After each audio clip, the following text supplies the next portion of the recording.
Do not be anxious, master. The young master will surely be fine. Doctor, how is he? The young master has suffered head trauma, and his blood and chi are obstructed. He has already stopped breathing. Trash. Begone, my son, master. My child, you cannot die. The Su family has been a single lineage for 5 generations. The legacy must not end with me, Su Weiguo. My child, wake up! If only you would wake up.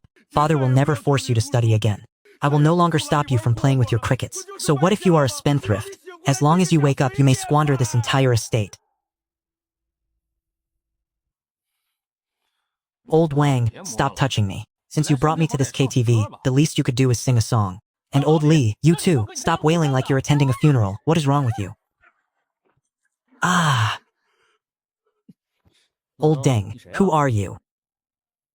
What kind of gathering is this? Old Wang, you certainly have eccentric tastes. To think you even hired an ancient costume cosplayer. The quality of this establishment is surprisingly high. Young master, it really is the young master. There is warmth in his skin. My child, I am your father, Su Weiguo.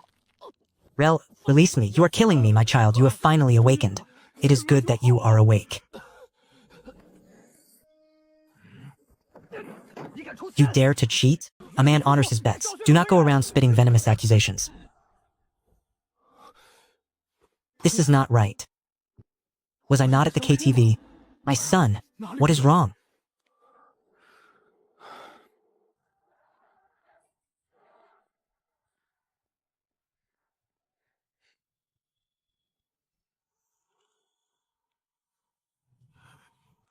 I have transmigrated, and to the estate of the Duke of Su in the Great Qin Kingdom, no less. Into the body of this good-for-nothing who spends his days idling, doing nothing but fighting crickets and gambling. However, there seems to be no such nation as the Great Qin in history. That is to say, I have transmigrated into a fictional world. Ha ha ha ha. Opportunities truly favor those who are prepared. My father fought with his life on the battlefield to protect the emperor and empress. Thus we secured the hereditary title of duke for the Su family. Hanger, do not frighten your father. In other words, as long as I do not rebel or seize power, I can rely on the glory of my father and ancestors to live a life of high status, surrounded by wives and concubines in the manner of an immortal. Father, I am fine. My head simply aches a little. There are some things that I seem unable to recall. It is good that you are unharmed. If you cannot recall them, then do not dwell upon them. Rest well. Once your injuries have healed, Father will take you to see His Majesty. He shall act as the arbiter for your grievances. Father, will His Majesty truly help us? Although I have yet to marry Princess Anning, once the imperial decree was issued, you became the emperor's son-in-law. He will not allow you to be wronged. Son-in-law, Princess Anning, I have a princess as a fiancé. Father, I have something to discuss with you. You all, withdraw. Father, is it possible for us to dissolve this marriage engagement? What did you say? Have you not always desired to marry Princess Anning? Ha ha ha ha. I believe that Shui Yue acted with lethal intent this time, and it was instigated by Shang Guanzhong. That Shang Guanzhong fancies Princess Anning and has always sought to do away with me. The Shangguan family is the clan of Empress Shangguan. It would be best if we avoided provoking them further. Are you certain, Father? What good is this princess? If I marry her, not only will I offend the Shangguan family, but if she refuses to allow me to take concubines, and should she fail to conceive, how will our Su family continue its lineage? What you say carries weight.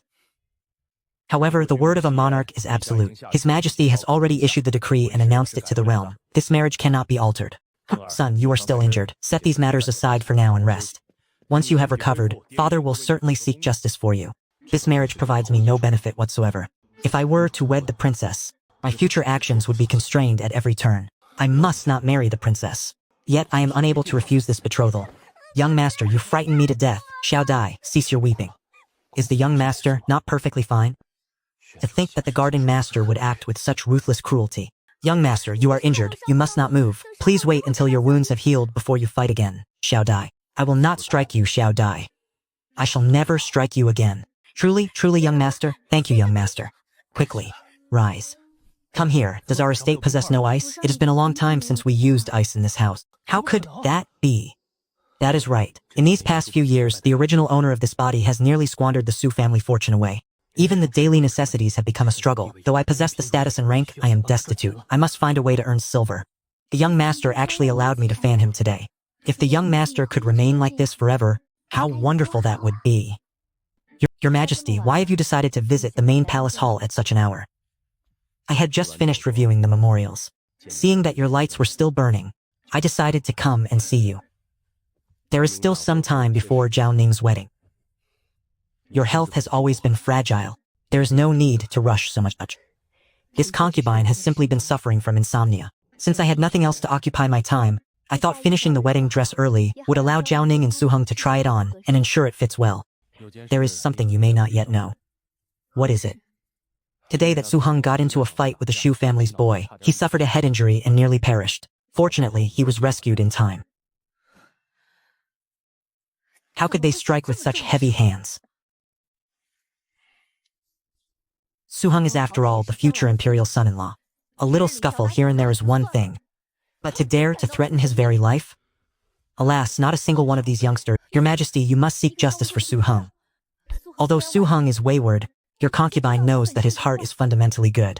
It is merely because he lacked proper guidance from a young age that he strayed onto the wrong path. Your Majesty, all of this is what our royal house owes to him. We must not allow Duke Su to feel disheartened. I am naturally aware of this. Otherwise, I would not have betrothed Princess Jiaoning to his son. Su Weiguo has submitted a memorial requesting that I strictly punish Shui Yue. I have pondered this for a long time, yet I cannot fathom how to punish him in a way that would satisfy Su Weiguo. Your Majesty need not be anxious. If it were merely a scuffle between juniors, it would be of little consequence. But in this instance, it was Shui Yue who initiated the lethal strike. It should be handled according to the laws of the land.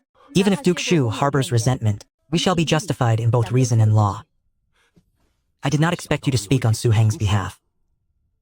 Your Majesty need not concern yourself with my personal feelings. In all these years, have I ever shown favoritism to anyone? It is I who was mistaken. Once that boy Su Heng recovers from his injuries, I shall summon them to the palace. Alas, I have always felt that continuing in this manner is not a viable solution. After all, Duke Su has spent his years campaigning on the battlefield, leaving Su Heng alone at home. It is inevitable that he lacks discipline. Perhaps we should send him to the Mozi Academy to broaden his knowledge. It would also allow him more opportunities to spend time with Zhao. That girl is fiercely opposed to this betrothal. Zhao, that child, alas. I previously spoke to Su Weiguo regarding this matter, yet that boy refused to go under any circumstances. It is not my place to force the domestic matters of others. Previously, it was merely the domestic affair of the Su family. But now, Su Heng is Zhao Ning's future husband. He may be considered a member of the imperial family. If it is inconvenient for your Majesty to step forward in this matter, then leave it to me to handle. As his mother-in-law, it is both reasonable and proper for me to discipline him. That would naturally be for the best. However, you already manage the inner palace and the household affairs, while also concerning yourself with the matters of the younger generation. Do not push your body too hard. This is but a triviality. Your Majesty, the ice has melted. Drink it quickly. While this ice is a nuisance in winter, it is a precious treasure in the heat of summer. It is a pity that the price is truly exorbitant.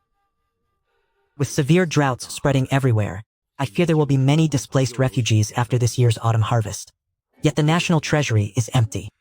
I fear this year will be more difficult to endure than any that came before.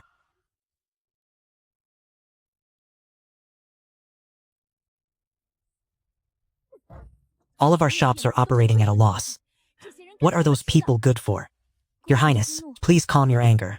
Nowadays, every industry in the imperial capital is controlled by the aristocratic clans. Although these are the imperial family shops, we cannot leverage the strength of the throne. And we find it difficult to survive under such suppression. The clans look down upon merchants as the lowest of the four classes, yet those very merchants all share deep ties with the clans themselves. Your Highness, do not be anxious. There is certainly a way. What other way could there possibly be? A pack of useless trash who know only how to hoard wealth. Is there not a single one among them capable of earning it? There are still 2 years until Su Heng returns to his ancestral home. We still have time. If Father Emperor insists on forcing me to marry that scoundrel Su Heng, I would rather perish.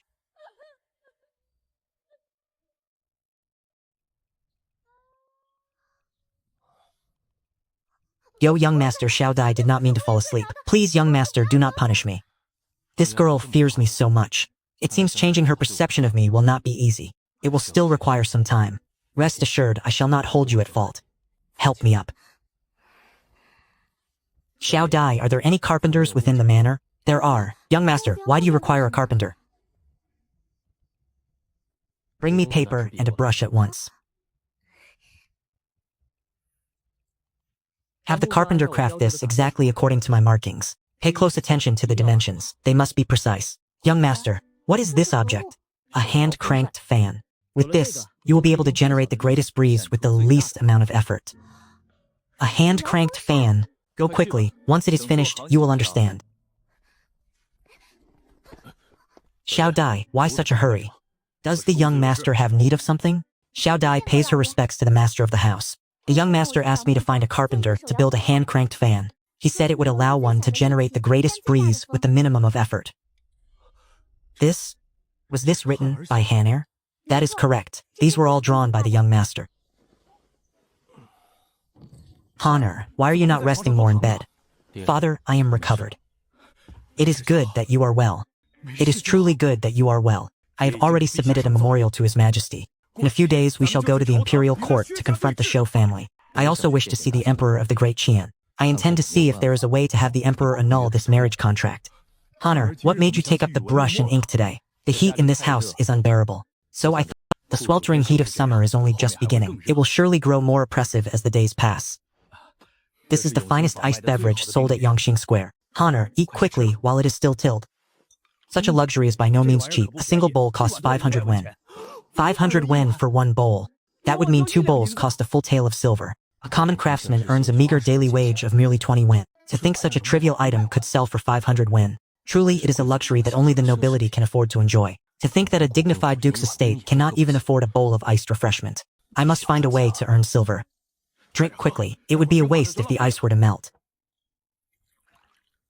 Father, let us drink together. Very well, let us partake together. In the past, Hanair would never have thought of sharing such delicacies. He would have kept them all for himself. Is something the matter? Father, is this cold beverage perhaps spoiled? That seems unlikely. Not at all. It is icy, refreshing, and leaves one feeling invigorated throughout their entire body. Is there any sugar in the estate? There is, young master. I shall fetch some at once. Hanair, what is troubling you? Father, I wish to engage in trade. You must not. You may do anything else you please, but you shall not become a merchant. Why is that? Our Su family has served the empire with unwavering loyalty for generations. How could we allow ourselves to be tainted by the stench of copper? This is the ancestral precept. Young master, I have brought the sugar. So the people of this era consume such unrefined, crude sugar. The cost of this iced drink lies solely in the ice and the sugar. I am perfectly capable of refining these myself. 1,000 bowls would fetch 500 taels of silver. The profit margins are nothing short of exorbitant. Father, I must engage in trade. That will not do. Engaging in commerce is a violation of our ancestral teachings. How could your father ever have the face to meet our ancestors in the afterlife? Father, if you only allow me to conduct business, I will never gamble again. The money lost in business far exceeds what is lost at the gambling table.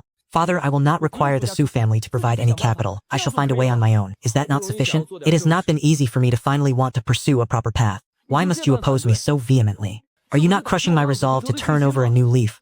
Sigh. If you are truly determined to attempt this, then do not do so under the name of the Su family. That is acceptable. Master, there are matters outside the manor that require your attention. Wait until we have earned money. Everything will be fine then. Su Yan. Su Yan, you are truly unharmed? That is wonderful. I feared you had perished. Let us speak reasonably. Do not lay your hands on me. Why is there such a stench of excrement upon you? I snuck over to the Duke of Shue's manor and splashed it across their main gate. Impressive? What does that mean? You were not discovered, were you?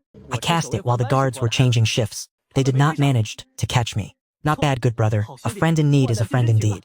It is a pity I was not there at the time. Otherwise, I would certainly have made that Shue you pay. Right. Li Ji, do you have any money? I have a few taels remaining. How is that enough? Go and ask your Empress Mother for a few hundred taels. Your brother will take you to earn a great fortune. Have you found another good brother to scheme with? Can you not show some ambition? From this day forward, I will cease gambling, and you must do the same. After all, you are a prince. Why must you be so flighty and unreliable? Listen to your brother. Indulging in crickets is nothing more than a vice that undermines one's aspirations. Once we have wealth, I shall take you to enjoy far greater amusements. I cannot even obtain a few hundred taels. My coffers have been empty of late. Alas, even the allowances for the food and clothing of the imperial father and mother have been reduced. I can only secure 50 taels each month. 50 taels will suffice. Young master, the item is finished. Greetings, Knight Prince. Rise, Su Hong. What is this object? This is a fine creation. Xiao Dai, where are the blueprints? I gave the blueprints to the master. He said he intends to offer them to our ancestors in the ancestral hall. This old father of mine, he truly tells our forefathers everything. Are the dimensions accurate? Returning to the young master, we crafted it in strict accordance with your specifications. Let us test it immediately.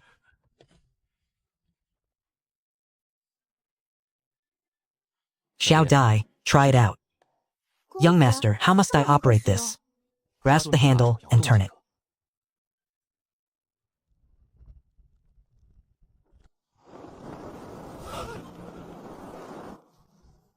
This is... Young master, there is truly no need to exert so much force. These few scraps of wood, to think they could generate such a powerful breeze.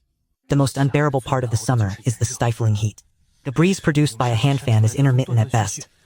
Its wind volume cannot even be mentioned in the same breath as this. I have practiced the craft of carpentry for several decades, yet this is the first time I have fashioned such an ingenious device. I am deeply grateful to you, young master, for allowing me to bring this creation into existence. Is your reaction not a bit too extreme? Young master, you do not understand. To create such things is the lifelong pursuit of us carpenters.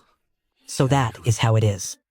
The greatest pursuit of any artisan is to forge a tool so remarkable that this hand-cranked fan, with its ability to generate a powerful gale through the principle of using a small force to deflect 1,000 caddies, will undoubtedly set the carpentry world ablaze. As members of my Su-ducal estate, you must remember your standing. If the method for crafting this hand-cranked fan were to be leaked, you are surely aware of the consequences. Please rest assured, young master. We shall not divulge even half a word. Su-heng, could you spare one of these hand-cranked fans for me? Old Liu, if all the carpenters in the estate were to be set to work, how many could they produce in a single day? There are 6 carpenters in the estate. If they work without pause, they should be able to produce 20 units. Very well, you may withdraw for now. Have them set aside all current tasks. First, prioritize producing a large quantity of these hand-cranked fans for me. Remember, instruct each carpenter to only work on their assigned components. Remind them strictly that nothing is to be shared externally.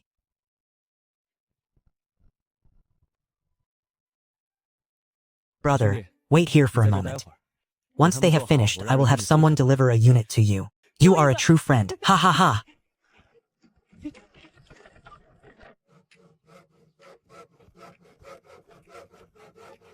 Old Liu, what are you all doing? Master, we are crafting the hand-cranked fans designed by the young master. Hand-cranked fans? Preposterous. If Honor is ignorant and foolish, have you lost your senses as well? Do you have any idea how much I spent to acquire this timber?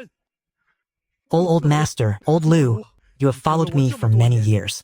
I have always considered you a steady and reliable man. How could you join that spendthrift in such nonsense? I intended for this timber to be used for fine furniture. To squander it in such a manner. Do you truly believe my household wealth is bottomless? Before he left, he swore on his honor that the prodigal had turned over a new leaf. Yet, in this short span of time, all the lumber has been squandered. As expected, that boy's words are as worthless as wind. Master, it is not as you think. The hand-cranked fan the young master designed is truly ingenious. The carpenters in the manor cannot stop praising him. Old Liu, stop speaking on that boy's behalf. Do I not know exactly how much weight he carries?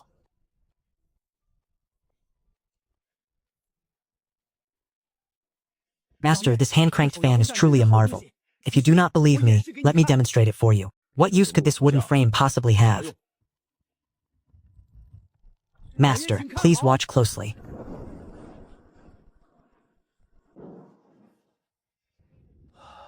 Master, this hand-cranked fan not only produces a powerful breeze, but also distributes the air with remarkable consistency. Furthermore, it requires very little effort to operate. No matter how impressive, it remains nothing more than a wooden frame.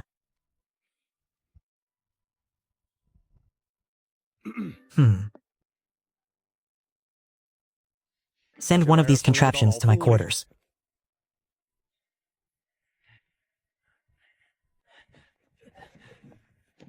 I must head to the Duke of Shua's manor myself. Surely, the matter of the stolen history records has not yet been discovered.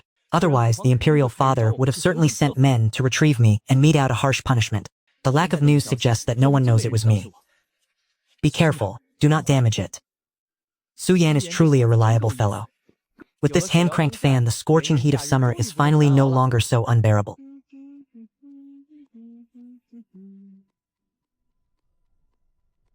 Ah, Imperial Father and Empress Mother. Li Ji, what are you doing skulking about? This son greets the Imperial Father. Greetings to the Empress Mother. I was at the Duke of Su's manor visiting Su He. I have only just returned to the palace. You are a prince, yet you do nothing of substance, running about to associate with that wastrel. Do you have any idea what people are saying about you, out there? Silence again. Every time you choose silence. How did I manage to sire such a good-for-nothing? Your Majesty, Jir is Jiaoning's younger brother. It is only fitting that he pays a visit now that Su Heng is injured. You are far too indulgent with these children.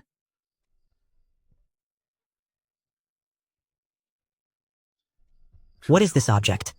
This object is known as a hand-cranked fan. One need only rotate it gently, and it shall produce a steady, powerful breeze. Is it truly so miraculous? Your son shall demonstrate it for your Imperial Majesty.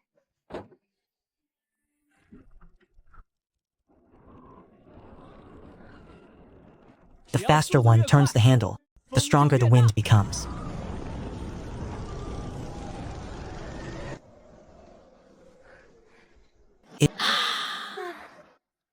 How refreshing and pleasant. Truly, it is a magnificent invention. Ha ha ha, Jir. From where did you acquire such an object? It was crafted by Su Heng. That wastrel? How could he possibly produce something so delicate and clever? Do not attempt to deceive your emperor. It is in truth the work of Su Heng. Your Majesty, it is common for children to boast among themselves. Begone, begone, the mere sight of you irritates me. Your son shall take his leave.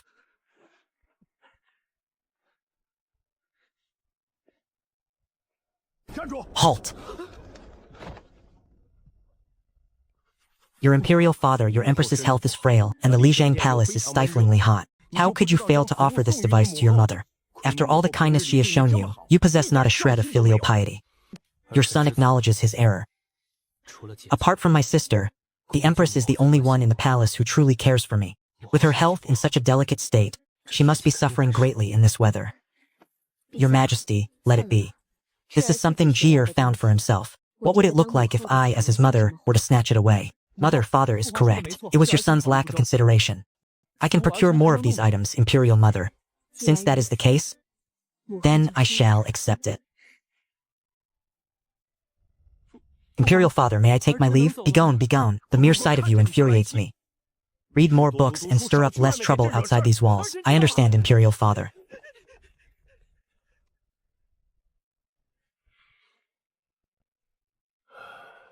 How did I ever sire such a cowardly son?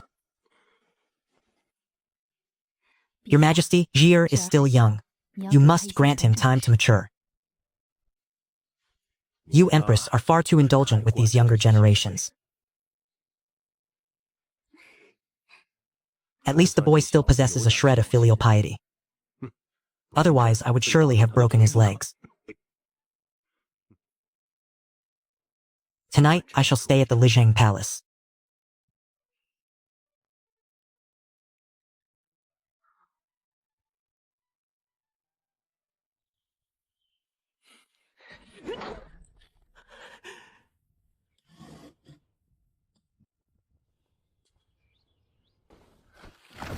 That boy presented a fan to the Empress and received a reward for it.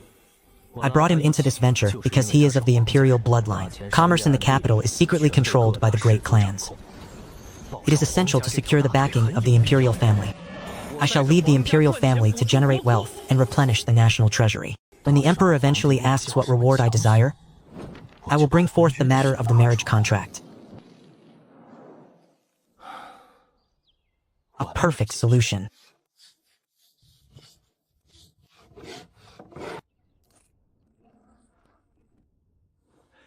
Hey.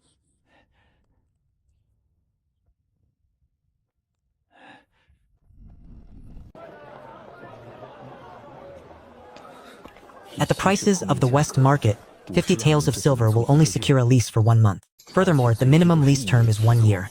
To obtain a shop in the central district, one requires connections. If all else fails, I shall have Liji find a way.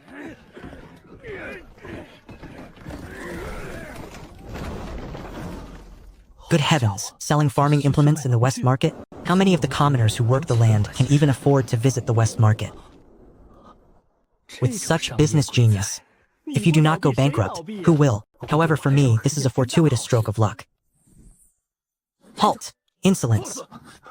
Uncle Awei, Uncle Fu, why have you come? The master feared the young master might encounter danger. He specifically commanded the two of us to protect the young master from the shadows.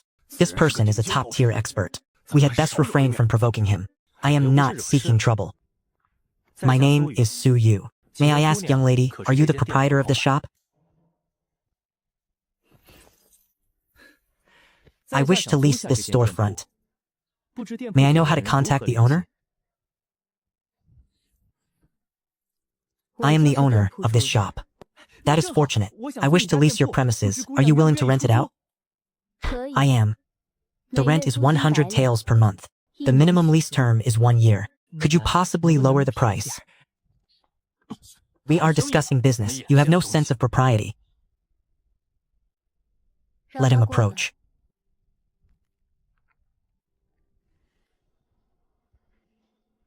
This man's origins are unknown. I say, young lady, your maidservant has quite a spirited personality. Cease your idle chatter. Do you intend to rent or not? Of course I intend to rent. It is only that I do not have enough funds on hand at this moment. Would you permit me to conduct business for 2 days before paying the rent? Chun Tao, show him out. Wait, please! I truly do not have that much money right now. How about this? If you are willing, I can offer you a stake in the business. I will provide you with 10% or perhaps 20% of the monthly profits. Will you leave on your own, or shall I assist you? Young lady, I will pay 50 taels to rent it for 3 days. If I am unable to pay the full rent after 3 days, you may cast me out. Be gone at once. Do not think I dare not slay you. Beginning tomorrow, if you cannot produce the full year's rent in 3 days' time, I will have you removed. Alas. No problem. Young lady, I am not merely boasting. In 2 days' time, you will certainly regret not investing.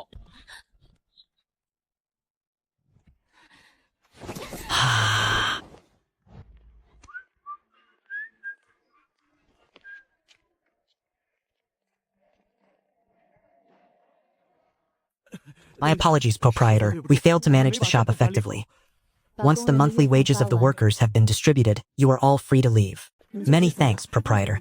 Princess, that man was nothing but a scoundrel. There was no need to pay him any mind.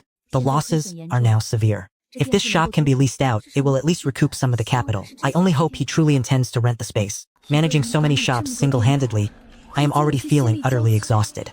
If the officials at the imperial court were to discover that I, a princess, am conducting business outside the palace, the memorials of impeachment would surely pile high upon my imperial father's desk. I have always been timid and indecisive in my dealings. I have no more patience to continue its operation. I find that man to be unreliable. Even if he is unreliable, with the 50 taels for 3 days, we have nothing to lose.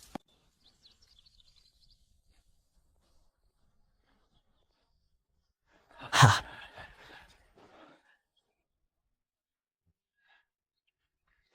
Young master, it is time to eat. N. Let us go to the kitchen. Young master will prepare something delicious for you. Young master, you are skilled in the culinary arts as well? Did you truly believe your young master was ignorant and incompetent? Over these past years, I have merely kept a low profile. Ah, greetings, young master! Eggplant and pork. To think there are even chili peppers. Slice the eggplant into strips, wash some pickled vegetables, and slaughter a fish. Once all of that is finished, come here. I, this young master, shall teach you how to prepare a few dishes. I have no idea what has suddenly come over him. Hush! Are you courting death? Is that not the truth? He is a young master who has never had to lift a finger in his life. If he actually knows how to cook, I will swallow this cleaver whole. Sigh, regardless of everything else. Everyone, be serious. Do not provoke this ancestor. Tend to the fire.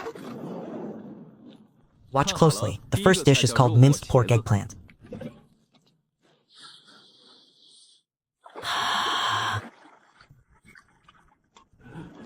First deep frying, then stir frying. Next, add the minced pork. Once the minced pork has been stir-fried until fragrant, add the ginger, garlic, and other aromatics.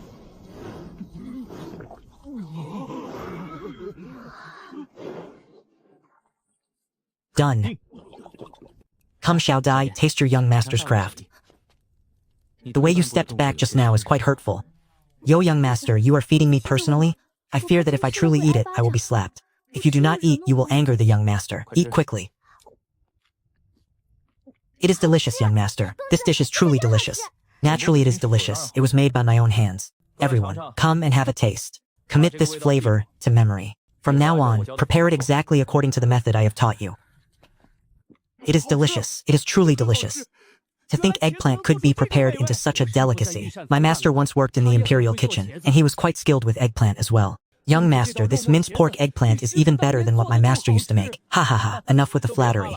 Now for the second dish. That is all for today. Reflect upon what you have learned and digest it well. Many thanks, young master. Rise, all of you. Devote your efforts to mastering your craft. You will prove to be of great utility to me. We are willing to serve you, young master. Xiaodi, instruct the servants to deliver these dishes to my quarters. Go and summon my father. Tell him that I have personally prepared a banquet for him. Ask him to come over and share a drink with me. The young master seems different than he was before. You rascal, since when do you know how to cook? Whether I truly possess the skill or not, you shall know once you have tasted the food. The aroma is divine. Let us partake. How can the meat be this succulent? Compared to what I have eaten in the past, those previous meals were mere slop for pigs. Try the fish as well. Exquisite. Simply exquisite. Haha, I am pleased that you enjoy it, father.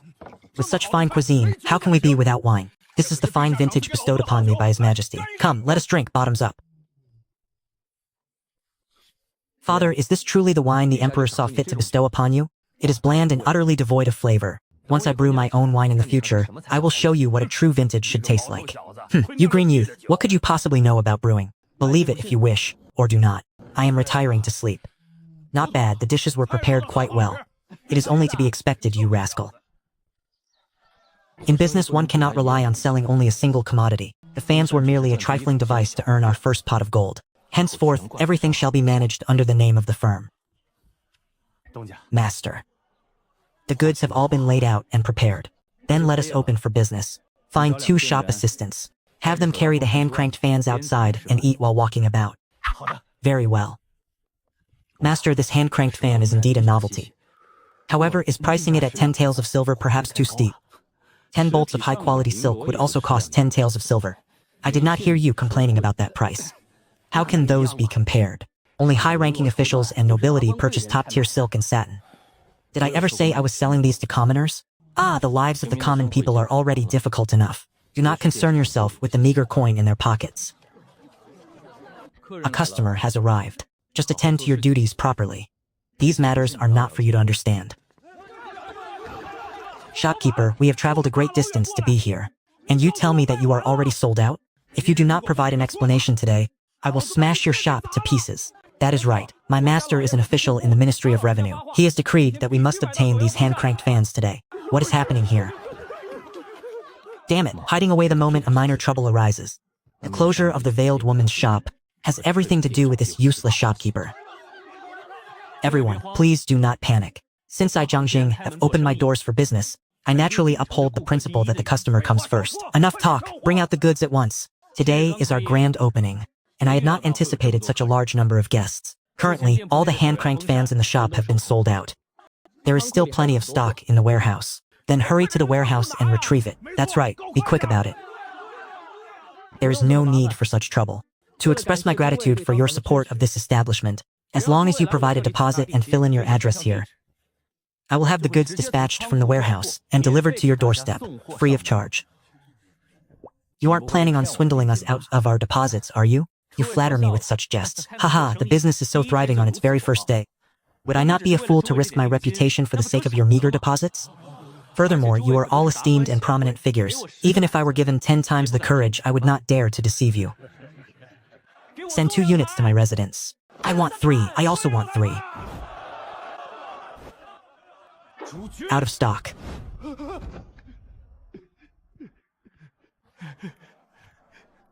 Dong Dong, attend to the registration for our honored guests.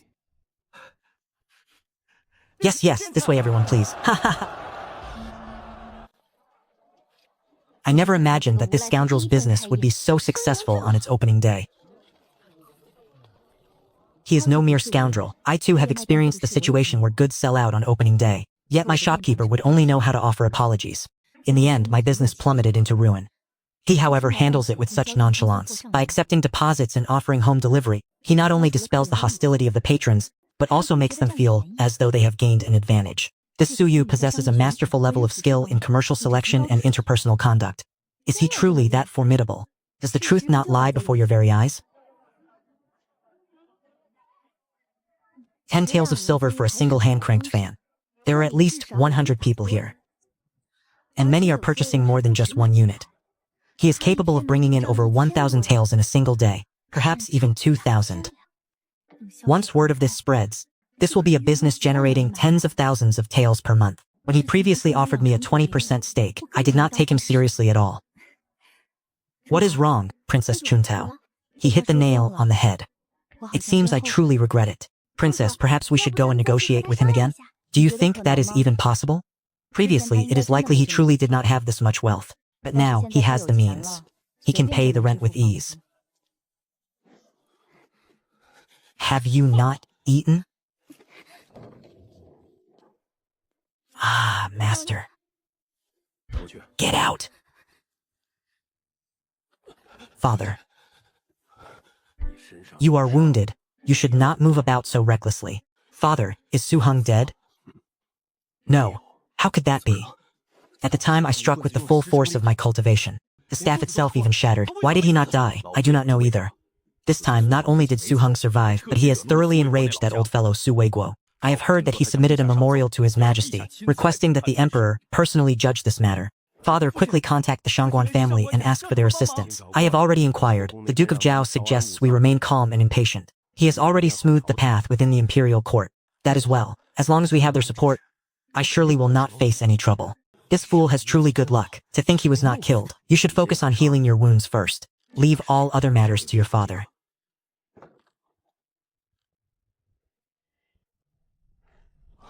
Refreshing and pleasant. Thank you, Father. Susang, your life is truly tenacious.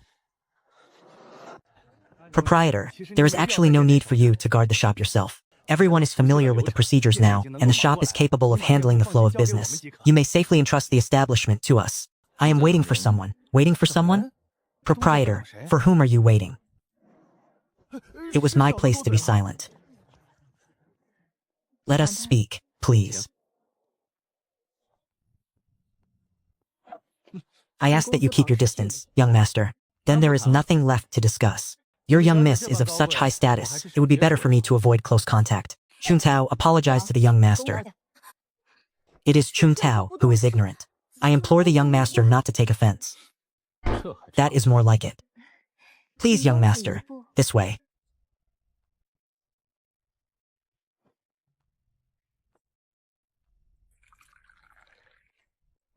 Please, young master, partake of this tea.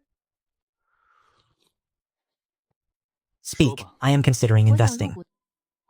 I wonder if you might grant me the opportunity, no? Young master, there is no need to refuse so hastily. You may state whatever requirements you have. Tell me, what chips you have on the table? I have over 20 storefronts in my possession. If the young master agrees to a partnership, you may use those storefronts as you please. Over 20 storefronts? That is enough to complete my initial strategic layout across all categories. However, storefronts hold little appeal for me. You know well that I am not lacking in funds at this moment. I could easily rent new premises. I am certain that the cost of rent would be far more economical than a partnership. But that is of no concern to you, miss.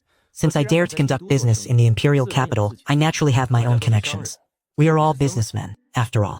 Why act as though we are superstitious monks? To be perfectly honest, a partnership is not out of the question. Truly, do not be so hasty. I have not finished speaking. If we are to be business partners, this should be the most basic of courtesies. Insolent lecher. This maid is truly worthy of the praise bestowed upon her by Awei and Lai Fu. Her inner energy is indeed formidable. You little maidservant, if I do not teach you a lesson today, you will never know when to stop. You, what are you doing? If you dare to lay a finger on them, do not ever think of collaborating with me again. My lady. You were wrong. You lack proper temperament. Since you insist on calling me a lecher, I cannot simply accept your insults without cause. Young master, please, spare her. Young lady, you heard her call me a lecher just moments ago. I, Su Xuan, have always walked an upright path with a clear conscience. I merely wish to verify the identity of my potential partners. This little maidservant has unjustly tarnished my reputation. I have not yet even taken a wife. If the label of lecher that she has pinned upon me were to spread, how am I to find a bride? I agree to remove my veil. As the eldest legitimate princess of the Great Chan, I have never endured such humiliation. Nor have I ever been forced to humble myself in such a manner. His actions were not intended to truly assault Chun Tao. Rather, he is applying pressure upon me, seizing the initiative to gain the upper hand. This man is truly formidable. That is more like it. I, Su Xuan, conduct my affairs with integrity and transparency. Since we all wish to cooperate, we should naturally be open and sincere. In truth, you will stand to gain immensely by partnering with me. My ventures extend far beyond the hand-cranked fans. Even more lucrative opportunities lie ahead. Furthermore, I am not one to prioritize profit above all else. For me, it is a matter of whether we see eye to eye. Young master, do you find me to be someone you see eye to eye with? A single branch of red, radiant and glistening with dew. Even the clouds and rain of Mount Wu cannot compare to her beauty. No rouge or powder is needed, for she is a peerless elegance in this mortal world. Even the goddesses of one's dreams fall short by a wide margin. It is no wonder she wears a veil. For a young woman, this face is far too dangerous to reveal to the world. Young master, you flatter me too much. This man is not only skilled in business, but he is also capable of composing poetry. These two lines, uttered so casually as praise, are surely enough to earn him the title of a man of talent. May I ask your age, fair maiden? And where is your home? I feel that not only do we find favor in each other's eyes, but we likely share a bond of destiny. Although this impulsive act completely dismantled all the advantages I had carefully laid out beforehand, the moment I saw her, I knew I had fallen in love. Insolent, my mistress is already betrothed. How dare you be so offensive? My apologies, I was unaware that you were already betrothed. Such an exquisite young woman, to have already been claimed by another. Just which bastard possesses such incredible fortune? That is not entirely the case. The engagement was decided solely by our fathers. I have never accepted this betrothal. From the bottom of my heart, I refuse to acknowledge it. That Su Huan of the Duke of Su's estate is a man of no learning or skill, spending his days addicted to gambling and brawling. I would never marry such a degenerate. As long as I can achieve true success, I will surely be able to convince the emperor to revoke the imperial decree. There is still a chance. As long as their hearts are not entwined, it is still possible. Young lady, you are a person of true character. I also believe that the commands of parents and the words of matchmakers are nothing more than feudal relics. It is not their lives being lived. How could they possibly know how the parties involved truly feel? Marriage is a lifelong matter, yet Sui Guo and that old emperor insist that I must marry that damned princess. If the engagement is not annulled, whenever I encounter someone I truly cherish in the future, I would still have to seek the princess's consent. Young master, if others were to hear such words from you, I shall soon be denounced for such treasonous thoughts. I have no regard for the opinions of others. If you are willing to fulfill the marriage contract, I am certainly capable of lending a hand. I trust that, with my family background and innate ability, I shall undoubtedly prove superior to your fiancé. As the saying goes, if one swings the hoe with enough skill, there is no corner that cannot be dug away. Do not blame me, brother. The lady has no interest in you. So why must you insist on forcing this union upon the strength of your elder's arrangement? I, Suhan, swear an oath. I shall certainly rescue this girl from the shackles of feudal oppression. No one can assist me in this endeavor. Let us return to the matter of our cooperation. If I wish for the emperor to rescind the imperial decree, I must rely solely upon myself. We must cooperate. Grant me use of all your storefronts, and after we turn a profit, I shall grant you 30% of the earnings. I initially assumed he was applying pressure to reduce his share, yet why has he increased it instead? If my guess is correct, The only reason a high-born lady such as yourself has ventured into business is because of this very marriage contract. I wish to amass wealth, to negotiate terms with my father. This man is vastly different from the talented youths I have encountered before. Despite his profound brilliance, he lacks the pedantic pretension of a scholar. Since you have proposed 30%, then let it be 30%. However, the additional 10% shall be a loan. You must return it with interest in the future. There is no need to be so formal. Very well, let it be as you wish. Any problem? As for winning the heart of a beauty, having experienced that previous life filled with modern sensibilities, pursuing women in this ancient era is akin to a dimensional strike, an absolute advantage. Young master, someone is here to see you. They have finally arrived. Young master, since you have guests, we shall take our leave. Do not go just yet. This is a matter of business. As partners, you should be present. Hu Sheng is correct. The lake merchants possess the keenest sense for commerce. The trivial business here in the West Market can be left to the servants. The lake merchants are the ones who bring the truly lucrative orders. I am Lu Xun. It is a pleasure to meet you, Boss Su. Take a seat and speak. Why are you standing there like fools? Serve tea to Boss Lu.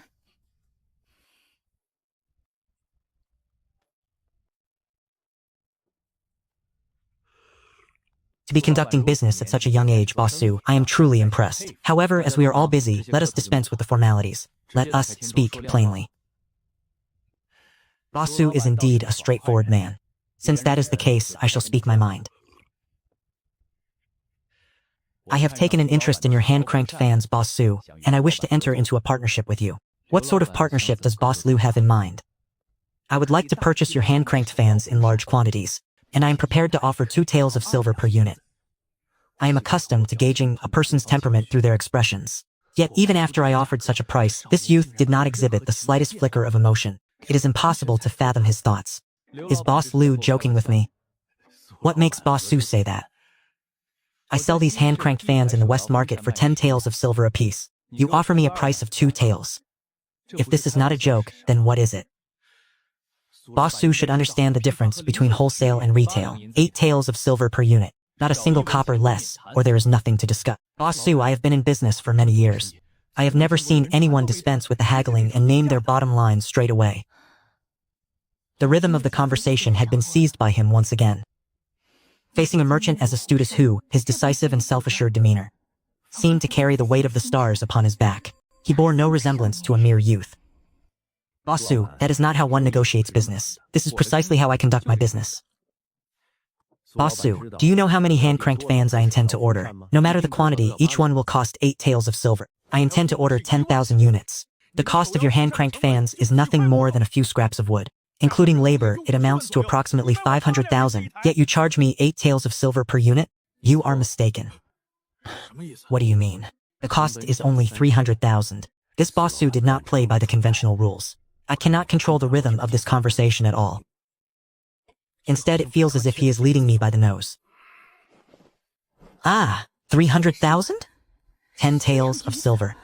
I grew up in the imperial palace, never having touched the highest channels of trade. I had assumed that if he earned a 50% profit margin, it would be impressive enough. I never imagined the cost was a mere 300,000. Boss Su, since you know the cost is so low, why sell them to me for 8 taels of silver each? I can see that not only is the cost low, but the craftsmanship is not complex. It would not be difficult to replicate. Boss Su, do you truly believe that your shop is the only one capable of producing these hand-cranked fans? That is correct. It would not be difficult to replicate. So, can we have a proper discussion now? I have finally regained the initiative. It is precisely because they can be replicated that I must charge such a high price. Otherwise, once others begin to manufacture them, how else am I supposed to turn a profit?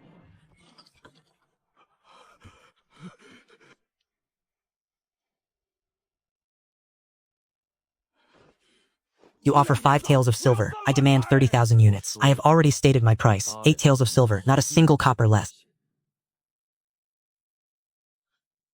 Very well, 8 taels of silver it is. I require the shipment within 3 days. The production capacity cannot keep pace. I can provide you with only 10,000 units. Furthermore, it will require at least 5 days. Sai Boss Su, why did you not prepare a larger inventory beforehand? Ha ha ha, this particular trade is merely an appetizer. If Boss Lu wishes to continue our cooperation, you may keep a close watch on the future business ventures of my firm. I shall go and secure this silver. I will collect the goods in 5 days. You must first provide a 50% deposit. You are truly heartless, aren't you? Your production costs are so meager, it is only reasonable that you provide a 50% deposit. Did you see that? I told you, making money is simple. With just a few words, I have secured 80,000 taels. Why did he agree so abruptly? Do you wish to know? I do. Then you must first tell me your name. I cannot simply continue calling you miss. You may call me Zhao Zhao. It is what those closest to me call me. Zhao Zhao! Zhao Zhao! Zhao Zhao! Are you afflicted with some illness? I have been ill ever since I laid eyes upon you. What kind of illness? Love sickness? I have never encountered a man so forward. Ordinary men always feign the persona of a refined gentleman. Yet he is so blunt that he makes my heart flutter in confusion. Chuntao was right to call you a lecher.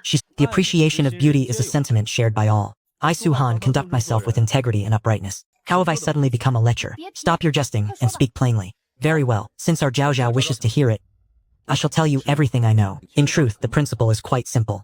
It is a competition between time sensitivity and commerce. The craftsmanship of a hand-cranked fan is simple. It is a commodity useful only during the summer. Lucian is desperate to secure the stock because in a month at most, once the imitations emerge, the price will plummet. This single month is the golden window for reaping profits. For Liu Xun, selling in distant territories, there is no difference between a cost of 8 taels or 2 taels. The high-ranking officials and nobles do not concern themselves with such minor price discrepancies. However, whether one sells this month or the next, the difference in profit is as vast as heaven and earth. What is it? Have you discovered that I am more brilliant than you had imagined? You are far too vain. Thus, the hand-cranked fan business can only last for 1 month. That is sufficient time to supply the entirety of the imperial capital's nobility and the wealthy elite. As for the inevitable arrival of imitations later, that will simply be a matter for the secondary markets. As the price continues to drop, it will eventually benefit the common folk. That is a fine outcome. He showed not the slightest heartache over abandoning such a lucrative trade. However, if this business cannot be sustained for long, how will you fill the void of 500,000 taels within a few years? Are you worried about the lack of income in the future? Rest assured, did I not say? This is not the only venture I have planned. The paths I possess for generating wealth are far more numerous than you realize. Is that so? Very well then. In 2 days' time, come visit me. I shall show you a great treasure. Go to your residence. Do not let your imagination run wild. It is merely a dwelling I have leased in the Western market. You may consider it a workshop, a place where I normally conduct research on new products. We shall see when the time comes. The hour is late. I must return. Leaving so soon? There are still matters that require my attention. Farewell, young master. Having finalized our partnership today, my excitement has yet to wane. That youth carried himself with such a cavalier, unrefined air. He even intentionally spoke in such a frivolous manner. Yet within my heart, I found myself not repulsed. On the contrary, I felt a sense of shyness. Chuntao, tell me, do you think Su Yu truly possesses a way to make more money than these hand-cranked fans? That man is nothing but a braggart. Moreover, he is a lecherous scoundrel who takes pleasure in bullying others. Though I do not know why you harbor such hostility toward him, it was you who provoked him from the very beginning. It was only then that he struck back. Su Yu is willing to cooperate with us on such a lucrative enterprise. It is we who are benefiting from his generosity. Regardless of your personal grievances against him, you are forbidden from treating him with disrespect in the future. This servant acknowledges her mistake. Rise. You have seen too many of those hypocritical scholars, which is why you harbor such deep-seated animosity toward Su Yu. This servant merely felt he was being far too disrespectful toward the princess. He is unaware that I am a princess, and besides, is groveling truly the definition of respect. Understood. I shall not trade barbs with him again. Does your highness wish to partake in the evening meal? No. Have someone bring the hand-cranked fan. I am going to see the Empress Mother. I wonder how Zhao Zhao has been faring lately. He has been having a difficult time of it recently. What has happened? Did I not grant him 10,000 taels of silver to conduct business? He enthusiastically opened a number of shops. However, those establishments are all operating at a loss. I fear he can no longer sustain them. Ha ha ha, he truly thought business was that easy to master. Yet this is for the best. As long as he fails to succeed, he cannot force me to rescind my decree. Your Majesty, you are so unwilling to wish him well? If Zhao Zhao fails to make a profit, she will be unable to resolve the predicament regarding the internal servants. That is not what I meant. I simply feel that this girl has become increasingly unruly. She even dares to defy my decree. In truth, Zhao Zhao is not unruly. She has simply been strong-willed since she was a child. The reputation of that Su Heng is truly wretched. Ah, did you not say you would have that Su Heng attend the Imperial Academy? Let us wait a while longer. Let us see if there is still any room for this matter to turn around. Your Majesties, may you be at peace. The princess requests an audience.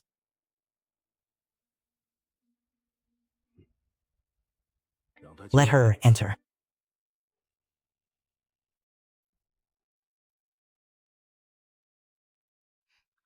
Mother Cao Cao has come to see you.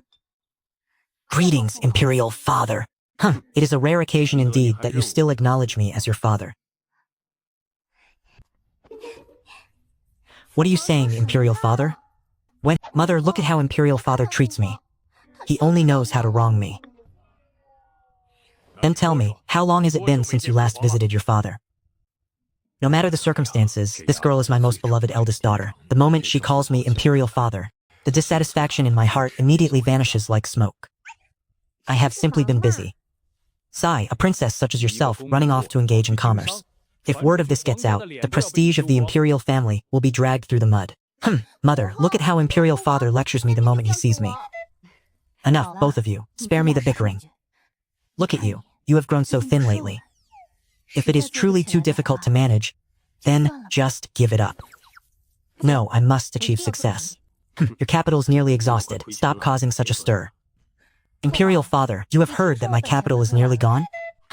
Is that not the case? Of course not. Today I have discovered a commercial genius. I believe it will not be long before the predicament of the internal treasury is resolved. What kind of commercial genius could you possibly find?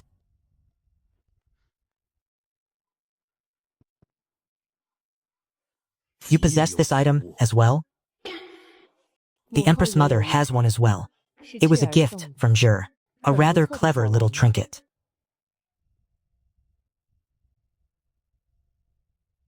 At least the boy has a shred of filial piety. Speaking of Li Ji, that boy never fails to infuriate me. He runs off to squander his time with that spendthrift Su Heng. He has even gone so far as to acknowledge him as his brother-in-law. Empress Mother, this is no mere trinket. This is an item capable of generating immense wealth. You don't mean to tell me that you are the one who crafted this hand-cranked fan, do you? Although I did not make it myself. The proprietor behind these hand-cranked fans is the very commercial genius I spoke of. How much could it possibly sell for? Imperial Father, you vastly underestimate the value of the hand-cranked fan. Then tell me. Ha, you are even trying to keep me in suspense? A single hand-cranked fan sells for 10 taels of silver, yet the production cost is a mere 30 wen. You believe it can actually sell at that price? Why would it not sell? Imperial Father, if you were to inquire, you would find how desperately short of supply these hand-cranked fans currently are. This device is far more convenient than a standard fan. Does your Majesty truly believe that the high-ranking officials and nobles would care about a mere 10 taels of silver? As of now, only our firm sells this item. Even the lake merchants have come to purchase our stock. During my negotiations with those merchants today, we secured orders for 10,000 units in a single day. And that was only because our production capacity could not keep pace. Otherwise, selling 20 or 30,000 units would have been a trivial matter.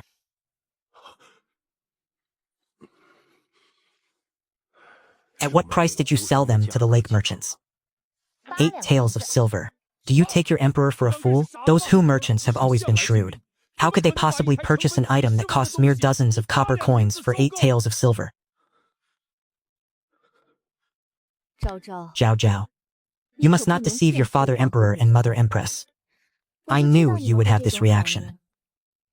I also knew that you would find it inconceivable. Allow me to explain it to you, father emperor and mother empress. Once I do, you will surely understand.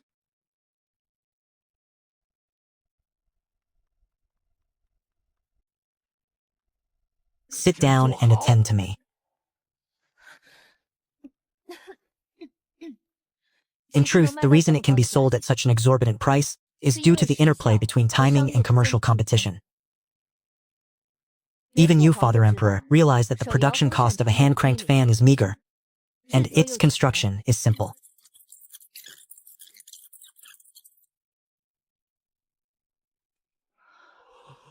To put it plainly, at this moment, our firm is the only one selling them. If those Hu merchants desire the goods, they must obtain them from us. Once imitations emerge, the price will inevitably collapse. At that time, the common people will be able to afford them as well.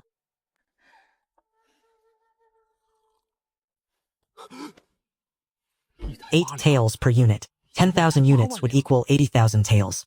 In a single day, we have earned 80,000 taels. I hold a 30% stake in the old firm. Father Emperor, how much do you think I am able to earn? According to what you said previously, the hand-cranked fans can only be sold for 1 month. After a month, once the imitations appear, they will be worthless. Perhaps I should issue an imperial decree forbidding others from manufacturing them? I fear that would be exceedingly difficult. Those insolent noble clans. On the surface, they act with integrity and high moral standing. Yet in the shadows, they control the markets. They even use the guise of righteousness to coerce the imperial house into abstaining from commerce. Sooner or later, I shall settle these accounts with them. In the imperial court, the noble clans occupy 9/10 of the positions. The imperial examinations have been almost entirely monopolized by the aristocratic families. My own ascension to the throne was not entirely legitimate. Thus, in my struggle against these great houses, I dare not act too radically. The realm, after all, requires men of status to oversee its governance. If I were to turn against them now, it would signify a tremor in the very foundations of the state. Zhao Zhao. This business genius you spoke of previously, is he truly the proprietor of this trading firm? Indeed, he is the owner of the firm. His name is Su Yu. Is this man of humble origins, or does he hail from an aristocratic clan? That I am not entirely certain of. However, he is quite young. Judging by his manner of speech, his background is likely not inferior. Furthermore, he is even capable of composing poetry. A scholar, yet he chooses to engage in commerce? That is precisely what sets him apart from the others. Though it may only yield profit for a month, for this man to possess such an acute business sense, he is undoubtedly a talent. Imperial Father, this was merely the firm testing the waters in its initial stages. There will be new ventures to follow. Very well, you have indeed rendered a great service this time, and have relieved much of the burden weighing upon your Empress Mother. Is there any reward you desire? I beseech Imperial Father to rescind the imperial decree regarding my marriage. Do not even think of it. But it was Imperial Father who invited me to name my reward. Any other reward will be granted, but do not harbor thoughts of changing the marriage arrangement. You are a terrible, wicked Imperial Father. You do not keep your word. Sigh. Your Empress Mother has already decided to summon. His Imperial Majesty will also reprimand him. He will arrange for him to study at the Imperial Academy. I believe that lad will change. I will not marry. I simply will not. Enough, you are no longer a child. Must you still be weeping and wailing? As a scion of the Imperial House, you ought to understand your father's position.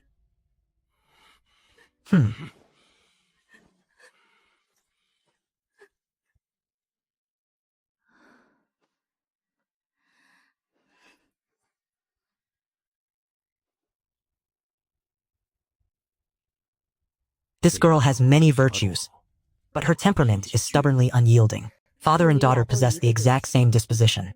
Alas. Yet he performed a great service this time, and here I am, being so heartless toward him. It sits uneasy in my heart. I am not worried about that. I am more concerned about this Su Yu whom Zhao Zhao speaks of. What of this Su Yu? Have you not noticed? Her tone changes whenever she speaks of him.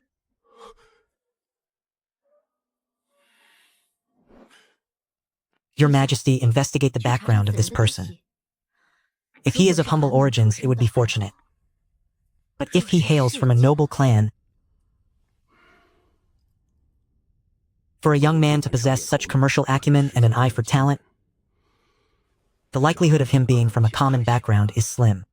If this man is indeed from a noble clan, yet is willing to concede so much profit to cooperate with Zhao Zhao, we must investigate him thoroughly.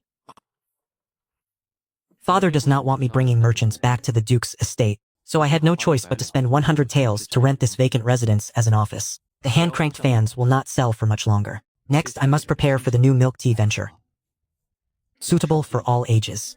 As long as I control the recipe, no one else can imitate it.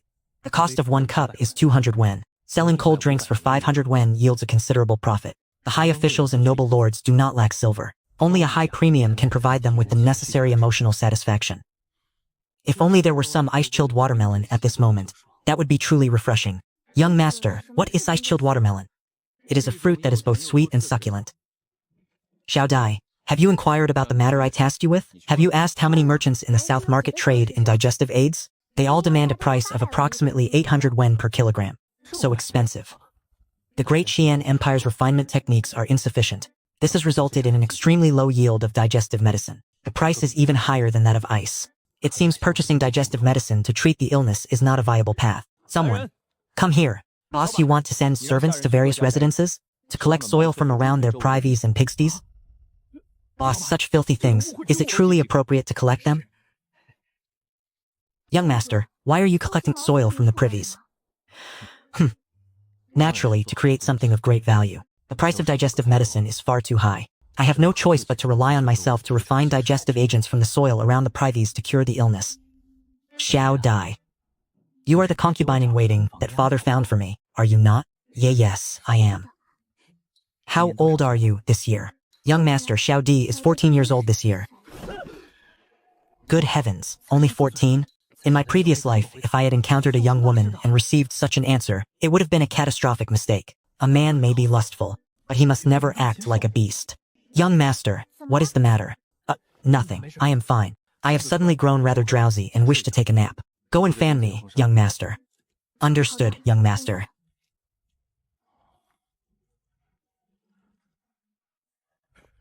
Young master, someone wishes to see you. Who? Do they not know that disturbing one's slumber is an act of great discourtesy? It is a woman wearing a veil. Zhao Zhao, I have missed you dearly in the 2 days we have been apart. Once I am wed to your mistress, you shall be the first one I replace. You are actually not talking back? It seems you have been disciplined. Young master, why lower yourself to bicker with a mere maidservant? Very well, since our Zhao has spoken, I shall let the matter rest. I am a magnanimous man, so I shall forgive her this time. Young master, there are too many prying eyes outside. It is not the place for conversation. Come inside quickly. What is this object? This is called a reclining chair. One can sway while lying upon it. It is perfect for a light nap.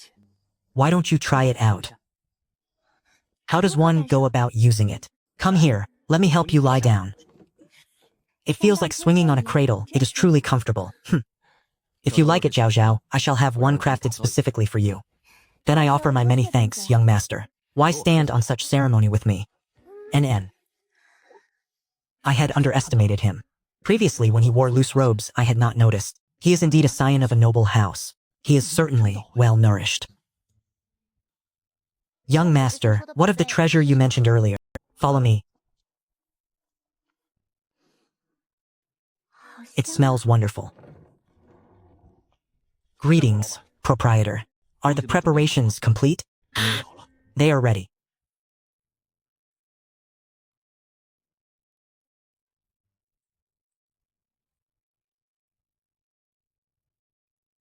What is this? It is a pearl milk tea of my own creation. Taste it and tell me if it is to your liking. Are you worried that I would poison this pearl milk tea? You are the apple of my eye. How could I ever harbor the intent to harm you with poison? This is called a straw. It is used to consume the pearls at the bottom. The pearls are crafted from caramel and tapioca flour. Do not be deceived by their appearance. Their texture and flavor are truly exquisite. It is delicious.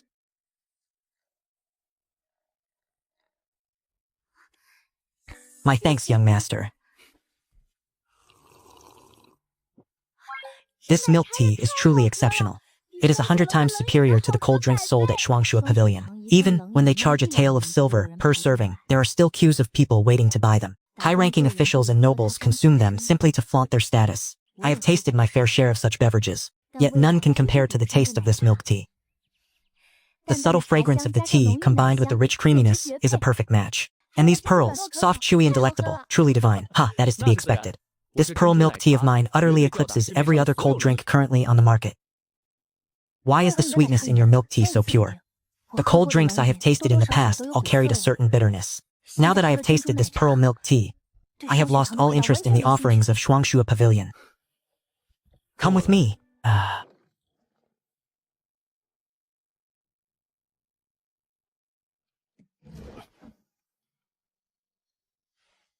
What are these? This is white sugar. Try some. White sugar.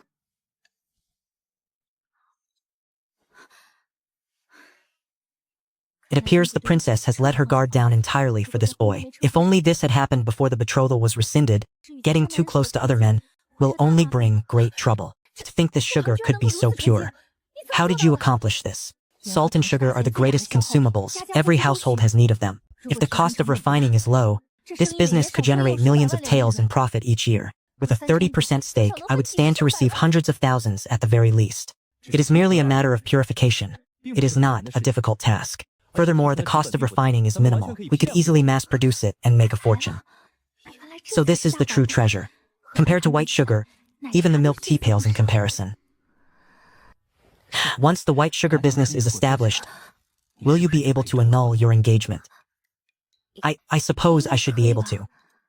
If the white sugar trade spans the entire Great Qin, my share of the profits would be more than enough to compensate for the dowry. It might even improve the standard of living for the entire imperial family. By then, the emperor, my father, will surely rescind his decree. Once the engagement is annulled, you should be able to reveal your true identity to me, right? After the engagement is annulled, I will go to your residence to propose marriage. How about that? We shall speak of that later. It is a pity that we currently lack the manpower. The production rate cannot keep up. As for workers, I believe I can find a solution. Not just anyone can be entrusted with this task. For the hand-cranked fans, any laborer will do, but for the white sugar, we must cultivate our own loyalists. The retired veterans under my father's command are absolutely loyal. Having them produce the white sugar would also serve to alleviate some of my father's burdens. Very well, I shall leave it to you. When do you plan to open the milk tea shop? We shall open for business within these next 2 days. However, you must tell me the location of the new shop. I will have them make the necessary preparations. This is the layout map of all available commercial properties. Simply indicate which shop catches your eye, and I shall have them vacated immediately. Let us choose this one in the western sector. It is situated in close proximity to the hand-cranked fan shop. Then we shall return to make the arrangements. Wait, do not be in such a hurry to leave. Does the young master have further instructions? It is nearly time for the evening meal. Stay and dine with me before you depart. I fear that would be inappropriate. What could possibly be inappropriate about it? As business partners, is it not customary to share a meal after concluding our affairs? Furthermore, our conduct is impeccable and our hearts are clear. Should anyone dare to spread idle gossip, I shall tear their lips from their face. As the saying goes, affection grows with time. Naturally, one must seek opportunities to spend more time together. Sharing dinner is a superior method to foster a deeper bond. Impeccable conduct. Indeed, our conduct is beyond reproach. My conscience is clear. I must be overthinking this. He conducts himself with propriety, and there are servants present. What is there to fear? Then I shall defer to the young master's wishes. My young miss has a rather poor appetite. Pray, do not treat the meal with indifference. As for the culinary offerings, I dare not claim much else, but regarding the food, even the imperial kitchen cannot compare to our own. You are merely boasting. Your appetite is poor? Yes, it is a malaise formed during my childhood. Then, Jiao Jiao, see to it that you prepare dishes to stimulate her palate. I guarantee it will leave you with a voracious appetite. It reminds me once again of the poem he composed. These minor details revealed in every corner are truly moving to the heart. This table was designed by me. It can accommodate more than a dozen people. Furthermore, the rotating platter on top can spin, so there is no need to stand up when reaching for dishes on the far side. Xiao Dai, light the candles.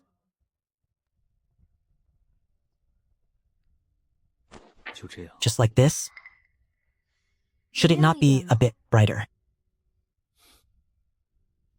A candlelight dinner requires precisely this kind of hazy, ethereal ambiance. How fragrant! To dine, you must eventually remove your veil, correct?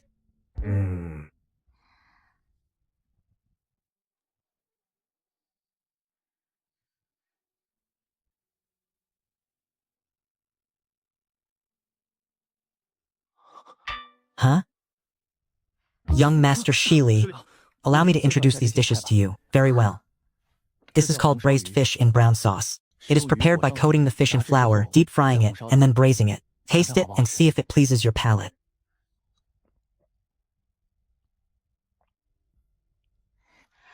Delicious? That goes without saying. Would I dare invite you to stay for a meal if it were not delicious? Lest I be cut down by certain maidservants.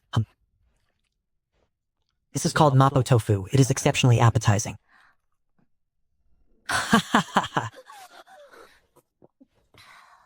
Is it not immensely satisfying? All right, Chuntao, I would like some rice. Miss, you actually wish to eat rice? Is such a dramatic reaction truly necessary? The young mistress has not touched rice in a very long time. Eating it this way is truly magnificent. Since her appetite was poor, it required a potent kick of bold flavor. Those bland, watery stews of Dacian are fit only for dogs. Today, this spread of heavy flavors has completely captivated her. In the future, I will have another excuse to invite her to my home. I will try it.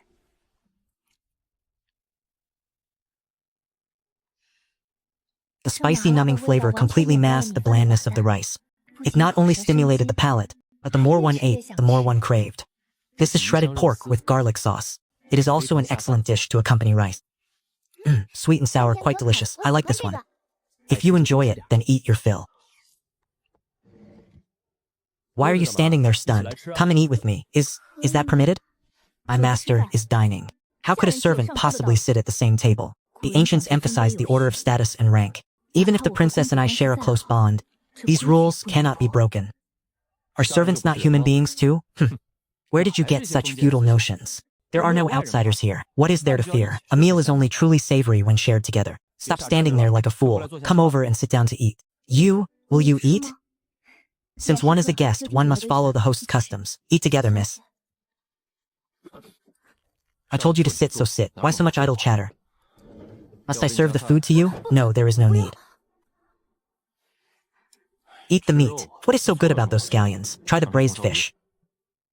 Many thanks, young master.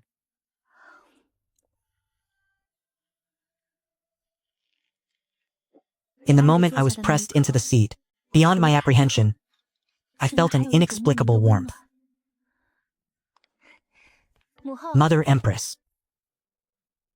Greetings, Father Emperor. Mother Empress, Is this girl still throwing a tantrum because I refused to rescind the marriage decree? Sigh, I can only wait for her to come to her senses eventually. It is so late. What brings you to your mother's chambers? I discovered a rather excellent chilled beverage today, and I wish to share it with you, Mother Empress. Your son was unaware that Father Emperor was also present. It is of no consequence. What is this? The next product in our shop is called milk tea. Mother, please, try it quickly.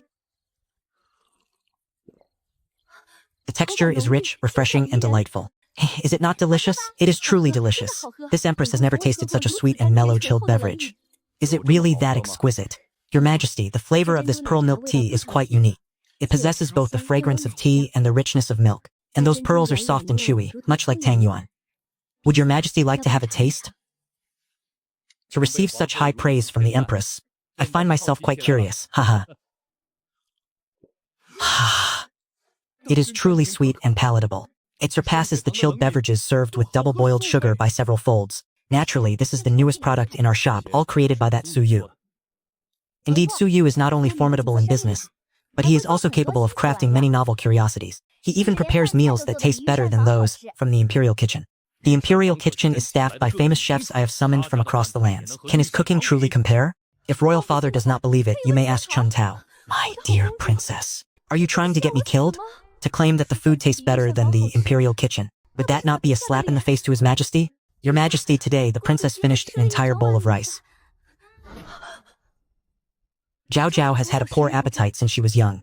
Even the dishes prepared by renowned chefs could barely entice her to eat a little. That Su Yu has actually managed to make you finish an entire bowl of rice? Royal Father, Mother, if you do not believe it, once our shop opens, we shall go and try it together. You intend to open a restaurant as well? Certainly. The food is truly exceptional. When the restaurant... In that case, I am quite looking forward to it. Since you are here, there is something I happen to wish to discuss with you. It concerns the matter of Su Heng. Is it not true that Su Heng sustained grave injuries during his altercation with She Yuoe? Both houses seek my judgment to settle this dispute. Several days have passed, and both young men have recovered somewhat from their wounds. I have decided to summon them to the Ganlu Palace in a few days. We shall lay the facts open for all to see. Punishment shall be meted out where necessary, and reconciliation offered where appropriate. As Su Heng's betrothed, and the eldest princess of the Great Chan, it is only logical that you attend these proceedings. I shall not go. I hear that Wastrel is quite satisfied with the imperial marriage decree, even conducting himself as if he were already the prince consort. Should he lay eyes upon me, it will only make annulling this engagement all the more difficult. If you refuse to go, what will the Duke of Su think? You are the future daughter-in-law of the Su family. If you are to marry into their house one day, Father, my mercantile firm is currently in its nascent stages, and the milk tea shops are preparing for their grand opening. Father ought to be aware of the figures lurking behind the cold beverage market. Your daughter is burdened with official business and lacks the means to divide herself. I simply have no energy to concern myself with other matters. I beg Father not to make things difficult for me. Do you intend to be the death of me? This is my most cherished daughter. I have always favored the way she acts unrestrained and playfully clings to me. Yet now she acts with such stiff courtly reverence, as if she were a mere Wei Chen. Very well, Zhao Zhao is also working for the sake of the imperial house. It is understandable that she lacks the time. She need not attend this time. I believe the Duke of Su will be understanding. Very well, I shall not force you. Is that sufficient? My thanks, Father. Did you see that? How he treated me just now. Bound by the mandates of one's parents and the words of a matchmaker, as a princess, she enjoys the prestige bestowed by the royal house. She should be all the more aware that marriage is not a trivial matter to be trifled with. If Zhao Zhao truly resolves the matters within the inner court, will your majesty still retract the imperial decree? That is precisely the point of my greatest hesitation. I had assumed he was merely indulging in childish mischief. I had not expected him to show a genuine momentum for success. That Su Yu, whoever he is, appears to be a rare and exceptional talent. Has your majesty managed to uncover that person's identity? Mo Yu has not yet returned. Your majesty, Mo Yu requests an audience. Haha, speak of the devil and he arrives. Quickly let him enter. I pay my respects to your majesty and the empress. How did it go? Have you uncovered the truth?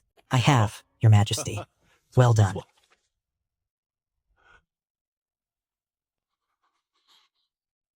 Your majesty, what is the matter? In all these years, this is the first time I have seen your majesty wear such a bewildered expression. Take a look for yourself. Your majesty, could there be a mistake in this? Your majesty, empress, I have verified this repeatedly. The workshop producing the hand-cranked fans is indeed located within the fief of the Duke of Su. The workers are all residents of that estate. This Su Yu is none other than the prince consort-to-be Su Heng. You mean to say he is Su Heng? The prodigal son who, just a few days ago, fought with Shui Yue and nearly lost his life? He has transformed into a business prodigy overnight. This is truly inconceivable. Ha ha ha ha, interesting, truly interesting. Zhao Zhao, that girl could never have imagined that the person she is so desperate to dissolve her betrothal with is actually the very business genius that I hold in such high regard. Your majesty, should we inform Zhao Zhao? If ya tell her, this marriage would surely become a joyous union for all. Not to mention, why would Su Heng, as the son of a duke, reject the support of the duke's estate and instead conceal his identity to engage in business? Furthermore, he was once so inept and unlearned. To think he now possesses such talent. This matter is fraught with suspicious details. It clearly defies all reason. I suspect that there is someone standing behind Su Heng. It would be best not to alert the enemy for the time being. Your majesty believes that Su Heng may be a pawn in someone else's game. It is difficult to say, but it is best not to invite further complications at this time. We shall wait until we have investigated the matter thoroughly. In a few days, Su Heng is to enter the palace. I shall see for myself exactly what he is capable of. The imperial family controls the military. The aristocratic clans control the economy. The political situation in the court is precarious. If the expert behind Su Heng is linked to the aristocratic clans, I must not allow him to continue his rise. He must be eliminated. Otherwise, the imperial family will be suppressed. Is it possible that Su Heng has possessed such talent all along? Perhaps he was merely lost to gambling and lacked the ambition to improve himself. If this young man truly possesses such great talent, then it would be a great fortune for me. I hope that is the case. That would be the most favorable outcome. If he achieved this on his own, it would be a joy for everyone. But if he is truly colluding with the aristocratic families, Sui Guo has been far too indulgent with his only son. If things go awry, it could lead to grave consequences. Your Majesty, speculating here only adds to your distress. Everything will be clear once the investigation is complete. Understood. Young master. Old Liu, has the production rate of the hand-cranked fans caught up? It has. Now that the shop hands have grown accustomed to the work, producing 3,000 units a day is no problem at all. The output increased again yesterday. Working with such fervor, the pricing structure established by the young master filled them with boundless motivation. The more they labored, the more they earned. No one dared to slacken their pace. After all, these were tangible rewards of genuine silver and gold. Everyone was profoundly grateful to the young master. Encourage them to labor diligently. At the end of the month, the company shall distribute bonuses. It matters not which era one finds oneself in. The cycle of intense competition remains relentless. The fields for producing electricity were crowded with hand-cranked fans. There were simply not enough workers at the white sugar refinery. Later, I shall return to the Duke's estate to borrow some retired veterans from my father. While I am there, I shall visit the newly opened milk tea shop. Young Master Awei and Lai Fu have uncovered the background of Zhu Jin. It appears this man has some connection to the magistrate of Xingping County, having previously served as a shop manager for many establishments. Later, because he offended a member of the nobility, he spent 2 years in prison. The magistrate of Xingping County spent a fortune to secure his release. Are you jesting with me? Does no one check the credentials of those they recruit? So he is a habitual offender. The magistrate of Xingping is merely a 6th-rank official. To extract a man from the Ministry of Justice, he must have ties to the Zhou family. His wife is a collateral descendant of the Shui clan, so he has the backing of an aristocratic family. How coincidental, it is the Zhou family once again. My accounts with Shui Yuwu have yet to be settled. Have there been any unusual movements from him these past 2 days? There have been no suspicious actions thus far. He leaves the palace as usual every day, nor has he made contact with anyone else. Continue to keep men stationed to watch him. I have a premonition that this man will prove to be of great assistance to me. Understood. Esteemed guest, would you like to try our fragrant and sweet pearl milk tea? It is only 2 taels of silver for a cup. Begone, 2 taels of silver for a single cup, is it made of gold? You truly take everyone for fools. Just who is little Dao Dao waiting for? This youth may speak with a lack of propriety, but he genuinely treats the servants as human beings. Even my own young mistress is left helpless by him. I cannot afford to provoke him. Young master, young mistress has been waiting inside for quite some time. Oh, little Dao Dao. I still prefer that unyielding, unruly side of you. Hurry inside. Jiao Jiao, have you missed me? Is our pricing perhaps too high? Not a single person has stepped inside all morning. That is only natural. If you were walking down the street, and a stranger offered you food for no reason, would you dare to eat it? Then what should we do? We need only employ a simple stratagem. What kind of stratagem? Please, continue. You shall find a group of people, and dress them up so they appear wealthy and noble. Then invite them to enjoy our milk tea in the shop, free of charge. Free of charge? Just do as I say. Aside from these people, hire some servants to stand in line at the takeaway window outside. Tell them that, if anyone asks, they are to heap praise upon our milk tea. They must insist that their young masters and mistresses have specifically ordered it for them. Also spread our advertisement, the first milk tea of June. Gift it to the one you love most. The first milk tea of June, gifted to the one you love most. His first cup of milk tea should surely be given to me, right? Finally, find a few commoners. Go to the pleasure districts and discuss our pearl milk tea. Have them leak the news regarding the grand opening event for our nectar and jade dew shop. As long as they finish our milk tea, they shall gain the right to compose a poem. These verses will be posted upon that wall for all patrons to admire and cast their votes. Within the span of 1 month, whoever writes the poem that receives the most votes will be awarded a prize of 1,000 taels of silver. 1,000 taels. You little miser. It is merely 1,000 taels. Compared to our profits, it is but a drop in the ocean. This title of little miser sounds even more intimate than Zhao Zhao. Yuntseater. Is my father at home? He is, though Captain Zhao and his men have arrived. They are currently discussing matters in the council hall. Lord Zhao has come? I shall go and see. Young master, is there anything else? After all, you struck him previously. Although he held back from holding you accountable out of respect for the master's status, back when you were obsessed with gambling, I heard that when Uncle Zhao came to the manor to collect silver, you were so enraged that you broke his leg. He still walks with a cane to this day. Even though the master was furious and punished you severely afterward, that broken leg could never be mended. The mistakes I committed in my youth and ignorance, I shall make amends to Lord Zhao for them. These are truly the sins of my predecessor. Now that I have been granted a second life, I will do my utmost to make amends for these matters. No matter how you try to make amends, that broken leg cannot be regrown. A fierce general who once slaughtered enemies on the battlefield, only to end up disabled. It is truly lamentable. There is no need. I shall enter directly.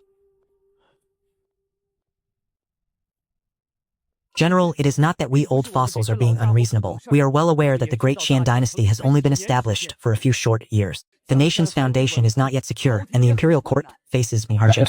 It is simply that at present, the people cannot even fill their bellies. Driven by hunger, they have been reduced to eating wild herbs and gnawing on tree bark. With this year's severe drought, the grain harvest will surely be decimated. If the imperial court continues to turn a blind eye, they will not survive the year. As for us old bones, dying would be of little consequence. But what of the descendants? Most of the young men among them have already joined the army just to have a warm meal. What remains are only the elderly, the infirm, and the crippled. If there is no grain, they will have no choice but to starve. I will think of a way. I shall see if I can secure some silver for you. The land allotted by the government is simply not enough to sustain life. To survive, the veterans have already sold their fields to the aristocratic clans. The national treasury is barren. Even the monthly relief stipend of 5 wen has been halted. My own duke's estate has little wealth to speak of. Yet the majority of our income is spent providing for them. It is merely a drop in the bucket. General, all these years it has been your personal funds sustaining us. We old men are well aware of your plight. If we would rather face death. Old Zhao, what are you doing? You are all my soldiers. You have followed me through life and death. If I cannot even ensure your well-being in your twilight years, what face would I, Su Weiguo, have to remain a general? General, we did not come here to beg for silver. We only ask that you petition His Majesty and demand an explanation from the imperial court. We risked our lives to conquer this realm for the emperor. Yet those aristocratic clans sit idly by, reaping the rewards and monopolizing the land and grain. They enjoy a life of luxury, while we struggle even to put food on our tables. If the imperial court truly intends to ignore this, then we must accept our fate, alas. Indeed, those noble families are overflowing with wealth while the national treasury stands empty year after year. Does His Majesty truly believe the current situation is equitable? His Majesty faces his own grave difficulties. There is no need to trouble him with such trivial matters. I still possess several properties. Selling them should be sufficient to see you all safely through this year. We may survive this year, General. But what of next year and the year after? If things continue in this manner, it will only result in dragging you down as well. Regardless of the circumstances, survival must be our first priority. I shall arrange for the sale of the estates immediately. Father, there is no need for such trouble. I can assist with this.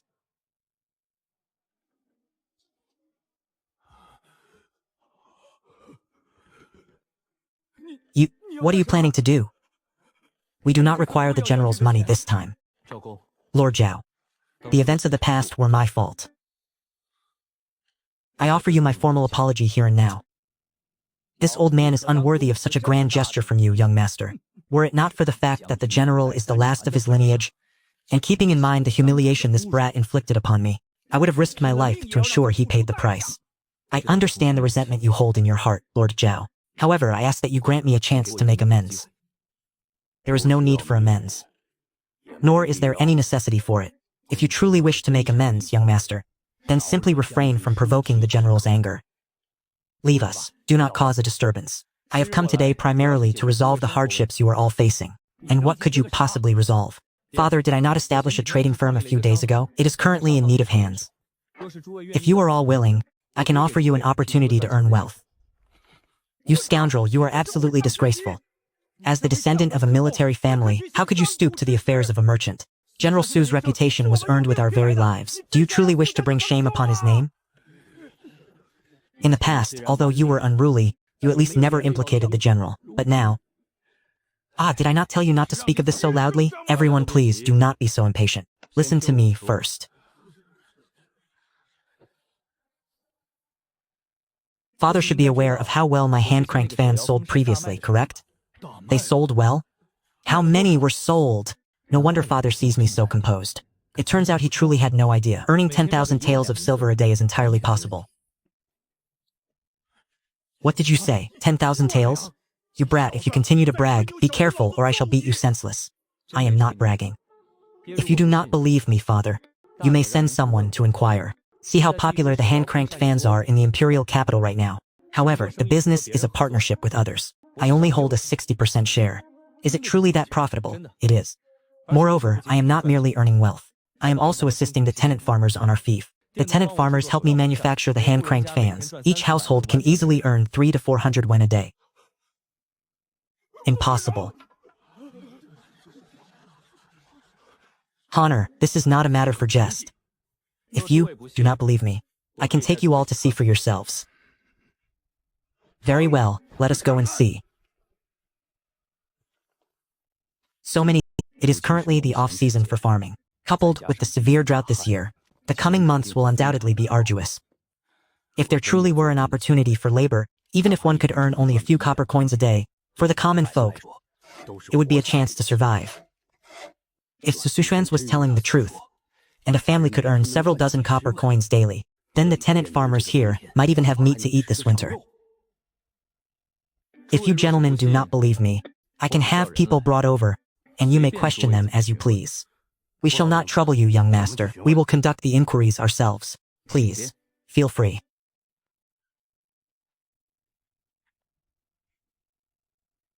Respected elder, we have some matters to inquire about.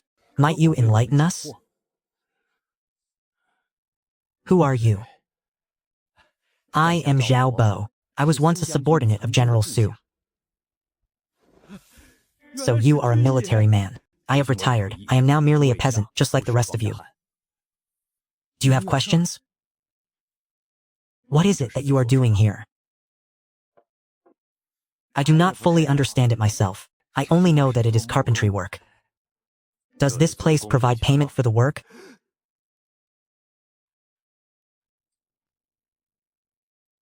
I am truly a soldier under General Su. Of course they pay, and they pay quite handsomely. There are 3 of us from my family working here, and we earn over 50 copper coins each day. I did not believe it myself at first. Yet, upon hearing that my second uncle had truly received his wages after completing the work, he resigned from his position and returned home. Working oneself to the bone abroad only yields a dozen copper coins a month, whereas one can earn so much more right here at home. Who would still be willing to toil elsewhere? Heh, I have earned quite a handsome sum these past few days. My household has not tasted meat for several months now. I heard the village chief say, these opportunities for labor were all provided by young Master Su. The wages are paid by young Master Su himself, and he settles the payment every single day. It is a pity that only those of us from Ningyuan village are permitted to work. Otherwise, I would have summoned my second sister and the others here as well. Young Master Su is truly a living bodhisattva. Young Master Su is indeed a benevolent man. To think that a spendthrift has transformed into a living bodhisattva. Father, do you finally believe it now?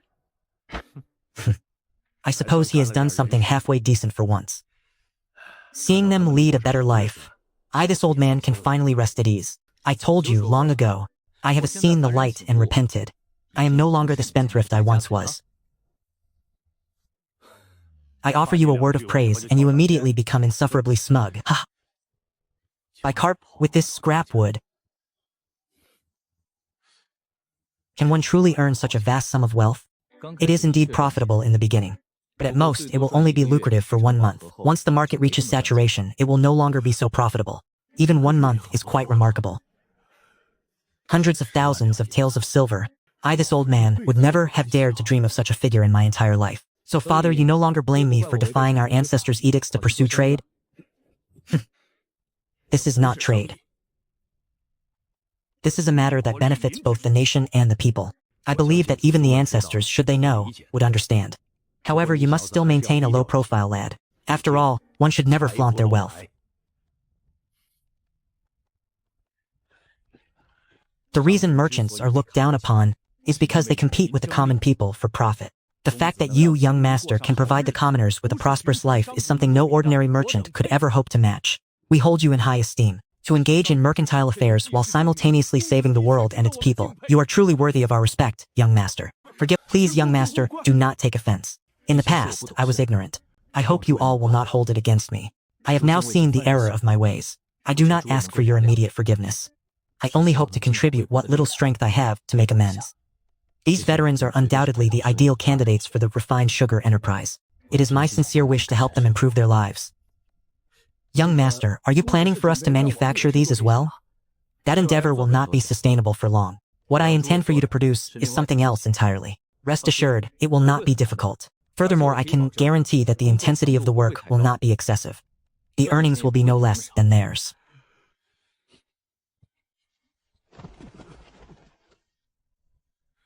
Many thanks, young master. I cannot accept such a gesture. You are all my elders. Please, rise quickly. Young master. You cannot imagine the hardships we have faced, especially with the great drought this year. We were on the brink of starvation. You are our savior. Of course, we owe you such respect. My friend, what is Naturally, it is this milk tea. Ah. I see the price is marked at 2 taels of silver. Why are so many people lining up to buy it? What would you know of such things? The first cup of milk tea in the 6th lunar month is to be gifted to one's beloved. Since they are one's beloved, naturally the gift must be expensive to truly convey the sincerity of one's heart. There is such a saying. Of course, this pearl milk tea is not merely a chilled beverage. It is a token of affection. Compared to bluntly declaring your feelings, is it not more refined and gentlemanly to present such a gift? To young masters and misses, 2 taels of silver is a trifle, yet the significance is peerless. I must return and report this at once. Dear brothers, have you heard of the newly opened shop, Chongjiang Yulu?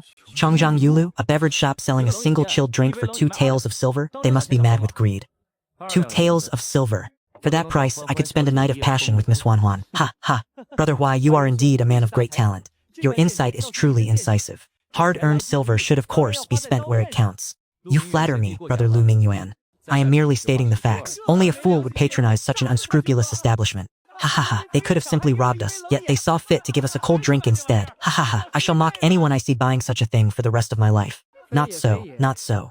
This Chongjiang Yulu does not merely sell chilled drinks. They have prepared an opening event. What? Is it that if you drink their tea they gift you a maiden? It is not a maiden, but silver. For the grand opening of Chongjiang Yulu, anyone who finishes a cup of milk tea may compose a poem within the shop. These poems will be posted in the most prominent location for all patrons to admire. Within 1 month, whosoever's poem receives the most votes shall be rewarded with 1,000 taels of silver. How much? 1,000 taels. 1,000 taels? Is this shop insane? With 1,000 taels, I could change. There is still a surplus of young women available throughout the year. Brother Warren, your literary talent is vast. Why not give it a try? I have no interest. Poetry is priceless. To think you would try to make me compose for a mere 1,000 taels is a disgrace to the literary arts. Indeed, this so-called nectar of the gods, not even a dog would touch it. Quite right, that Duchu is truly noble. I have suddenly recalled an urgent matter that requires my attention. I shall take my leave for today. To think so many people have come to the princess's shop. The materials are nearly sold out. Have those shills been withdrawn? Yes, they have all been withdrawn. Everyone currently in line is a genuine customer. Milk tea at 2 taels of silver per cup. To think it would be so popular. That is not all. This servant has heard that some people queue to buy it, only to resell it to others at a higher price. There are even those willing to pay 5 taels for it. What a tedious process. When we first opened, not a soul wanted it. Now, even at the scalper's price of 5 taels, people are fighting over it. So do you still insist that Songzi is a scoundrel? He is indeed a commercial genius. He is not a scoundrel, but he is certainly a philanderer. I can sense that he has designs on you, miss. The fact that he can speak his intentions openly is far better than those hypocrites. Since ancient times, every man of talent has been a romantic. It is only natural for a talented individual to have a few minor eccentricities. Furthermore, he only indulges in flowery speech. He has never truly caused offense. You haven't actually fallen for him, have you? How can you spout such nonsense? How could I possibly lose my heart to someone I have only met a few times? I merely appreciate his talent. Go and assist them. Oh, very well.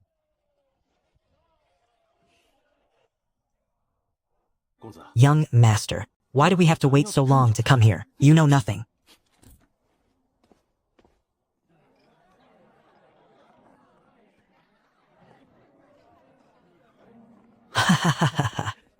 Waiter, are there any seats left? That this young master, there are no seats remaining. Ah. Put me with them and bring me a cup of milk tea. He has already written it down. Ah, Brother Du, come and sit here. I did not expect that, having just parted ways, I would meet you all again so soon. I wonder if all of you have finished attending to your domestic affairs. Brother Du, what brings you here? To be honest, I had not intended to come. However, I have heard many claim that the literary atmosphere here is truly flourishing. I have come specifically to witness it for myself. Brother Du and I share the same sentiment. Indeed, how could such a gathering for poetry and prose proceed without us? I feel the same. Brother Du, pray, give it a try. This bubble milk tea is truly exquisite. And is it truly superior to the chilled drinks of the Shuangshou Pavilion? Brother Du, your words hold weight. This bubble milk tea far surpasses the offerings of Shuangshou Pavilion. Only after tasting this drink have we truly realized what a cold refreshment should be. The Shuangshou Pavilion is, after all, the most famous establishment for chilled drinks in the imperial capital.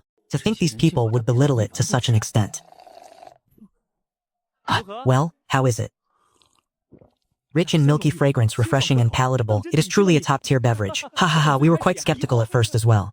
We wondered why a cold drink could command such a price, but after tasting it, we understood. The flavor is absolutely worth it. It is no wonder the proprietor dared to name the shop Jade Nectar. This milk tea is indeed exceptional. These hypocrites. Back at the pleasure quarters, who was it that claimed not even a dog would drink such overpriced spirit-infused beverages? Now they have all changed their tunes. How are the poems and verses coming along, gentlemen? The milk tea is secondary. The grand opening event offers a reward of 1,000 taels of silver for the first place entry. Even as the son of the Vice Minister of Revenue, this is still a significant sum. Brother Du, do you also intend to participate in this event? Naturally, however, I am not driven by the reward. I am here to test my mettle against all of you. In an event with so many scholars participating, how could I be absent? Although it is said that in literature there is no absolute first, and in martial arts there is no absolute second, history has shown that during such contests, a scholar may suddenly compose a verse that is passed down through the ages. Does this not prove that there are indeed ranks, even among men of letters? I, Du Iran, admire the sages of old. It is only fitting to emulate our predecessors and strive to compose a masterpiece that will endure for eternity. If only I being observed by all the scholars of the imperial capital, this will surely bolster my prestige among the four great scholars. Young Master Du possesses such grand ambitions. We admire you deeply. Perhaps young Master Du may truly emulate the sages of old. To compose a verse that echoes through the ages. One that shall inspire future generations to flock to this very place. You are too kind, you are too kind. Let me see what manner of event this is. It is actually quite fair. Anonymous poetry submissions so that others may not rely on their fame to solicit votes. This suits my intent perfectly. Moreover, there is no set theme. This shopkeeper is truly reeks of copper and lacks any sense of culture. When the time comes, I shall simply submit a masterpiece I have kept in reserve. It will surely crush the entire field. I know not what the shopkeeper was thinking, to set no theme at all. Truly a merchant reeking of copper, devoid of any literary Indeed, the shopkeeper is far too unprofessional. This does nothing to display our true capability. Young Master Du, why not compose a poem about the milk tea? Let them see what true talent looks like. Since the rules impose no restrictions, why on earth should I write poetry to promote the shopkeeper's establishment? You gentlemen continue your conversation. I shall take some time to compose my thoughts. Wei Yin, why are you here? Wei Yin, the second son of Duke Zheng. He is also one of the four great scholars. His literary talent is not beneath my own. Why must I encounter him of all people? We are here to drink tea and discuss poetry, of course. The reward for the top prize is so generous. Naturally, I must attempt to claim it. You wish to claim the top prize as well? How is it, young Master Du? Do you think me unworthy? That is not the case. I am merely surprised. It will be an honor to cross swords with young Master Wei. I look forward to young Master Du's work. Young Master Du, I had not expected that Wei Yin would also participate in this event. It only makes me more interested. Although Wei Yin is counted among the four great scholars of the imperial capital, his literary talent cannot compare to yours, young master. He relies solely on his father's reputation to stand on equal footing with you. Enough, do not speak such nonsense. Wei Yin does possess some level of skill. His poetry displays a very unique understanding when it comes to using objects to reflect the spirit of a person. That still cannot compare to the elegant and dashing artistic conception of young Master Du's poetry. Young Master Du is the true model for scholars of our generation. Indeed, young Master Du has established his own unique school of thought. His poetry alone truly captures the spirit and essence of us scholars. Since Wei Ying is participating in this event, I cannot simply write just any poem. Allow me a moment to deliberate. We sold 4,000 cups today. Combined with the earnings from within the shop, that is nearly 9,000 taels of silver. Those who came today were merely the noble clans and aristocracy of the West Market. If word spreads throughout the entire imperial capital in the coming days, our revenue will surely double. Young Master Su is truly a commercial prodigy. The shop is so busy, yet Su Yu is not even present for the opening of his new branch. I wonder if he will even return. You always delight in speaking ill of him. This servant simply feels that the princess is being wronged. The princess is a person of noble birth and golden stature, yet she is helping in the kitchen, while Suyu, the proprietor, is playing the absentee master. It is far too disrespectful. What wrong is there to speak of? You still have not correctly positioned our standing. Do you truly believe that we are entitled to 30% of the profits just because we stepped into this shop? With young Master Su's business acumen, he could sell his wares in the capital and beyond with great success. Now that we are the ones seeking his favor, we must maintain the proper attitude of those who ask. This servant understands. With the milk tea and the hand-cranked fans, we shall have a monthly income of at least 100,000 taels of silver. This is already enough to help the imperial treasury overcome its hardships. Then, princess, shall we bring up the matter of annulling the marriage with his majesty again? Forget it. Let us wait until the white sugar business is underway. Once the white sugar trade is established, relying on the dividends, as long as I persist in requesting the annulment, my imperial father should eventually compromise. After the annulment, princess, do you truly intend to reveal your identity to young Master Su? We shall discuss that when the time comes. I only wonder if, upon hearing I am a princess, he will still have the courage to come forward and propose marriage.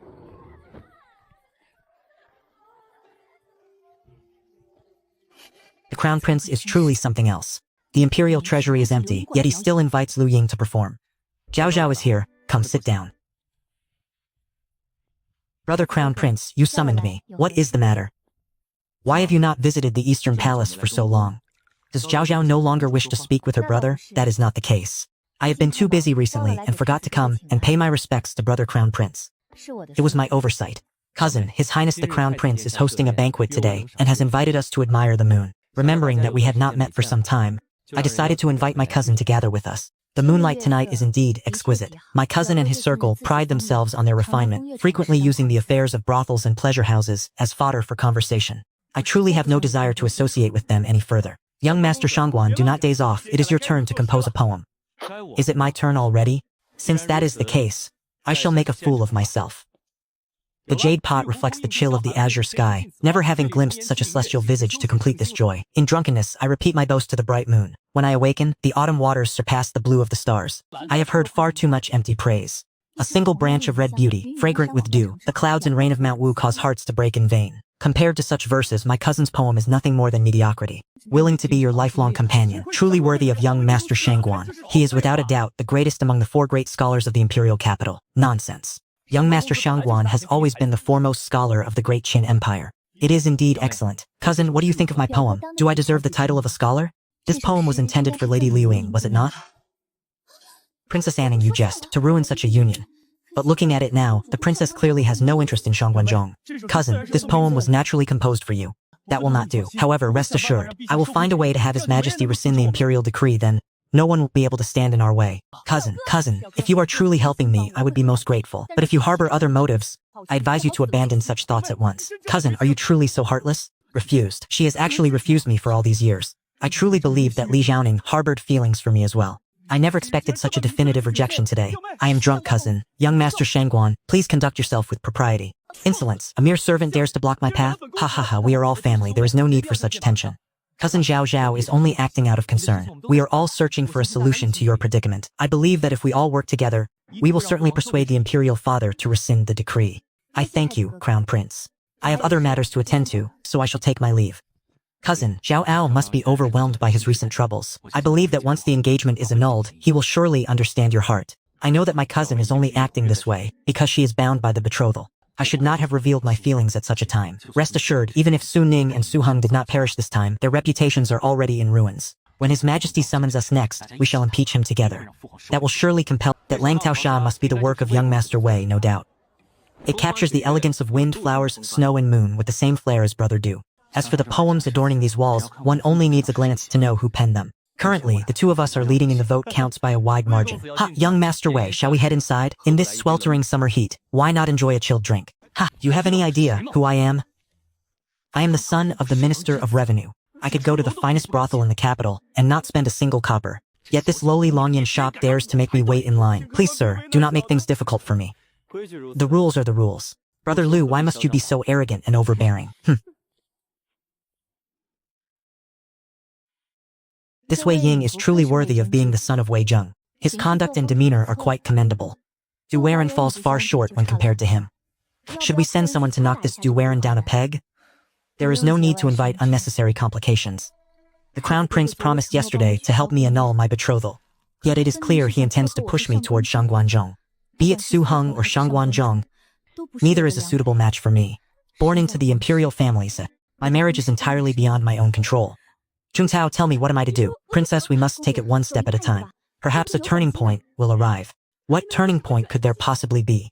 Did you not say, Princess, that once the white sugar business is thriving, it will be of great service to His Majesty? When that time comes, if you truly do not wish to marry, I expect His Majesty will not force you.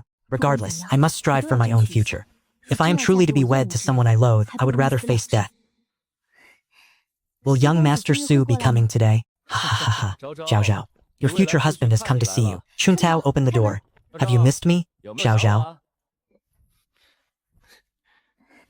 Young Master, you jest. What is the matter? Has someone been bullying you? No, no, if anyone dares to bully you, tell me, and I will knock their teeth out until they are scattered across the floor. And what if it is someone you cannot afford to offend? Do not joke. Aside from the current emperor, is there anyone that I, Suyek, cannot handle? You have truly hit the mark. It is indeed the current emperor. What is this object? This is a gift I have prepared for you. This item is called soap. It can be used to bathe and cleanse the filth from your body. Furthermore, I have infused it with jasmine. After washing, your skin will carry the fragrance of flowers. The soap locust pods and wood ash used in the past are far too difficult to use. I specially crafted this batch of soap using methods from my previous life. An item for bathing? How could you speak of such a private matter as bathing so bluntly? And to present me with such a thing? Why are you acting this way? In this sweltering weather, do you not feel that you cannot wash the sweat from your skin thoroughly? It is true that this is a common vexation. Come, let me teach you how to use it. What are you thinking? I mean to teach you how to use the soap. If Zhao Zhao does not mind, I could also teach you how to bathe. You lecher! Did you spend your past life as a light bulb? You always manage to intercept a girl just as she is brandishing her blades. How do you expect to be married off in the future? Who says I intend to marry? I shall serve my young mistress for my entire life. I have no need for such things. Once I marry your young mistress, I shall see to it that you are married off. Young mistress, look, he only knows how to bully people. Enough. Why must you two quarrel the moment you meet? It is not that. It is simply that this girl lacks tact. She draws her blade at the slightest provocation. Why are you still standing there? Go and fetch a basin of water. She is my maidservant. Protecting me is her duty. Young master, why must you make things difficult for a mere serving girl? I am not making things difficult for her. It is she who is constantly targeting me. I tell you, this thing is quite a treasure. Try using it to wash your hands in a moment. I guarantee that once you have used it, you will not be able to put it down. Young miss, the water has arrived. This girl must have feared I would bully Zhao Zhao while she was away, which is why she rushed so quickly to fetch water. Young master, how does one use this soap? It is very simple. First, dampen your hands. Then apply the soap and rinse with clear water. How smooth and silky it feels. The soap bean and wood ash we use daily are rough and uncomfortable. This soap is not only gentle, but it also carries a subtle fragrance of jasmine. Chuntao, smell this. Young miss, it is so fragrant. It truly is wonderful. I did not know what scent Zhao Zhao preferred, so I simply chose jasmine. How is it? Does it feel refreshing after washing? Yes, it is very refreshing. As long as you like it, that is all that matters. Young master, have you come here today merely to present a gift? No, primarily because I missed our Zhao Zhao. A bout of lovesickness has flared up, so I have come seeking the cure. Young master, pray stop with the jests. Based on my understanding of you, you would never visit this shop without a reason. What are you saying? Am I truly that sort of person? Very well. A certain little miser was lamenting those 1,000 taels of silver, was she not? I shall reluctantly compose a poem to reclaim the reward.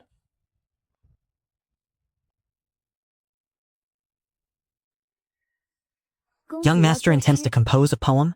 It is but a single. However, participating in this competition are Du Weiren and Wei Ying. Both are highly renowned scholars of the imperial capital. They possess profound attainments in the art of poetry.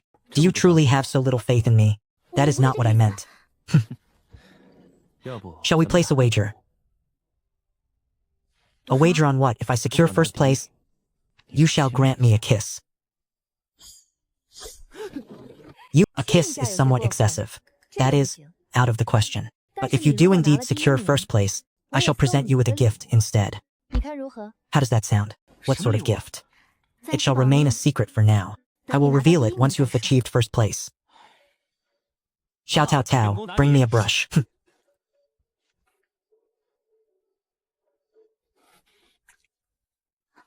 Is something the matter, young master? It is nothing.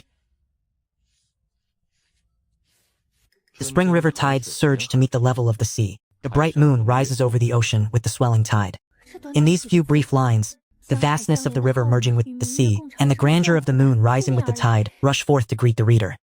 It strikes directly at the heart. Sparkling, the waters follow the waves for 10,000 miles. Where does the spring river not shine with the bright moon? The river winds around the fragrant mounds, the moonlight shining upon the flower-filled forests, all appearing as glistening frost. By the riverbank, who first beheld the moon?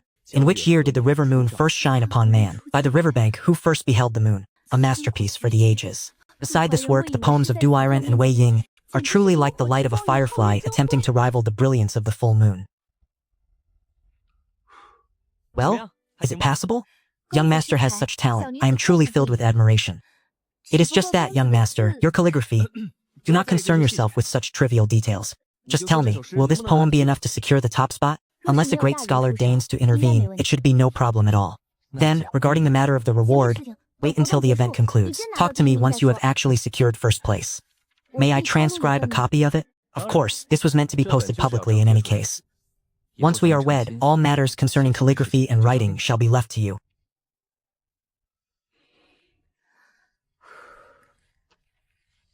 Very well. I shall go tell the attendant to post it. Old Yang, hang my poem up first. Boss, you intend to participate in the event as well?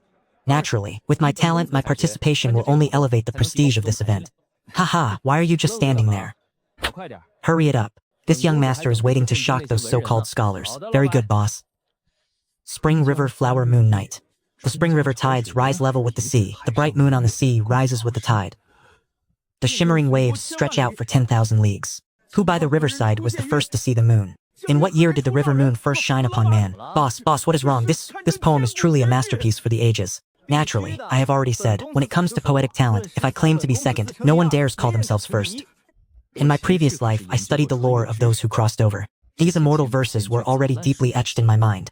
Since the heavens allowed me to live a second life, I shall not fail his expectations by acting as a literary plagiarist to awe the masses.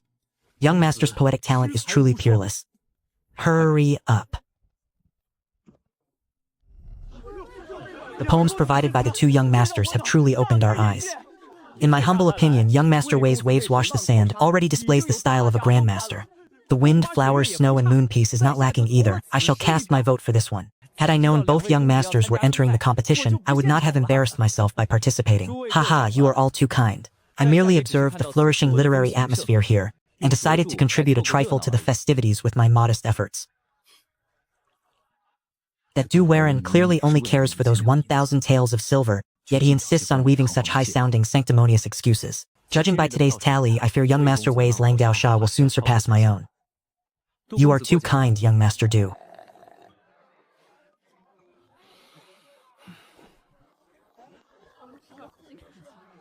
Goodness, whose poem is this? It is magnificent. An eternal masterpiece. This is truly a verse for the ages. What? Where is this eternal masterpiece? Where? Show me. Who wrote this poem? By the river, who first beheld the moon? In what year did the river moon first shine upon man? A fine poem, a truly fine poem. This must be the work of a great Confucian scholar. What a marvelous spring river flowers and moonlight night. I have dedicated decades to the study of poetry. To witness such a poem in my lifetime, I have no regrets. A celestial work, transcendent and peerless. Shameless scoundrel. This young Master Su is truly endearing. Another exquisite poem has appeared? Is there truly someone left in the imperial capital capable of writing such verse? I heard talk of an eternal masterpiece. Let us go and see. Do they truly believe that a verse for the ages is so easily penned?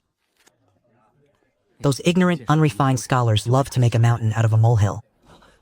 Greetings, young Master Wei. My good sir, would you mind allowing me a glimpse? A magnificent poem. I shall see for myself just what sort of verse this is, that you all would dare call it an eternal masterpiece. Which doddering old scholar has come to participate? Is this in any way reasonable? Watching the princess with such a bashful, longing expression in her eyes, It seems she has truly fallen for a shameless scoundrel. No matter how formidable he may be, he is at the end of the day merely a merchant. The deeper the princess's affection for him grows, the greater the calamity that will surely unfold in the future. Try this soap. Such a perfect body. I wonder which bastard will eventually be the beneficiary of it.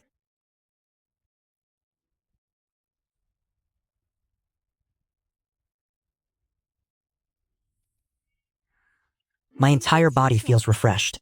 It even carries a pleasant fragrance. But it leaves a lingering scent long after the washing is done.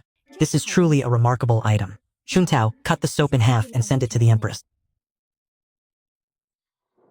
As you command, Princess. Chuntao, you have been working hard all day. You should go and try it as well. Princess, this servant should refrain from using it.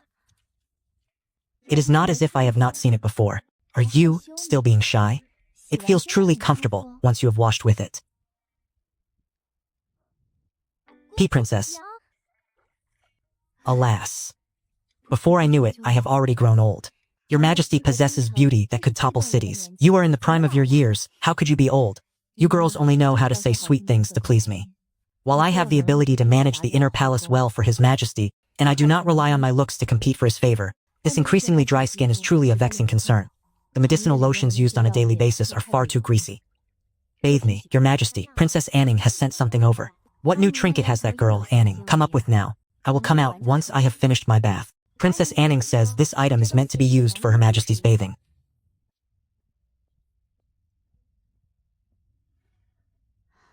What is this? This object is known as a scented soap. Princess Anning found it remarkably effective after bathing. She specifically instructed me to deliver it to Your Highness. That girl Anning certainly possesses a filial heart. How is it to be used? Apply the substance to the skin, scrub, and then rinse clean.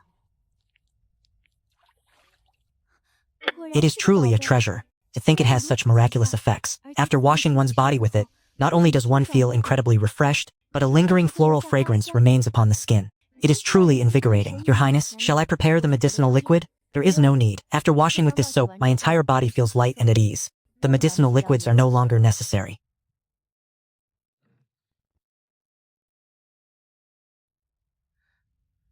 Your Majesty, the Empress has just finished bathing. Your Majesty, should you not be visiting noble consort Liu today? Why have you come to the Lijiang Palace instead? I have come to see the Empress because there is a serious matter to discuss. Empress, are you wearing a scent sachet?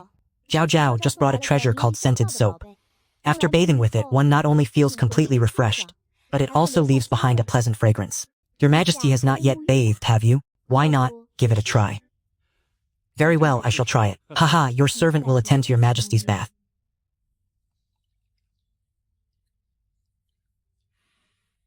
Water truly understands my heart. Your technique and pressure are both precise.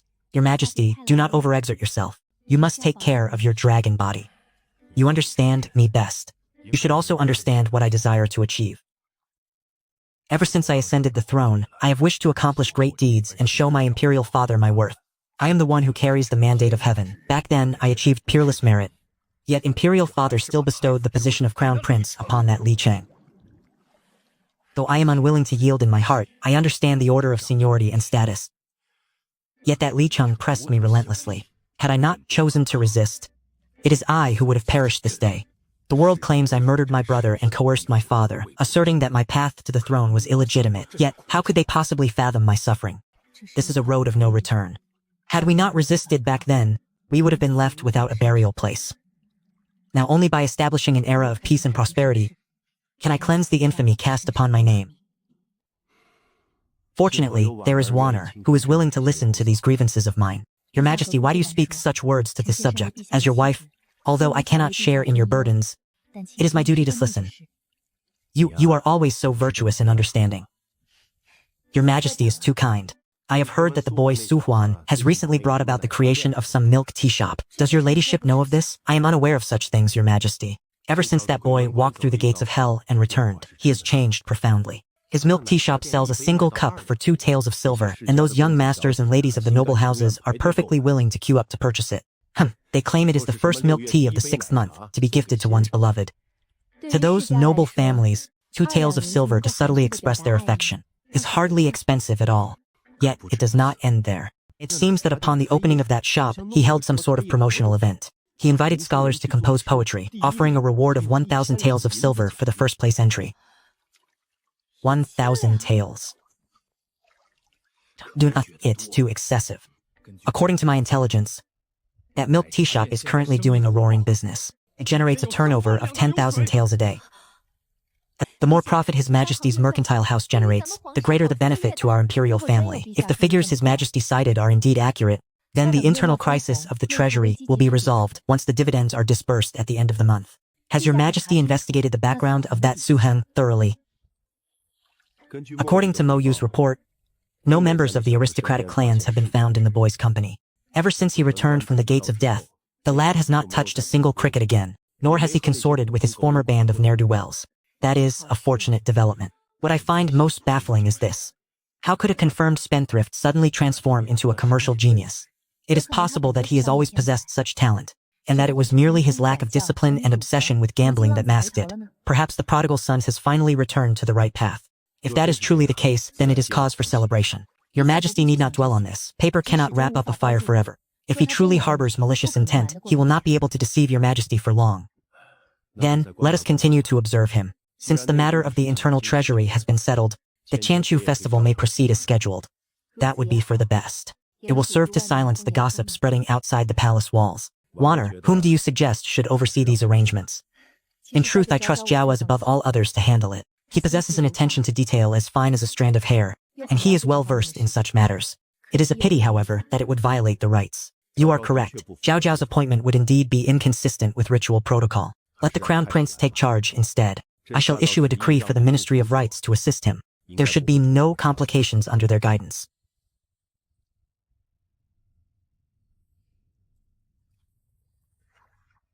Is there something else you wish to say to me? Your Majesty, perhaps you should allow Li Ji to participate as well. What could that coward possibly understand of such affairs? Let him simply prepare a few performances. He need not be involved in the proceedings. Li Ji is my son, after all. Very well, let him prepare the performance. Many thanks, Your Majesty. I only hope that boy is reliable. Do not let him cause any unnecessary trouble. What is this soap? Let us test it. Let us see if it is truly as excellent as Wanner claims. Ha ha ha, indeed, it is incredibly refreshing. What a marvelous treasure. Xiao Zhao would not have brought such a thing to me, would she, Your Majesty? Tonight we shall not visit Imperial Concubine Liu.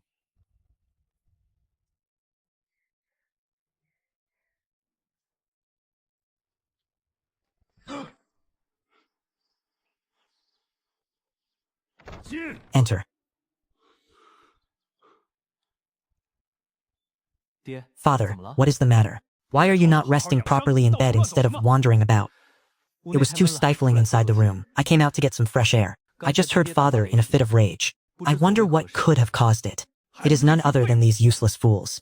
In recent days, the revenue of the Shuangshui Hall has plummeted to a mere tenth of what it used to be. How is that possible? My lord, your subordinate is at a loss as well. Since the opening of the new shop, Chongjiang Yulu, they have introduced something called milk tea that has become a city-wide sensation. Their business is several times more prosperous than ours ever was, and they have poached all of our customers. To which family does this Chongjiang Yulu belong? I must see for myself who dares to disregard the rules and encroach upon the Shu family's cold beverage trade. Chongjiang Yulu is an enterprise belonging to something called the Taobao Trading Firm. Your subordinate has inquired with several noble houses. They all claim that the Taobao Trading Firm has no relation to them. Taobao Trading Firm. Is it the same Taobao Trading Firm responsible for those handheld fans? That is correct, the very same. I had initially assumed the handheld fans were a new novelty concocted by one of the great clans. It appears now that this firm is not affiliated with any noble house. That your subordinate does not know. Father, there is no need for such anger. If this Chongjiang Yulu is so profitable, is that not a good thing for us? They have snatched away all our business. How could that possibly be a good thing, Father? Your perspective remains far too narrow. What do you mean by that? Father, what do you think is the most important element of a cold beverage? It is ice, you are correct, it is simply ice. Our Shu family holds a near monopoly on the ice trade within the imperial capital. Regardless of whether this jade dew is produced by an aristocratic clan or not, even if they were such a power, so long as they intend to deal in cold beverages, they must bow to the will of the Shu family. You mean to say that if we simply refuse to sell ice to them, they would be unable to produce their drinks. Precisely. Once they come begging at our doorstep, that will be our opportunity to demand an exorbitant price. Ha ha ha, you truly are a worthy son of Shoshide. I shall send men to negotiate with them at once. Father, you must not seek them out. Why? If we approach them directly, it will be viewed as an overt threat. While we need not fear the fallout, it would undoubtedly tarnish the Shu family's reputation. It would be far better to invent a pretext, claiming that our stockpiles are low and we cannot fulfill their orders. We shall force them to come to us in desperation. In this way, we can seize the initiative without suffering any negative repercussions. Ha ha ha, my son possesses the aptitude of a sage. Move slowly, do not let them collide. Huaner, do you intend to use this millet for brewing wine? Indeed, I do. Such high-quality millet is wasted on brewing. You do not understand, father. The value of the wine produced will far exceed the cost of the millet. You intend to sell it? Are you not aware that in our Great Shan it is forbidden to brew and sell alcohol privately? If we were to brew it merely for our own consumption, it would be one thing, but selling it is no simple matter. Rest assured, I have already considered these factors since I first decided to brew this wine. If all else fails, I shall bring this wine to seek an audience with His Majesty. Li Yan is currently in need of funds. I do not believe he will remain unmoved when he sees such a vast market. Then, what are these? These are the tools for brewing wine. Very well, since the money is earned by your own hand, it is not my place to comment. I shall say no more. Your father has faith in you.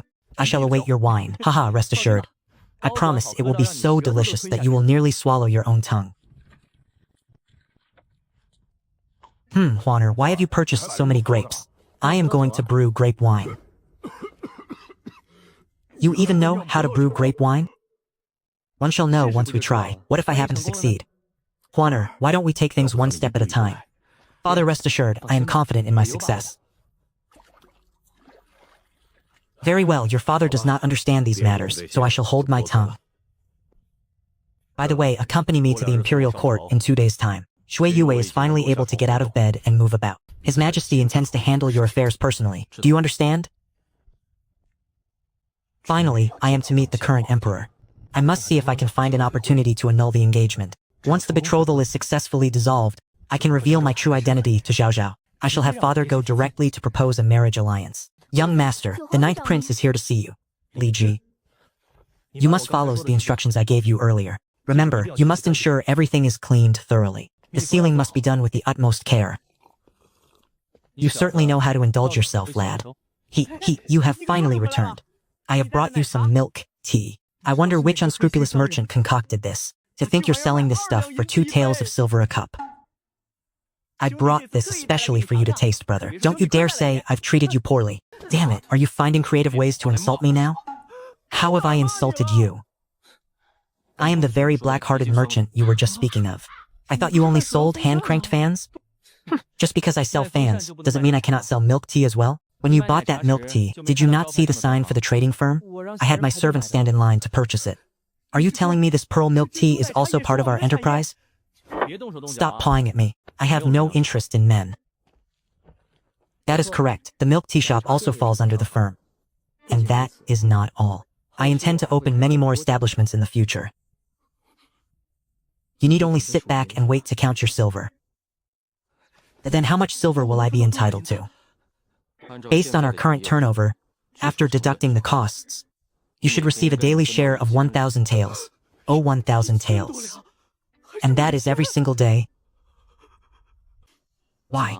Is that too little for you? It is plenty, brother. You are my own flesh and blood. Do not speak such nonsense. Your own brother is the crown prince. Are you trying to get me killed?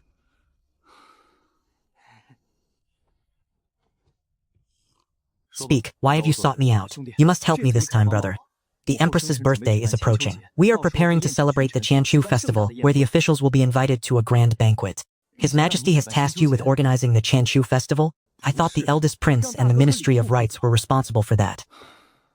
That would be the sensible arrangement. So, what help do you need from me? Mother Empress has requested that I participate as well. You know full well that I am not adept at these matters. The Ministry of Rites will certainly not offer me any assistance. At this moment, you are all I have.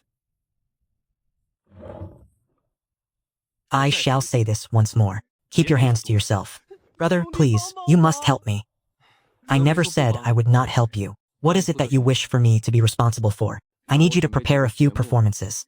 And then there is the matter of the banquet and spirits for the families of the high officials. Do you wish for the result to be merely passable, or do you wish for it to be truly dazzling? What do you mean by that?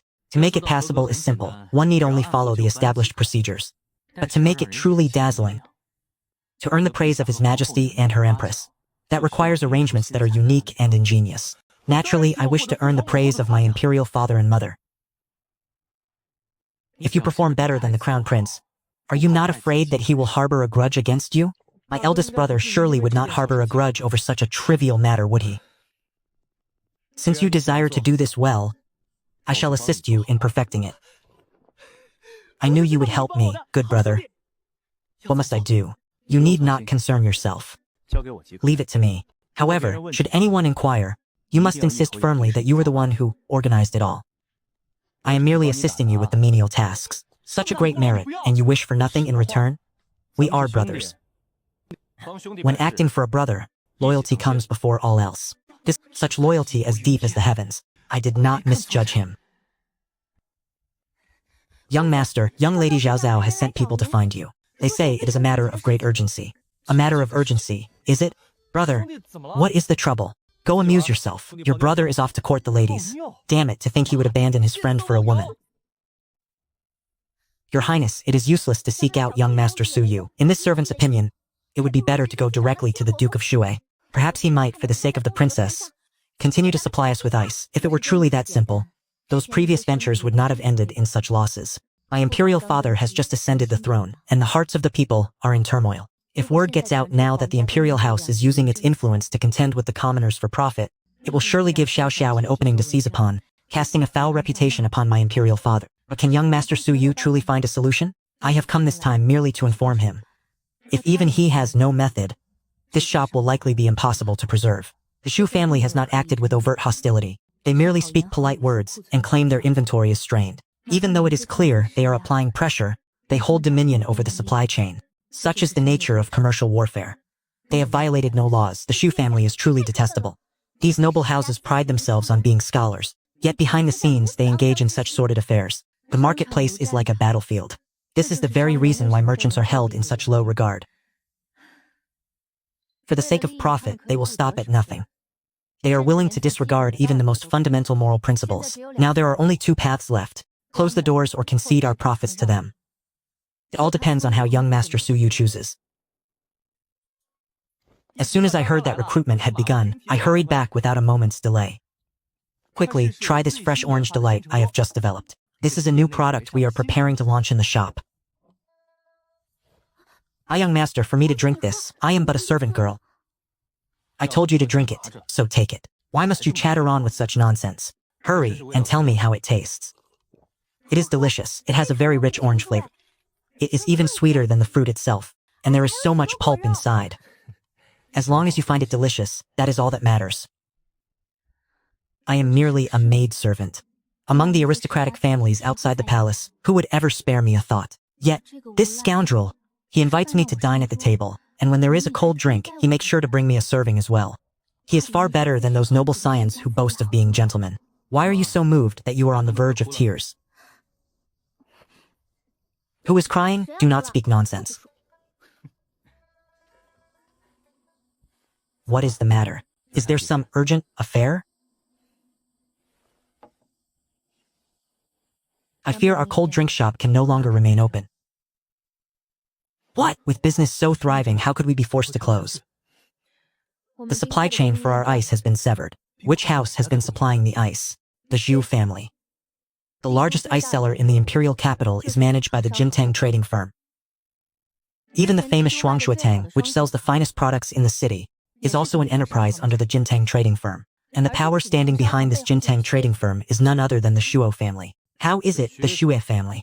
Had I known it was the Shui family from the start, I never would have sourced my supplies from them. But if ice cannot be transported over long distances, if we were to source our supply from a neighboring city, by the time it arrived, more than half would likely have melted away. There is no need to source stock from elsewhere. Do you mean to collaborate with the Shui family? They would surely demand an exorbitant share. You must prepare for the worst-case scenario. Who said I wanted to collaborate with them? Are they even worthy of such an honor? Are you suggesting we close the shop?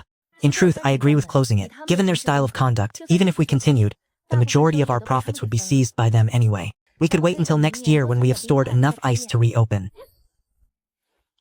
Little fool, why would I close the shop? Not only will I keep the shop open, but I will also ensure the death of Xiao Tong. Follow me, I have a treasure to show you.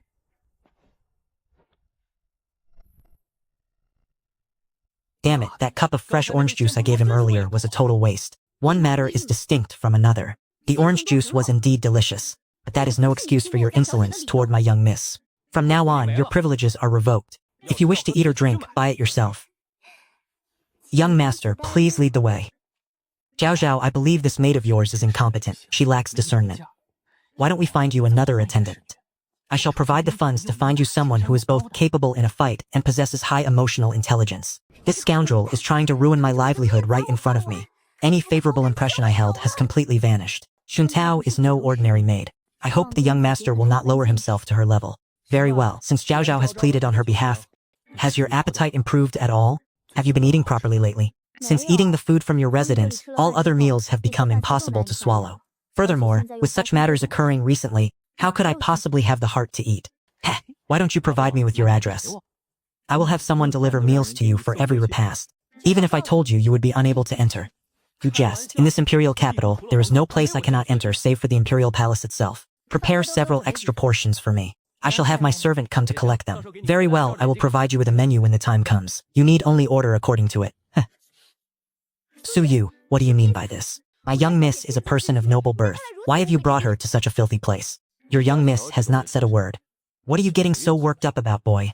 There is indeed a lingering stench. However, this place is not dirty. Someone, come here. Bring me the barrels I prepared. What are these? To aid digestion, merely to aid digestion. What purpose does this serve? You shall know in a moment. Shovel the saltpeter into the large barrel.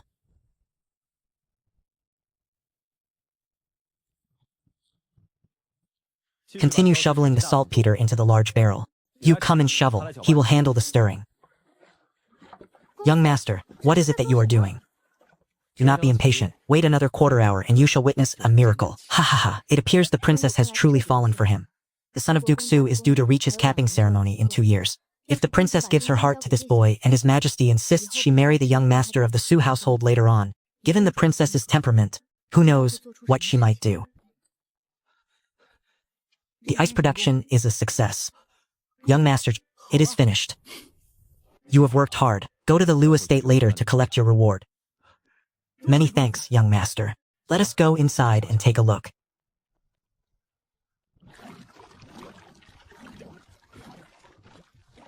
Look, what is inside?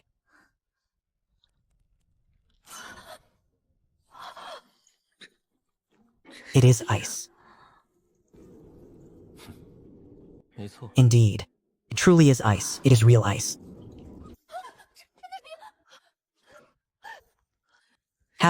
How was this achieved? Even if I were to explain the principles to you, you would not understand. You need only know that I possess the ability to produce ice. This method of ice production used by the Xiao clan is not difficult. Most importantly, it can be utilized repeatedly. It is fortunate that I made preparations in advance. Otherwise, I would have truly been held at the mercy of the suppliers. Is this some form of immortal art? This is not called an immortal art.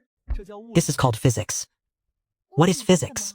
I cannot explain it clearly either. You may simply assume it was something I discovered by chance. The young master is truly a remarkable person. I had originally thought he was merely putting up a bold front. I never imagined he could truly manifest ice out of thin air. The problem has been resolved so easily. Have you fallen in love with me? Would you like to be my wife? If the young master were to learn of my true identity, he certainly would not be as relaxed as he is now. Just what is your identity, Zhao Zhao? I cannot reveal it to the young master just yet. However, young master, you should not speak so recklessly while we are out, lest you invite unnecessary trouble. We have been working together for so long. You should know my character. Why must you keep secrets? I am not boasting. But even if you were a princess, I would not fear it. If I were a princess, would you dare to go and ask for my hand in marriage? Forget it. Look at you, acting as if you fear nothing. It is not that I dare not. It is simply that I do not care for princesses. If you truly dared, why would you say forget it? She is a noble princess. What man would not wish to take her home as his wife? I believe you are simply afraid.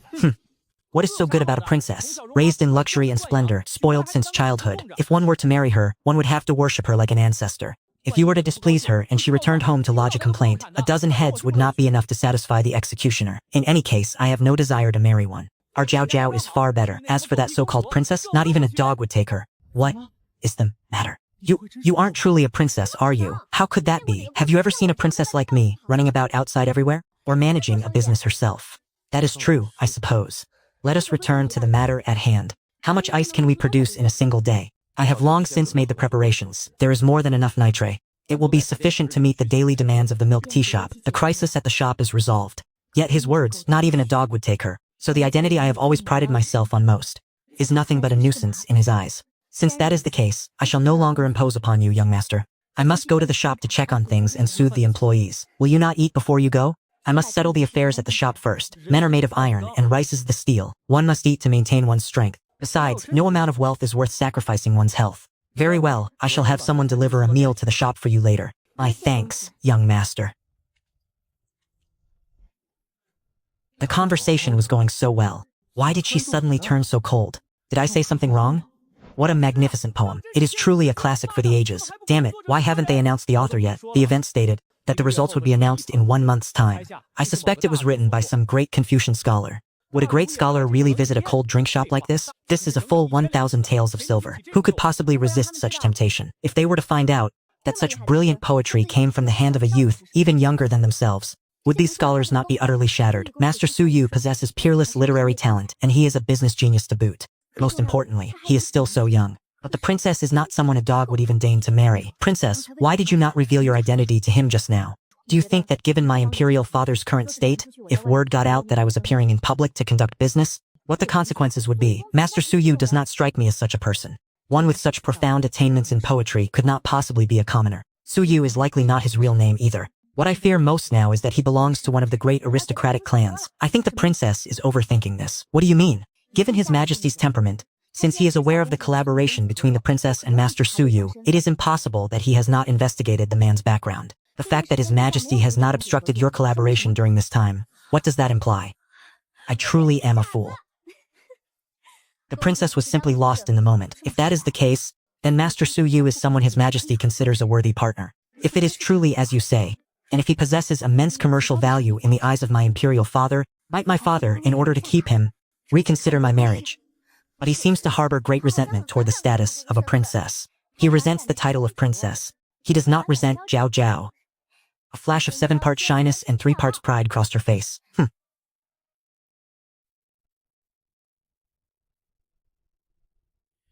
Enter the study. Tell me, how is that milk tea shop faring? Is there anything unusual with the old master? Everything remains as it was. In fact, today's business was even more booming than yesterday's.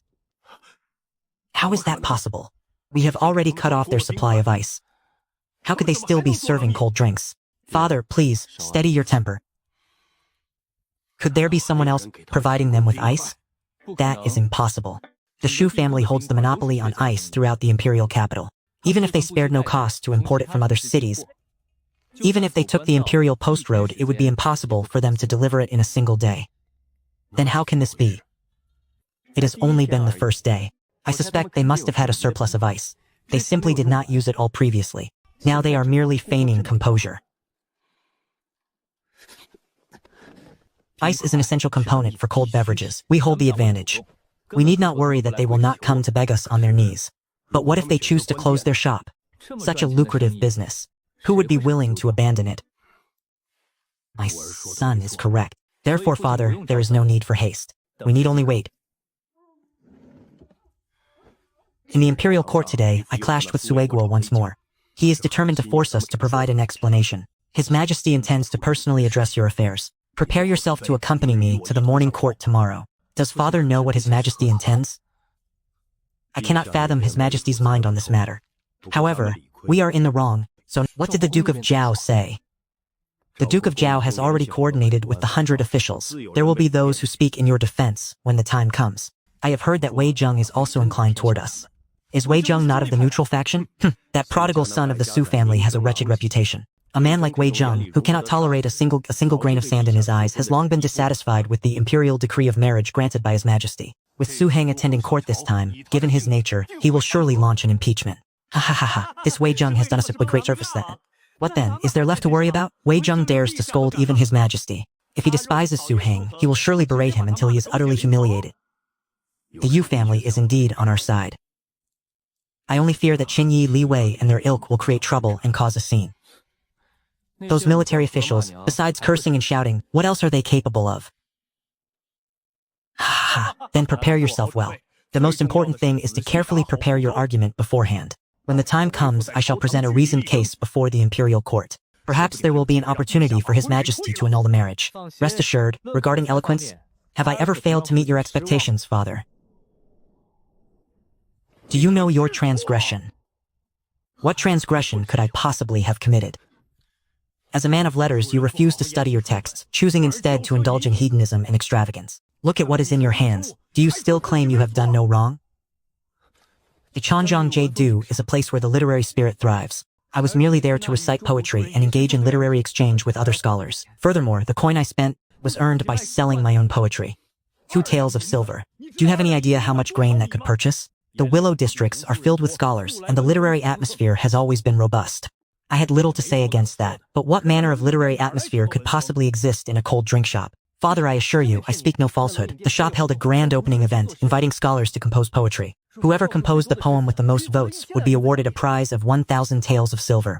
In these past few days, all the renowned scholars have flocked to the cold drink shop to admire the verses and exchange insights. 1,000 taels of silver.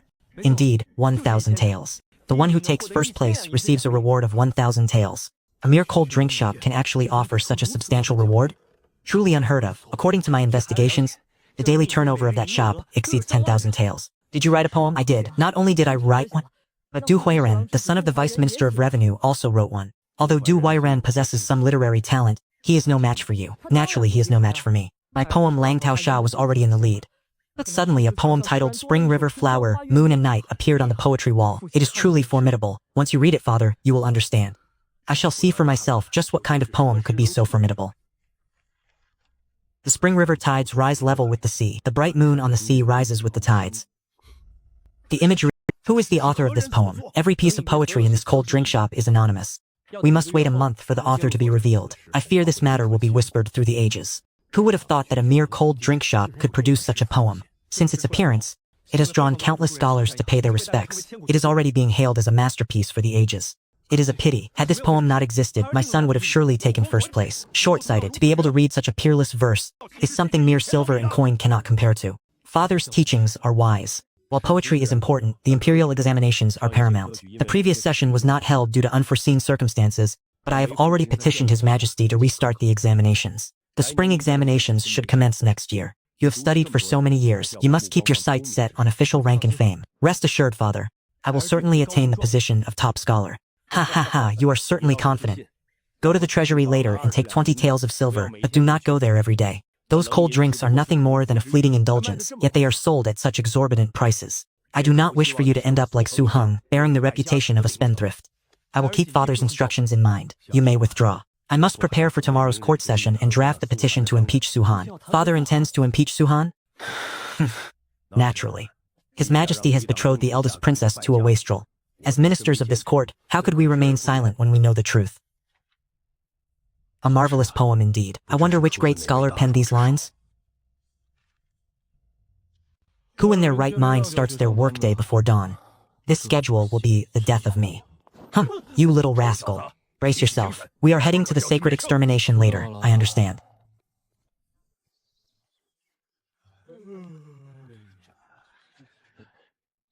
So this is Su Han. Ha, Duke Su was a hero for a lifetime.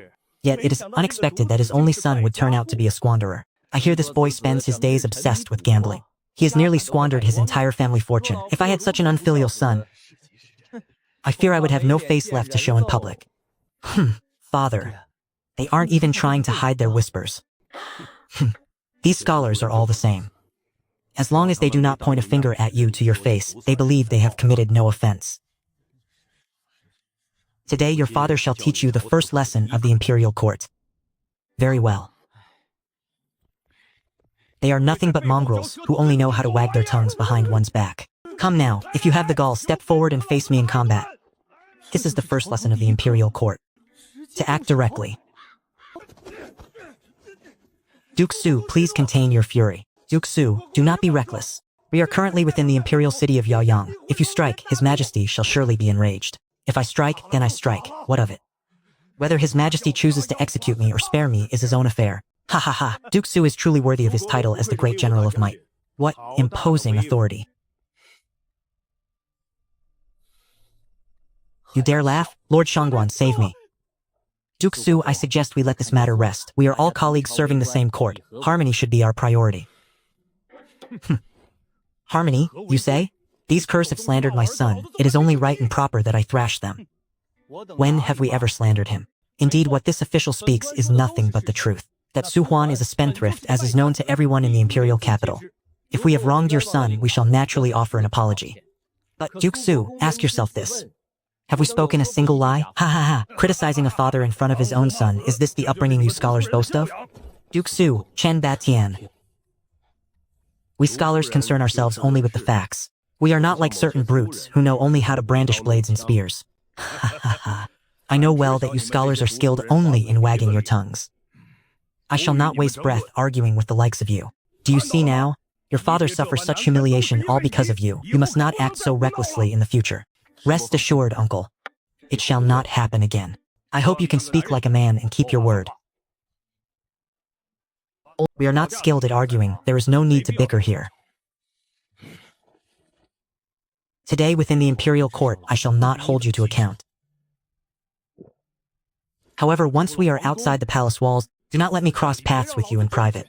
Otherwise, I will beat you each time we meet. Ha, count me in, ha ha ha, threatening imperial officials?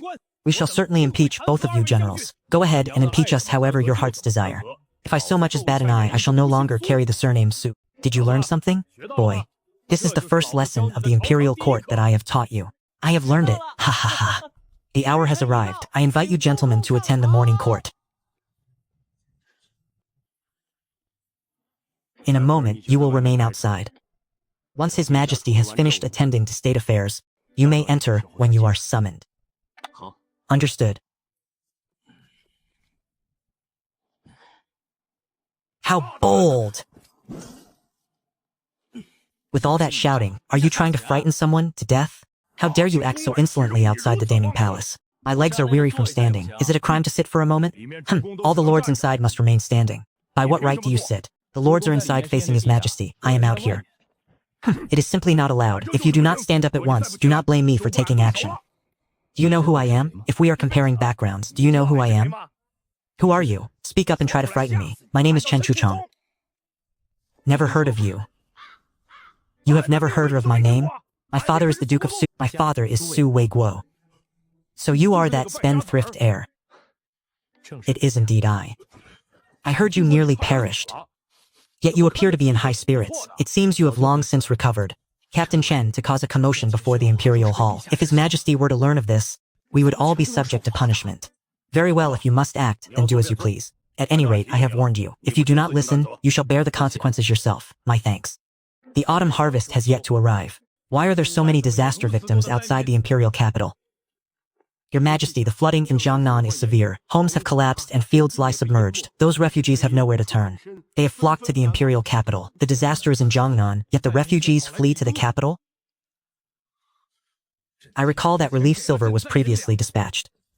Why have the local magistrates failed to properly settle the victims? Your Majesty, previously the Ministry of Revenue released 300,000 taels for disaster relief. The local prefectures have all been actively managing the situation. Not only have they stabilized the displaced population, they have also taken the initiative to coordinate with local gentry to provide forage and aid. However, there are simply too many refugees. This amount of wealth and grain is merely a drop in the ocean. If the funds are insufficient, then distribute more. Ensure the refugees are settled properly. Must I teach you how to handle such matters? The autumn harvest has not yet begun. The state treasury holds little grain or coin. If it were all directed toward disaster relief, I fear the provisions for the military would be severely compromised.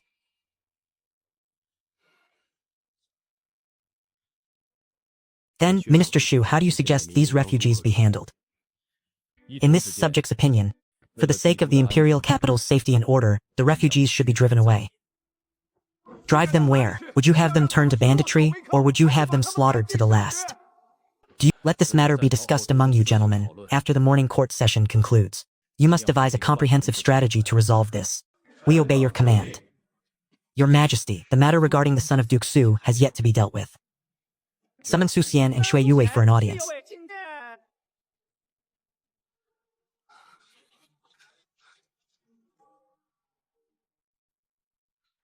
Your subject Su Heng pays his respects to your Majesty. Your subject Shui Yue pays his respects to your Majesty. Rise, a moment ago I heard him roaring from outside. Yet now there is not a trace of emotion to be heard in his voice. This old emperor is truly deep and calculating. Your Majesty, I implore you to render justice for your subject and my son. General Su, what brings about such a request? Your subject has only this one son, Su Heng, in 5 generations of inheritance. Yet Shui Yue nearly took my son's life. I beg your Majesty to punish him severely. Nearly took his life? Your Majesty, at the time, your subject and Su Heng engaged in a verbal altercation that turned into a fight. I struck his head merely by accident. I beg your Majesty to discern the truth. An accident, you say? If it were an accident, how did you come to be wielding a wooden club? If it were an accident, why did you command your servants to restrain me? And then aim specifically for my head? When were you ever restrained? Was there ever such a thing? Summon the servants who were in the room at the time. A single inquiry will reveal the truth. Where are those servants now? Your Majesty, those wretches failed to prevent the strife in time. Nor did they manage to protect their masters. When your subject discovered this, I was so overcome with rage that I applied excessive force while administering household discipline. They have since perished. This is your subject's failure. I am willing to accept punishment. What a convenient way to ensure there are no witnesses left alive. He struck them down until they were dead. His methods are truly ruthless. You insolent brat. Do not cast baseless aspersions upon another's integrity. General Su, you are truly making a mountain out of a molehill. My son has already stated that he did not act with malice. Furthermore, Su Heng also fractured my son's ribs. His current condition is far better than that of my son. To bring a mere squabble between children before the imperial throne. Do you truly believe His Majesty has so much leisure time? What do you ministers believe should be the resolution of this matter? Your subject believes Lord Shu's words are not without reason. This matter is, in truth, merely a squabble between children. They simply failed to measure their strength for a moment. Your Majesty need only issue a light punishment. I second this. I also second this. Your Majesty, it was only by good fortune that Su Heng survived. If any lasting harm had come to him, the Su family line would have been severed. Even I would not strike with such malice as this Shui Yue. Though the two have yet to reach adulthood, they are no longer mere children. That Shui Yue struck with the intent to kill is an undeniable fact. An ordinary family would demand a heavy penalty, let alone when the victim is the son of a duke, and furthermore, the current imperial son-in-law. This affair must be dealt with severely, or else it will be difficult to appease the public. Shui Yue is also the son of a duke, and he too has not yet reached adulthood. If we were to severely punish him for a trifle such as this, it would be neither reasonable nor fair, would it? What could possibly be inappropriate about it? A life for a life and a debt must be repaid. These are the immutable laws of heaven and earth. But Su Heng is perfectly fine now, is he not? Yet Shui Yue suffers from his own injuries. If we are to speak of justice, it is Su Heng who should be punished. Su Heng was injured in the head, while Shui Yue's injuries are to the ribs. Which condition is more fatal? General Su, this is mere sophistry. I only see the reality. Su Heng is unscathed, while young Master Su remains gravely injured and unrecovered. Speak your mother's nonsense. Come, come. I shall let you strike at my ribs, and you shall let me strike at your head. Let us see if I cannot shatter your dog's head into a pulp. Your Majesty, for the Duke of Su to be so insolent in the imperial court, he has no regard for the law. Enough. What kind of decorum is this? Bickering and shouting. How has this imperial court become no better than a common vegetable market? The civil officials bicker, the military generals curse like ruffians, and this old emperor sits there as if watching a theatrical performance. Since the lords cannot negotiate a reasonable solution, I shall render the final judgment on this matter. Your Majesty, your servant has words to offer. So Duke Wei also wishes to express his opinion? That pause the old emperor made just now. It was clearly to wait for someone to step forward. What exactly is he planning? Your servant wishes to impeach Su Heng. Duke Su and your Majesty, speak. The one your servant wishes to impeach first is Su Heng. As the son of a duke, he spends his days wallowing in gambling and brawling, bringing shame upon the house of Duke Su. I say, Elder Wei, you old fool, we have no personal enmity between us. What is the meaning of this? Your subject is impeaching Duke Su for failing to discipline his son. He spoils the child excessively, allowing him to run rampant and sow chaos throughout the imperial capital. He is unfit to be a father. Wei Zheng, you go too far. This is a private family matter. Must you impeach him for this as well? The family affairs of a subject are matters of the state. I second the motion. The reputation of Su Han is already notoriously foul throughout the imperial capital. If he is not restrained further, I fear he shall become the next Wu Hai. Duke Su truly ought to discipline his child more sternly. Indeed, if this indulgence continues, the consequences will be dire. Why is this old emperor suddenly smiling at me? It is rather chilling. Your subject also wishes to impeach your majesty. For a dissolute wastrel like Su Han, not only do you refuse to restrain him, but you have even bestowed upon him a marriage to Princess Anning. To encourage such corrupt ways is truly inappropriate. Are you implying that I am muddled? Even if I risk the charge of speaking recklessly against the sacred will, I must beg your majesty to rescind the imperial decree. Your subject believes Duke Wei's words hold merit. Everyone has witnessed the conduct of Su Han. He is truly unfit to assume the heavy mantle of a prince consort. Your subject agrees. Your subject agrees. Good heavens, there is such a stroke of good fortune. Old man Wei, you are truly my greatest benefactor. My will regarding this marriage is set. Anning is my daughter. It is only reasonable and righteous that I decide her marital affairs. Let no one speak of this again. Your majesty, I believe what they say is true.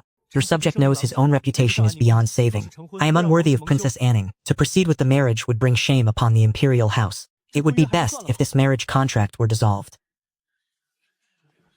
What is he doing? He is actually taking the initiative to dissolve the betrothal? A mere act using retreat as a means of advancement. He knows that his majesty feels indebted to the Su family. He says these words only to display a facade of magnanimity. I say, old Su, was your son's brain truly damaged in that fight?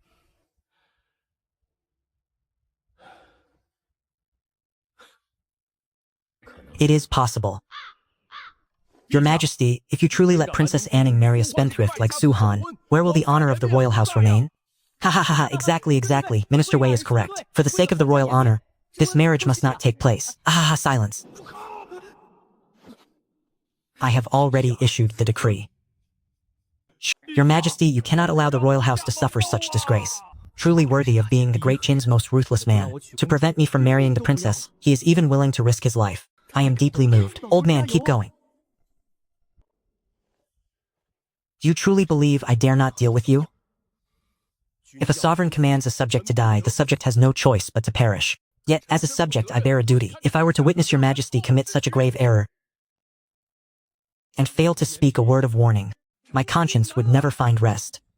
Very well. You leave me no choice but to break my word, is that it?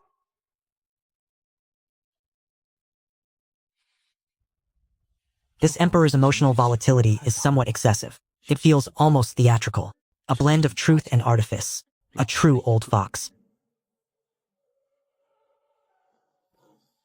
Your majesty, Minister Wei is merely considering the dignity of the imperial house. This Su Heng is no match for Princess Anning. I implore your majesty to reconsider. I implore your majesty to reconsider. I implore your majesty to reconsider. With so many rushing to apply pressure, there is no need for me to join the fray. It is better to avoid drawing fire upon myself. Your majesty likely does not know how wretched Su Heng's reputation is outside these walls. I have compiled a record of his transgressions here. I humbly request that your majesty review it. Present it. Your majesty, this young man has committed every vice and done every evil among the common folk. He has incited the wrath of the heavens and the resentment of the people. Should Princess Anning wed him, it would surely bring shame upon the imperial house. For the sake of the imperial house, your majesty, let this marriage be called off. In truth, I bear no personal grudge against Su Heng. He lost his mother at a young age and lacked discipline. Duke Su has been away at war for years and has been unable to keep him in check. Although he is addicted to gambling and stirs up trouble from dawn until dusk, yet, however, a wayward youth so devoid of discipline, how could he ever be worthy of a princess? Shui Shende, what the hell do you mean by that? This official is merely stating the facts. Does General Su perhaps believe his son has received a proper education? Or perhaps he believes his son's reputation is sterling? Duke Shu, is it? You may call me Su Han, a man of no talent or learning. But you should not have spoken ill of my father and mother. Such is the truth of the matter. This official is merely stating the facts. Before ascending the mountain, my father exhorted me not to act recklessly within the imperial court. He also taught me how to handle affairs when I have been offended. This official is all ears. It is to curse your mother. Ah! You insolent brat, how dare you strike a man within the Daming Palace? Father Su Han, you haha, truly, a tiger father produces no dog son, haha, how satisfying. A blow well struck, haha. You wretched brat! To commit violence within the Daming Palace is unprecedented. If your majesty does not punish him severely, I fear it will be difficult to command public respect. I implore your majesty to severely punish this boy. I implore your majesty to severely punish this boy. Now, should you not annul the marriage proposal? Nonsense, I myself have struck men in the Daming Palace before. Who says it is unprecedented? Haha, my own father. At a time like this, why must you show off so aimlessly? General Su, you seem quite proud of this. That is correct, I am indeed quite proud. Your Majesty, pray tell, did your subjects strike the right man back then? Your Majesty, Suhan has assaulted an official of the imperial court. According to the laws of the Great Shan, the most lenient penalty for such an offense is exile. I implore your Majesty to grant me justice. Suhan, you commit violence within the Daming Palace. Is there any regard in your eyes for the Great Shan, or even for me, your emperor? My father went to save your Majesty all those years ago. It was then that my mother lost her life. For all these years, my father has remained at the border, rarely returning home. Yet this dog dares to mock my father's loyal service to the nation. To insult my parents in such a manner. If I were to show no reaction, what kind of son would I be? What are you planning to do? Guards, stop him. Brother, you are truly peerless. I Chenchu, release me. Even if I must die today, I will drag this cur down to the grave with me. This old fox was not truly enraged at all. The corners of his eyes were barely suppressing a smirk. He knew everything as expected. He had been putting on an act with the civil officials all this time. Enough. Everyone remain calm. Regarding the matter of Xue Yue and Su, it was Ye Yue who struck with lethal intent first. According to the statutes of the Great Qin, to intentionally murder the son of a duke is punishable by immediate execution. Your Majesty, this is merely a childish squabble. Silence. Su Heng committed assault within the Daming Palace. According to the Daming Code, he shall be exiled. If none of you lords have any objections, this matter shall be settled according to the law. Your Majesty, is this punishment not too severe? Your Majesty, I have only this one son. I beg your Majesty to show mercy beyond the law. I beg your Majesty to show mercy beyond the law. I wish to resolve this privately. When I wished to follow the law, you lords disagreed. Now that I follow the law, you lords disagree once more. Are you merely toying with me? Your Majesty, I believe we are all colleagues in this court, and both sides are at fault. Let us deliberate upon this matter at greater length. And how do you propose we deliberate at length? I shall not pursue the charge for the beating Su Huan just delivered, and Su Huan shall not pursue my son's actions. This clever display of retreating to advance has completely exposed the true colors of this old teapot. This old emperor plays his games quite skillfully. However, I have no intention of letting this matter rest so easily. Your Majesty, I plead guilty. I am willing to accept this punishment. Please, Your Majesty, proceed according to the laws of Great Qin. Herr, Su Huan, do not be reckless. Do you even know what exile entails? Cease your babbling. A mutual destruction serves no one's interests, Su Heng. Who said I intended to see us both perish? Though I have committed a grave error, I humbly request that Your Majesty grant me an opportunity to redeem myself through service. And what opportunity is that? I have heard that a great multitude of refugees has gathered outside the imperial capital. Since the imperial court is unable to provide disaster relief, I happen to have a plan. It will not only settle those refugees, but it will not require a single coin from the national treasury. If the subject manages to accomplish this task, I wonder if it might offset my previous transgressions. Are you certain you can handle this properly? One shall know whether it is possible only after a trial. Is it not merely replacing charity with labor? Those disaster victims are currently drowning in despair. As long as they are given the opportunity to earn a living through their own toil, I guarantee every one of them will be moved to tears of gratitude. My true goal, however, is to fleece the great aristocratic clans of their wealth. A mere yellow-mouthed child who knows not the immensity of heaven and earth. The disaster victims are a headache for all the lords of the imperial court. You think you can handle them? It is truly a farce. A good-for-nothing spendthrift who has never studied a day in his life actually dares to clamor about handling state affairs. Ha ha ha, it is truly enough to make one laugh until their teeth fall out. Do you actually believe you are more intelligent than the esteemed officials of the court? Ha ha ha, it is not that I, Suhan, am so intelligent. It is simply that the capabilities of you gentlemen are lacking. To be unable to handle such a simple matter and yet still have the audacity to hold office, how shameful. Presumptuous. This is the imperial court. How dare a yellow-mouthed child like you run wild here? Your Majesty, this Suhan has no respect for his elders, is incredibly arrogant, and has openly mocked the 100 officials. I beseech your Majesty to punish him severely. I beseech your Majesty to punish him severely. Suhan, this matter is not one to be joked about. Your subject is willing to sign a military pledge. If I am unable to properly settle the disaster victims, I implore your Majesty to grant me death. Honor, do not speak such nonsense. Suhan, perhaps we should just let this be? I implore your majesty to grant me this opportunity. Ha ha ha, if that is the case, then Zhen shall grant you this opportunity. So long as you can resolve the issue of the disaster victims, not only will you have atoned for your crimes through service, but Zhen shall also bestow an official title upon you. This subject is not cut out for government office. If your majesty truly wishes to reward me, bestow upon me a peerage instead. It shall be as you wish. If you successfully resolve the disaster victim crisis, Zhen shall enfiaf you as a founding county baron. I thank your majesty. Do not be so hasty in offering your thanks. What if you fail to complete the task? I intend to take his head. Haha, rest assured, your majesty.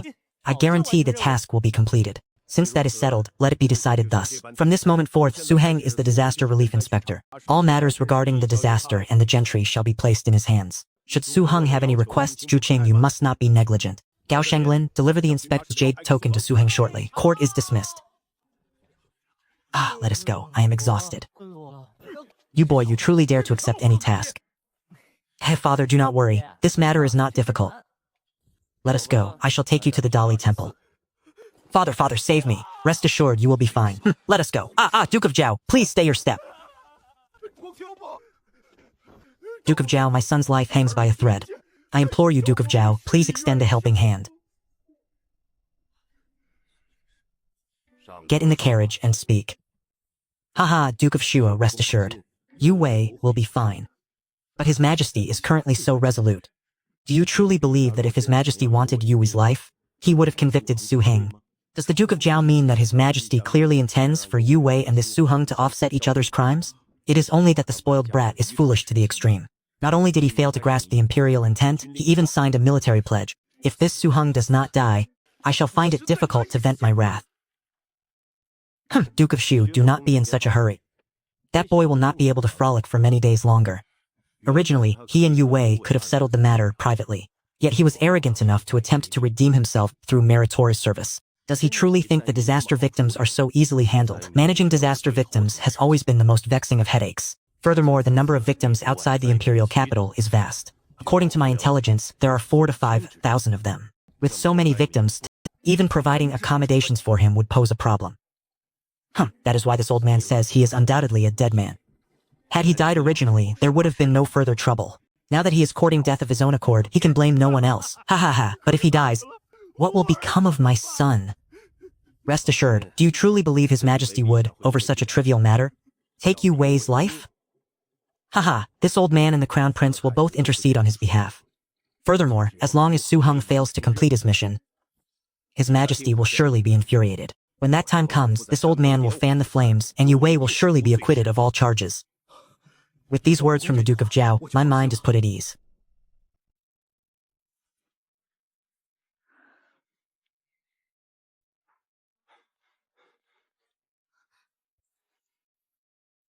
This concubine pays respects to your majesty. I have already told you, we are an old married couple. There is no need for such excessive etiquette. Etiquette is the very foundation of the inner palace. As the mistress of the inner palace, how could I possibly break the rules? The Empress always has an answer rooted in grand principles. Gao Shanlin, bring the tea inside. I had my attendants wait in line to purchase this milk tea for you. I must admit, the things that Brat Su Heng comes up with are all rather novel. Did your majesty meet with Su Heng today? I did. Is something the matter? Originally, I intended to have him owe me a favor. Who could have anticipated that the boy would brazenly start a brawl within the Daming Palace, striking Shuizhenda and completely disrupting my arrangements? That boy is truly unruly. I initially thought that his sudden transformation from a profligate scion into a commercial genius harbored some hidden plot. However, seeing that he remains just as willfully unruly today has actually put my mind at considerable ease. How was the matter of the marriage contract handled? I managed to brush him aside. That boy stirred up a commotion in the imperial court and then went on to sign a military decree. He vowed to resolve the disaster relief situation on my behalf. He drew the attention of the entire court, allowing me to conclude the morning audience under the guise of the distraction. He signed a military decree. He pledged to resolve the disaster relief crisis for your majesty. Alas. I granted him a reprieve, yet he insisted upon this path. He even staked his own head upon the guarantee. Even if I desired to protect him, I am now powerless to intervene. It is inevitable for youths to be driven by impulse. Your Majesty must not actually take his life. Ha ha ha, rest assured, Empress. I am still counting on this boy to generate wealth for the treasury.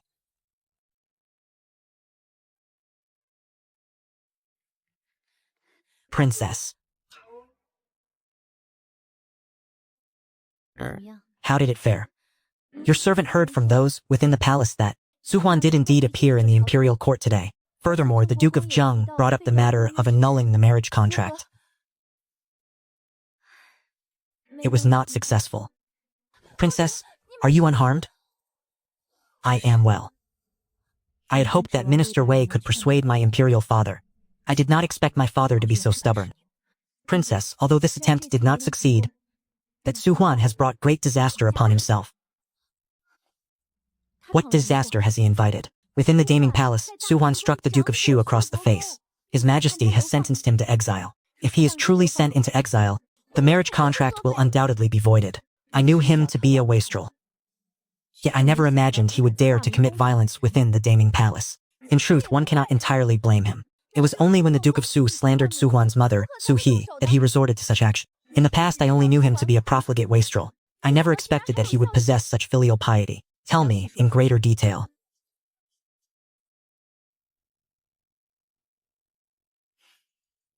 To think the entire imperial court would actually use my marriage as a tool to besiege a youth who has yet to reach the age of manhood. Upon hearing that he struck Shuashunde across the face, I found myself feeling quite gratified. Although he is indeed reckless and absurd, he still retains a certain feral wildness in his blood. Regarding the matter of the famine victims, even the Crown Prince and my father are unable to handle it with proper grace. What could he possibly do? This servant believes that Su Heng will have no way to turn the tables this time. Given the Emperor's temperament, he will not allow the lineage of a loyal subject to be severed. We lack the power to intervene in this affair. We need only watch and wait for the outcome. If Su Han is unable to complete the task, I will intercede with His Majesty on his behalf then.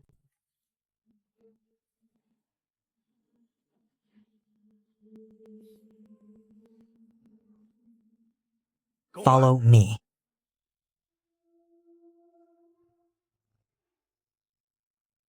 Kneel. You should be able to sense that His Majesty wishes to settle this matter quietly. I can sense it. Then why did you insist on a fight to the death with Shui Yue? The Su family has relied on a single heir for 5 generations. If something were to happen to you, how could I answer to our ancestors and your mother? Father, do you think I look like a man without a brain? I do. Your words have truly brought this conversation to a dead end. How could you have spent your time carousing with the likes of Shui Yue? That was in the past. Ever since, I suddenly feel as though my very essence has been refined. My entire being has been elevated. Heh. You truly possess the means to accomplish this. Naturally, I would never undertake a task without being certain of success. I have always regarded my own life as more precious than anything else. Without absolute certainty, how could I have possibly signed the military warrant? While others view these 4,000 or 5,000 refugees as a calamity, to me they are the very labor force I am most in need of. With the mandate from Li Yuan, I can finally cast aside all restraint and act.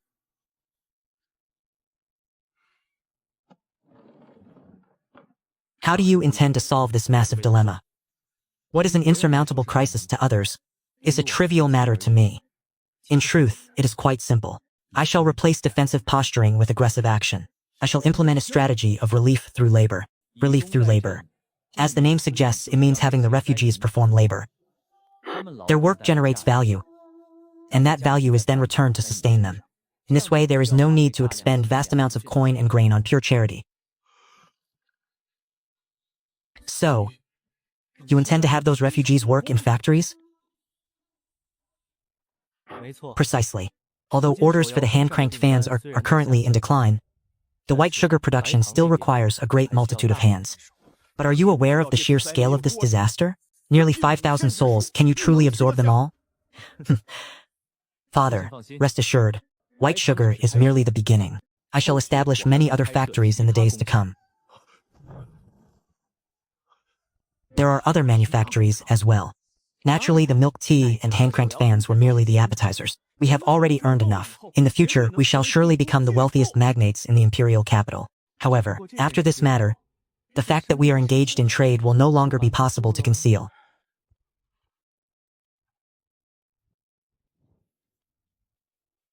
Ancestors, look down upon me. Today your descendants face a mortal peril. In this exigency, I have no choice but to defy our ancestral teachings. I know that you, our ancestors, are beings of great wisdom and righteousness. The continuation of our bloodline is of the utmost importance. I pray that you do not hold me to blame. Cast aside your doubts and act. Let everyone see that you are no wastrel. Rest assured, father. Choir, would you allow your father to keep the silver for safekeeping? When the month draws to a close and the profits are distributed, I will have it transported to the Duke's estate. Ha ha ha, that is my good son.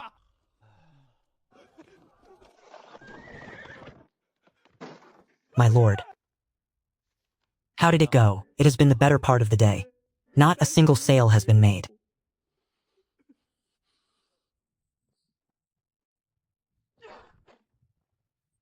Useless, a pack of useless fools. I provide them with such high wages, yet they cannot even manage the small matter.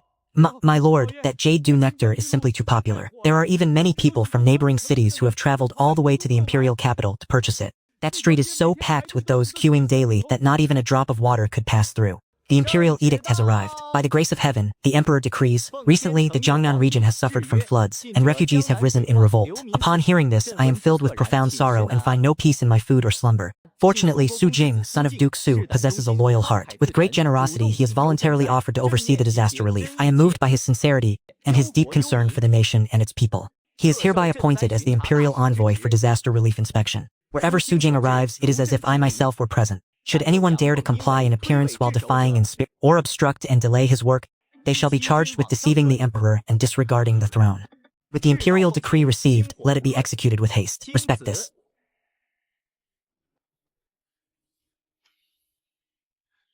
This subject, Su Shun's, accepts the decree. Congratulations, imperial son-in-law. Lord Gao, please do not speak so recklessly. The marriage has yet to take place. How can you address me as imperial son-in-law? You have worked hard, Lord Gao.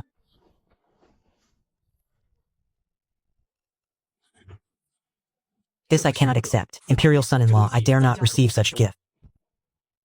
I felt a kinship with eunuch Gao the moment we met.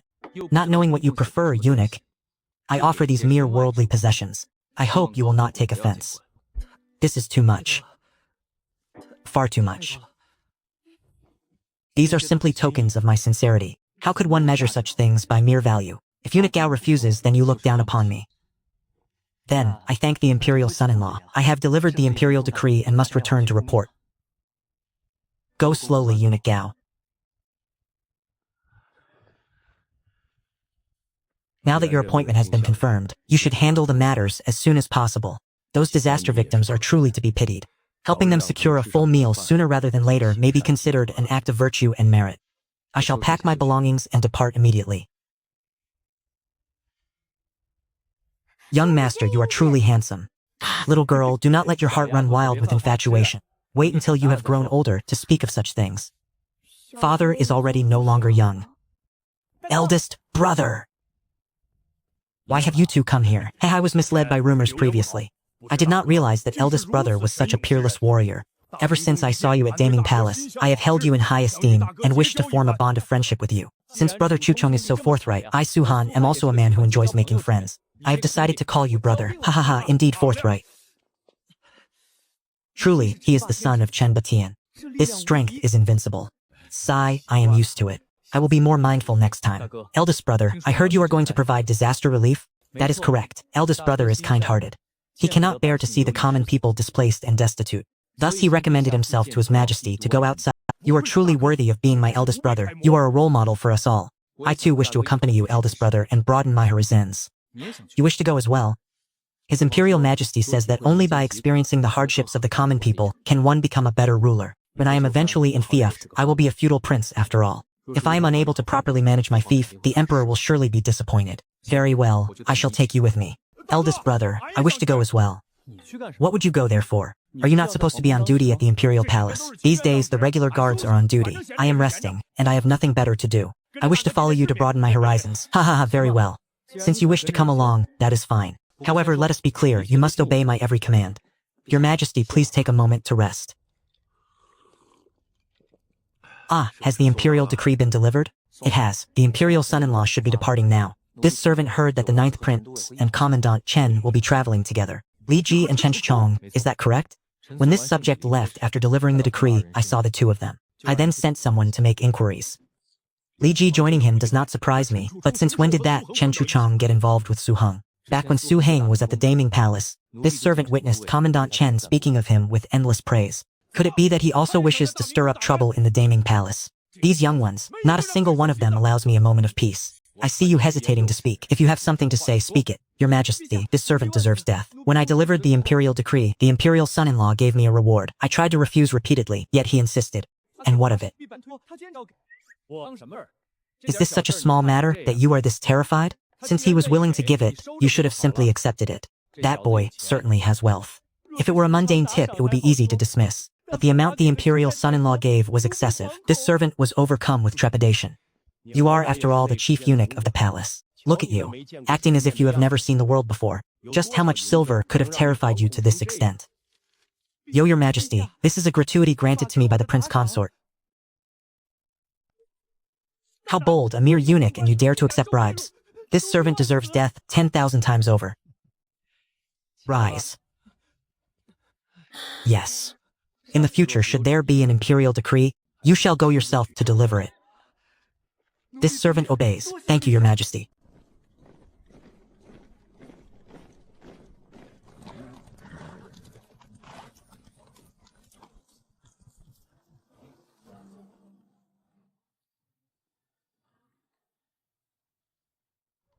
The city was adorned with lanterns and colorful streamers, yet outside the city walls, it was truly a different world.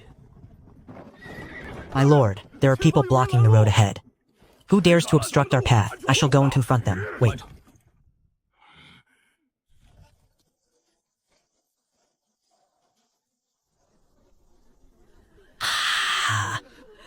Save us. Stop. Please, my lord, save us. What is the meaning of this? My lord, be careful for your safety. My lord, we have not eaten for several days. We beg you, my lord, grant us some food. Where have you come from? Reporting to you, my lord. We traveled from Jiangnan alongside the Liamen refugees. Are you not aware that the imperial court is distributing porridge in Wannian County? Oh, we know. Then why have you not gone to collect it? Bring some food over. Want to eat? Call me Big Brother, and I will give you something to eat. Xiao Sun, do not be rude, you impolite little girl. You are not even willing to call him Big Brother. Eat first. We shall speak once you have finished. Thank you, my lord. Thank you, my lord. Drink some water. Thank you, me lord. Thank you, my lord. Though this woman is in dire straits, the manner in which she eats remains remarkably refined. The mud on her face is applied with neat, deliberate edges, clearly a ruse intended to deceive the eye. He is certainly no ordinary farmer. Judging by your demeanor, you are likely not a commoner. My family ran a modest business, but the flood swept away our entire estate. My father was carried away by the torrent while saving my child and me, and my husband starved to death just days ago. We were truly left with no other choice but to intercept your carriage. Eat. However, rest assured, within a day's time, you shall no longer suffer from hunger. Finish it all. Now, can you explain why you refused to collect the porridge from the relief station? Ha ha ha, I am the imperial inspector appointed to oversee this disaster relief. You may speak freely to me. Moreover, if I truly intended to harm you, would I waste a single piece of flatbread? My lord must be a native of the imperial capital, unfamiliar with the realities of the common folk. You do not understand how this porridge distribution truly functions. That is correct. This is my first time leaving the imperial capital. Is there a nuance to this distribution I am unaware of? At first they did indeed dispense some porridge, but that thin gruel was never enough. Once it was exhausted, one could only wait until the following day. Later, though porridge sheds were established and people assigned to boil the grain, the gruel contained nothing but chaff. and not a single grain of rice could be found within. My father went to collect that porridge, and it was, for those of us living on the margins, a simple injury is almost always a death sentence. Yet they still have the audacity to strike us. Ha ha ha ha. Being struck is the least of our concerns. The truth is, the most terrifying thing during a famine is not the starving refugees, but the high-ranking officials and wealthy dignitaries like yourself. And why is that? If you truly wish to understand, my lord, go to Wanyan County and ask the common folk there. I dare not speak further. Then continue, speak of the porridge distribution. There is nothing left to say. Though the porridge sheds remain standing, the swill they boil within is never meant for us. They set up the sheds but deny the refugees the food. My lord, are you familiar with the concept of resource circulation in commerce? Of course, using materials. Maximizing the value of a single commodity. They boil one pot of porridge day after day. It appears bustling and vigorous, yet they distribute nothing. Anyone who dares demand their share has their legs broken. In this manner, a single pot can be reused for half a month. Meanwhile, they report the imperial funds at grain as fully consumed every single day. So they are embezzling silver from the imperial treasury. How utterly devoid of conscience. Is that what you mean? Your wisdom is profound, my lord. We are so close to the imperial capital. How could they be so brazen? It is no wonder that year after year of disaster relief, the number of refugees only continues to grow. The imperial treasury is being hollowed out, all to sate the gluttony of these gentry and officials who feast upon the flesh and blood of the people. Little one, do not fear those wicked men. Brother will go and capture them all in one fell swoop. When the time comes, I shall take you to a place. You will no longer have to suffer from hunger. Do not go to the imperial capital. If you wish to be well fed, do not wander aimlessly. Go to Wanyan County and wait there. There will be those who help you.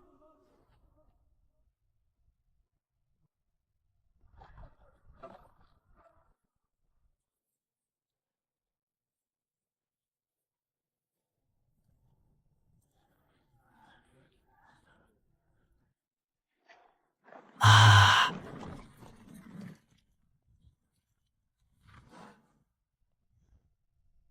Who goes there? Open the gates.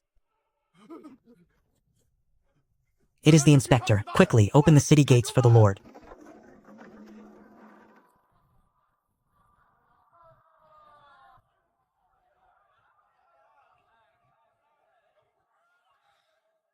The scenery inside the city is completely different from that outside. You will become accustomed to it in time. I had originally only intended to earn the silver of the wealthy and live in comfort. But seeing the debauchery and extravagance behind these gates and the tragic plight of families bartering children for food outside, the fire within me can no longer be suppressed. My anger has reached its limit. Zhu Quan, is it? Today, I would like to see what kind of meat banquet you have prepared.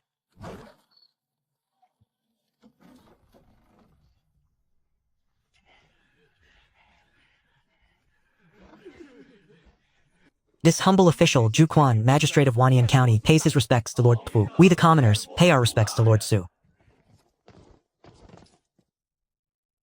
And who are these two? This is Li Ji. This is Chen Chuchong. This humble official pays his respects to the ninth prince. Greetings to Commander Chen. You may act as though we do not exist. The wine and food have already been prepared. I invite you all to enter so we may converse further. We shall speak right here.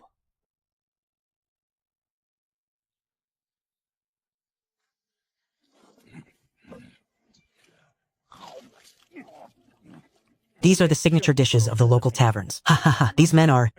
This commoner, Hung Ling, is the head of the Lu family of Wanyan County. This commoner, Zhou Liang, is the head of the Zhou family. They are all prominent gentry of this region. They are also the great philanthropists who are assisting the imperial court in providing porridge to the people. So that is how it is. Since everyone is gathered here, then I shall save myself the trouble of seeking you out one by one. Haha, Lord Su, please partake of the food first. We can talk as we eat. Magistrate Zhu, report the specific situation regarding the disaster victims. Haha, why is your excellency in such a hurry? Your subordinate has not only prepared a banquet, but has also prepared a gift for you.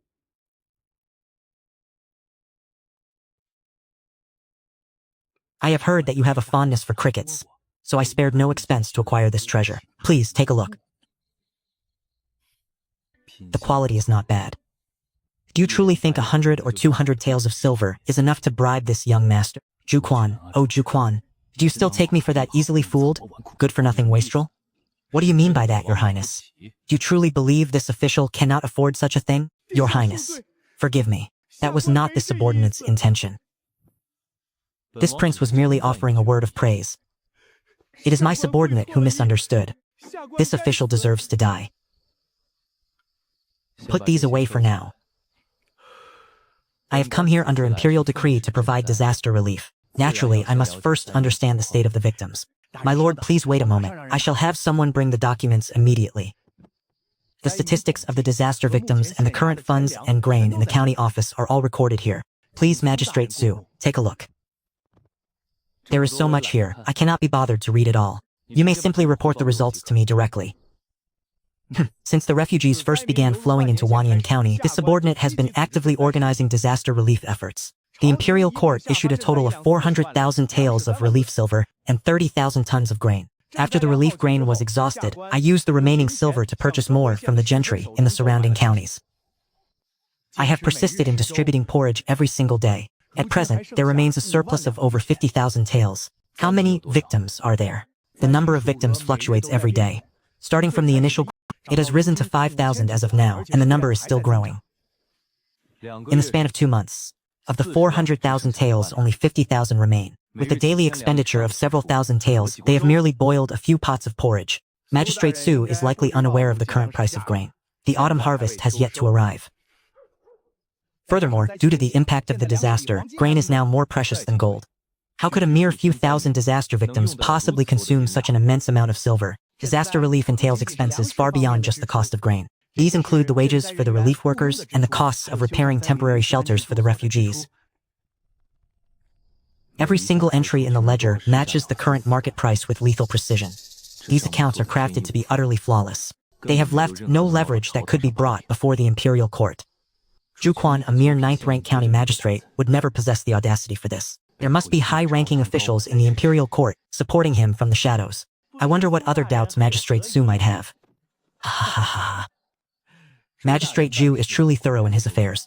I am filled with admiration. Ha ha ha ha, one who receives the emperor's salary must perform the emperor's duties. Sitting in this position, it is only natural that I exert all my effort to serve the imperial court.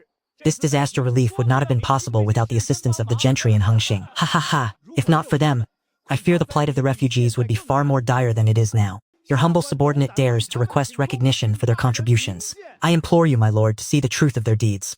Ha ha ha, Magistrate Ju is too modest. We have only contributed a meager amount of effort.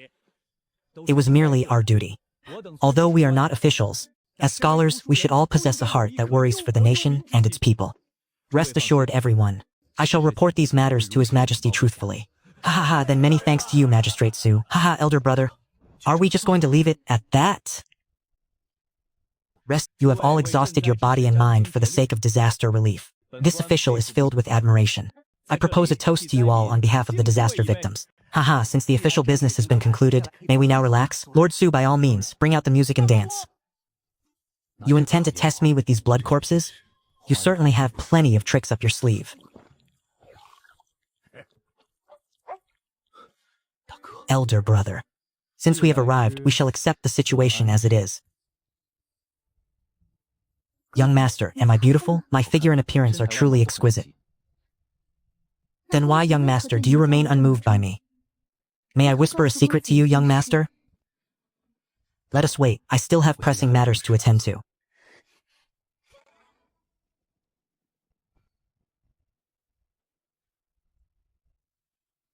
How is it, Lord?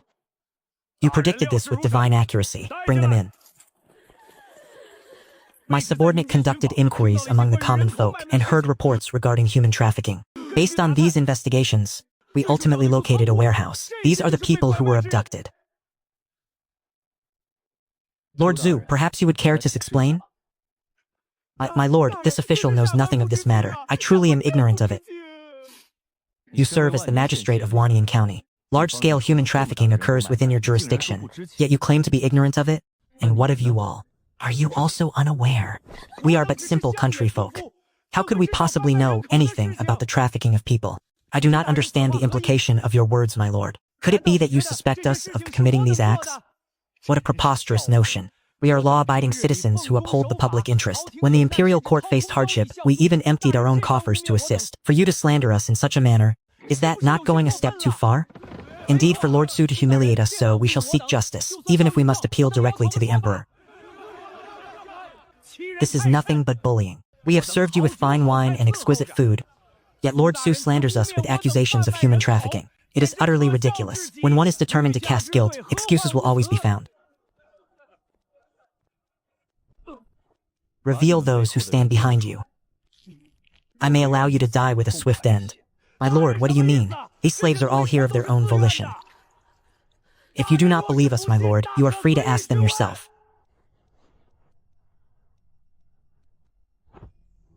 There is no need for such trouble. Close the gates. No one is permitted to enter or exit. Everyone, clasp your hands behind your heads and kneel. Anyone who dares to defy this order shall be executed without mercy. Ha ha ha ha, a fight? This will be a perfect way to settle my meal. Elder brother, what is the meaning of this, Lord Su? Is Lord Su attempting to restrict our movements? We have committed no crime. Why will you not let us leave? By what authority do you do this?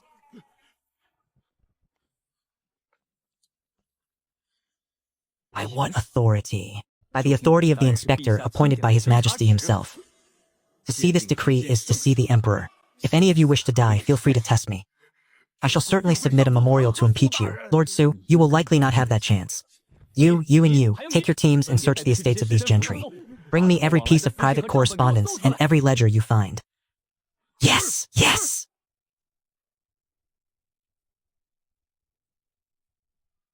Guards! Search the back courtyard. If anyone dares to obstruct you, kill them without hesitation. This is an intolerable insult. Simply intolerable.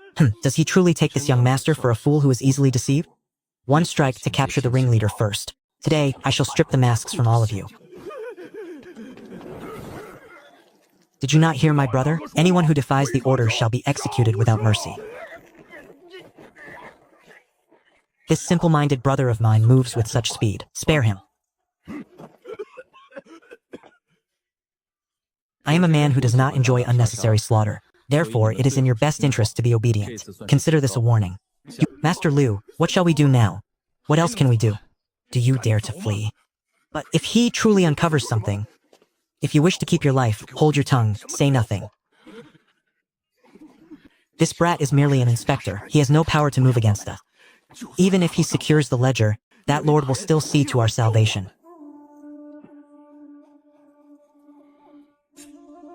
Unhand me. Who do you think you are? By what authority do you dare to arrest me? Arg, Linger. Lord Su, this is my son. I beg you, do not harm him. What are you doing? Why are you pressing us into a corner? Father, we were only playing in the backyard with Brother Lin when these people suddenly burst in. Father, save me. They broke in and began beating me without mercy. This is an utter outrage. Lord Su, are you truly intent on burning every bridge? What is the meaning of this? My lord, when my subordinates entered, we caught these men in the act of brutalizing a mother and daughter. Their methods were heinous. Where are they? Ha ha ha ha.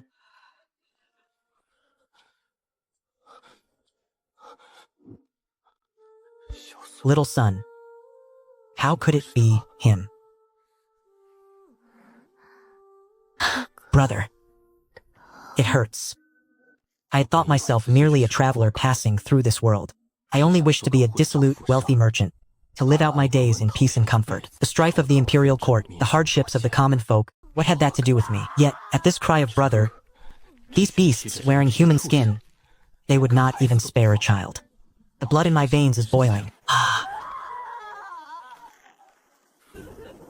My lord, do you now understand the words I spoke earlier? All guards, heed my command. Please, my lord, grant us your instructions. Kill them all. Kill every single one of them. Lord, are you truly going to slaughter them all? Should any consequences arise, I shall bear them myself. Lord, do you cannot be this impulsive.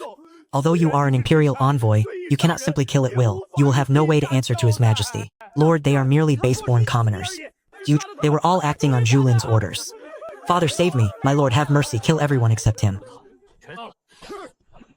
No, my son! Put him down. What are you doing? Do you know the consequences of killing me? It matters not. I shall bear the consequences. No, I do not want to. I beg you, spare me. I will give you anything if you just spare my life. I will give you silver.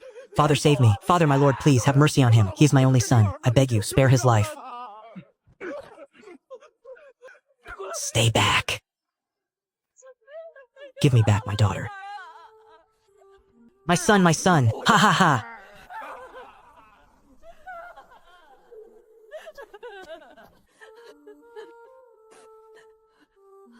Thank you, my lord. Thank you.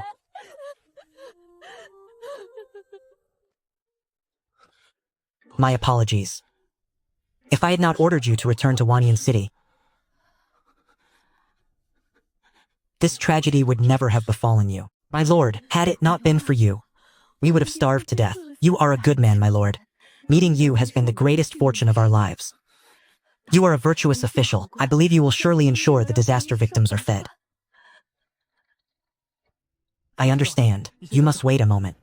Once I have settled these affairs, I will arrange for you and the other disaster victims, my lord. What is wrong? I am sorry. I have troubled you. I have one final request for you, my lord. I beg you, lay me to rest alongside my daughter.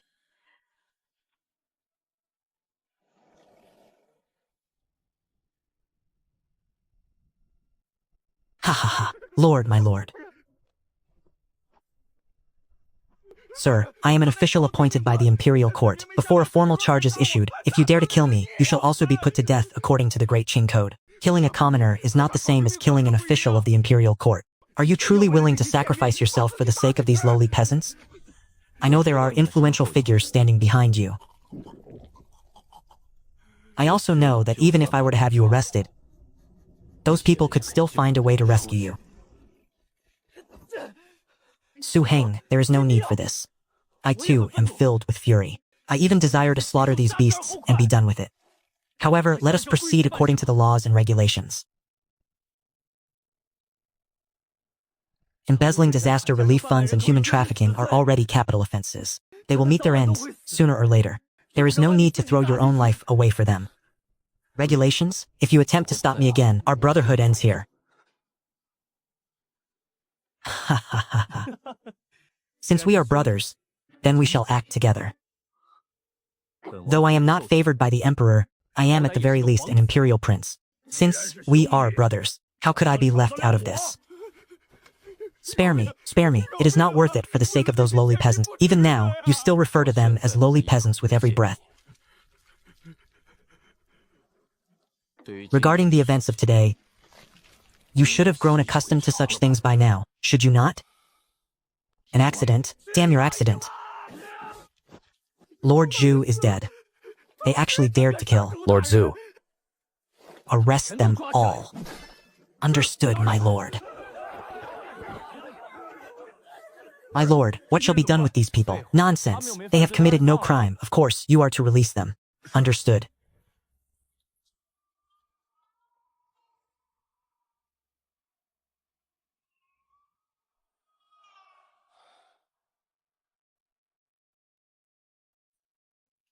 Has the news reporting to you, my lord? The message has already been sent out.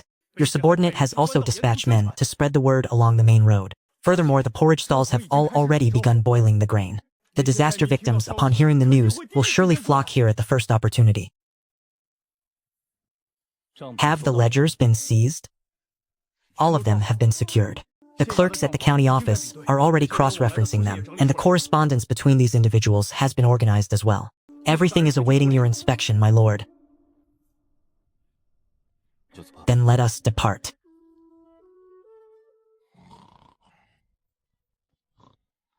These men act with extreme caution. It is no wonder that Zhuquan acts with such brazen confidence. Any person with a discerning eye can see that these gentry have colluded with the county magistrate. Even without written records, would that not be sufficient? You are mistaken. Without evidence, they possess countless ways to absolve that magistrate of his crimes. How is it? Are you afraid?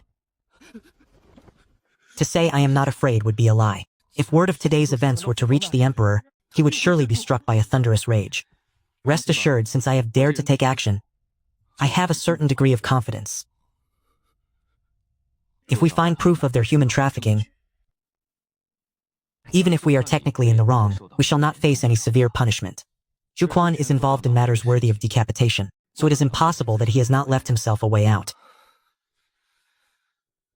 Those contingencies are the very keys to our exoneration. I intend to have my men scour every inch of the Zhu estate. We must unearth the ironclad proof of the illicit gains shared between Zhu Quan and those behind him. In truth, I am more curious about something else. How did you know they were trafficking human beings? Do you remember when we encountered that mother and daughter on the mountain road? At that time he said something, that in a year of disaster, the most terrifying thing is not the victims themselves. Rather, it was the high-ranking officials and nobles. At first, I did not quite understand. But watching the disaster victims retreat in succession along the way, it became clear. Humans possess an innate desire to survive, yet their fear of the local authorities far outweighed their desire to live. Why do you think that is? I see, that makes sense. Is that all you relied upon? To conclude that the local government was involved in human trafficking? It was merely a preliminary judgment. That is why I had them investigate in secret. I ensured we did not startle the snake by beating the grass. It was not until I saw so many local gentry at the banquet and inspected their ledgers that I was certain. Although there were minor discrepancies in their books, they were generally sufficient to satisfy an official audit. I concluded that they must have other, more lucrative means of generating wealth. They were concealing a more profitable enterprise, which is why they did not fear scrutiny from the imperial court. Then how did you determine that there was someone backing them? They held such an extravagant banquet. They did not even attempt to conceal their excess. Even with a prince such as yourself present, they remained completely unscrupulous. Do you find that reasonable? So, who is this person? That is not a matter for us to concern ourselves with. There are very few patrons capable of emboldening them to such heights of arrogance. Have you heard? An imperial inspector has arrived in Wanyan County, and he executed the magistrate the moment he arrived. I heard that the magistrate and the son of a local gentry bullied a mother and daughter. The inspector did not speak a word of hesitation and ordered their execution. Moreover, he made the victim herself deliver the fatal blow. I have lived for more than half a lifetime, and I have never encountered an official who truly stood up for the people like this. I would never have dared to dream that the dog magistrate would actually be slaughtered. The inspector has also distributed porridge, ensuring that we are finally fed. A good official indeed. The imperial inspector is truly a righteous official. Old Sue, your household's food is so delicious. Why didn't you tell me sooner? You are a duke of the realm, after all. Why are you acting as if you haven't eaten in several lifetimes? Do not blame him. Your household's cuisine is indeed exquisite. Ha ha ha, these are all dishes created by Yanar. Ha ha ha, if you enjoy eating them so much, then visit my estate more often. In that case, I shall move into your manor. I have no objections to that. However, will your wife agree to it? Ha, when it comes to where I, Old Chen, decide to stay, why would I need her permission? Ha ha ha. You just said these dishes were all made by Su Yan? That is correct. This entire table of dishes was prepared by the chefs under that lad's instruction. I say, Old Su, don't go around boasting. A lad like Su Yan knows how to cook? Believe it or not as you wish. Our Yanar not only knows how to cook, but she also knows how to brew wine. Brewing wine? Where is it? Bring it out for me to taste. It is still fermenting. It will be ready to drink in a while. Old Sue, you are fine in every other way, but you do love to brag. Who is bragging? Just tell me, is this food delicious or not? Delicious. It is delicious. But your Su Yan is the descendant of a military general. If she isn't leading troops into battle, does she intend to be a common cook? Shut your mouth. Your tongue is still savoring the dishes my Yanar created. How can you utter such scathing words? Forget it. Forget it. It is rare for us all to be idle and gathered together. Do not let such anger ruin the occasion. Old Chin, it is not that I am prone to anger. Listen to what this fellow is saying. Are these the words of a reasonable man? Old Sue, I only offered a reminder because I consider you one of our own. Yet, you choose to take offense. Just look at our children. Is there any among them as inept and unlearned as Su Yan? A descendant of a military family who probably cannot even lift a blade. Old Chen, that remark is uncalled for. Su Yan still showed great spirit in the imperial court previously. This fellow of yours is indeed going too far, eating another's food while insulting them. I have always been blunt and outspoken. You all know my nature. Furthermore, I only asked Old Sue to keep a closer eye on his boy. That lad has changed quite a bit lately, to tell you the truth. Recently, he has been busy managing some sort of trading firm, and he has been making quite a success of it too. I have come to accept it. He does not care for the way of the blade or the spear, so I let him be. As long as he does not behave like the scoundrel he once was, that is enough for me. Only those who have stood upon the battlefield truly understand its perils.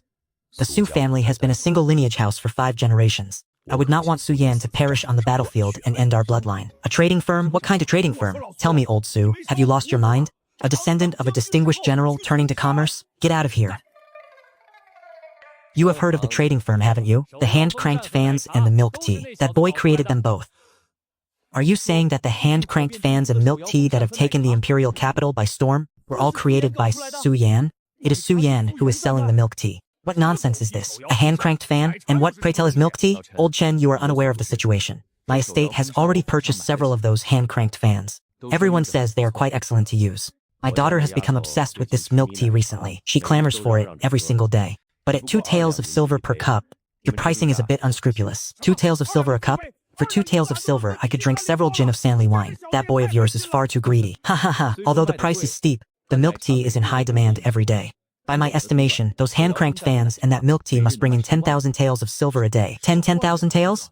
Huh, keep it low-key, keep it low-key. I know nothing of business matters, so I have not asked how much he is actually earning. As it happens, Yanner gave me a few thousand taels to spend a few days ago, which is why I invited you brothers here for a drink. It seems that cudgel blow from Shui Yue struck a business genius into existence. And what if he can make money?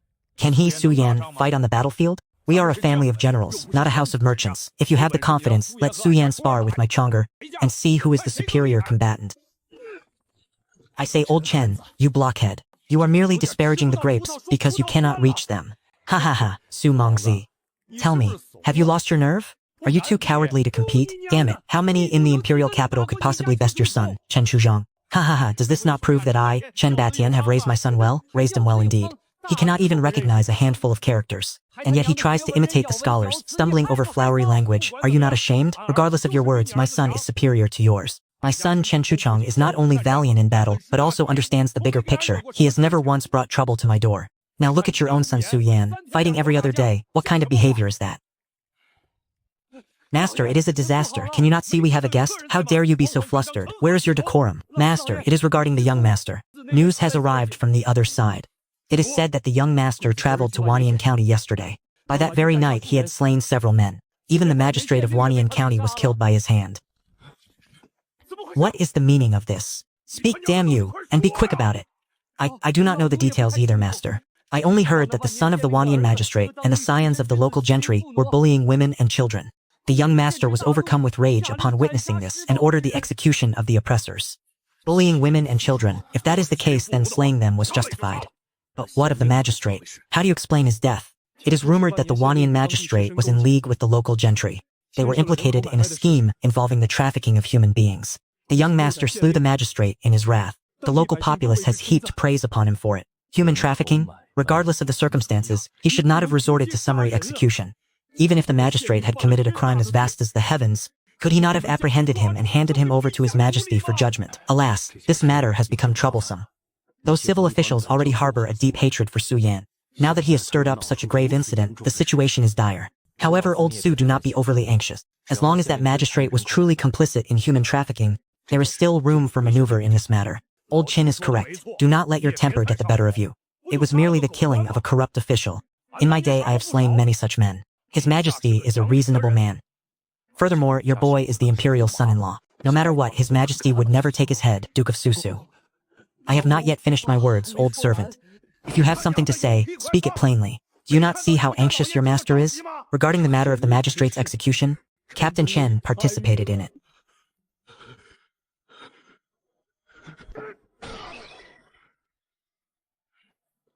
Damn it all to hell.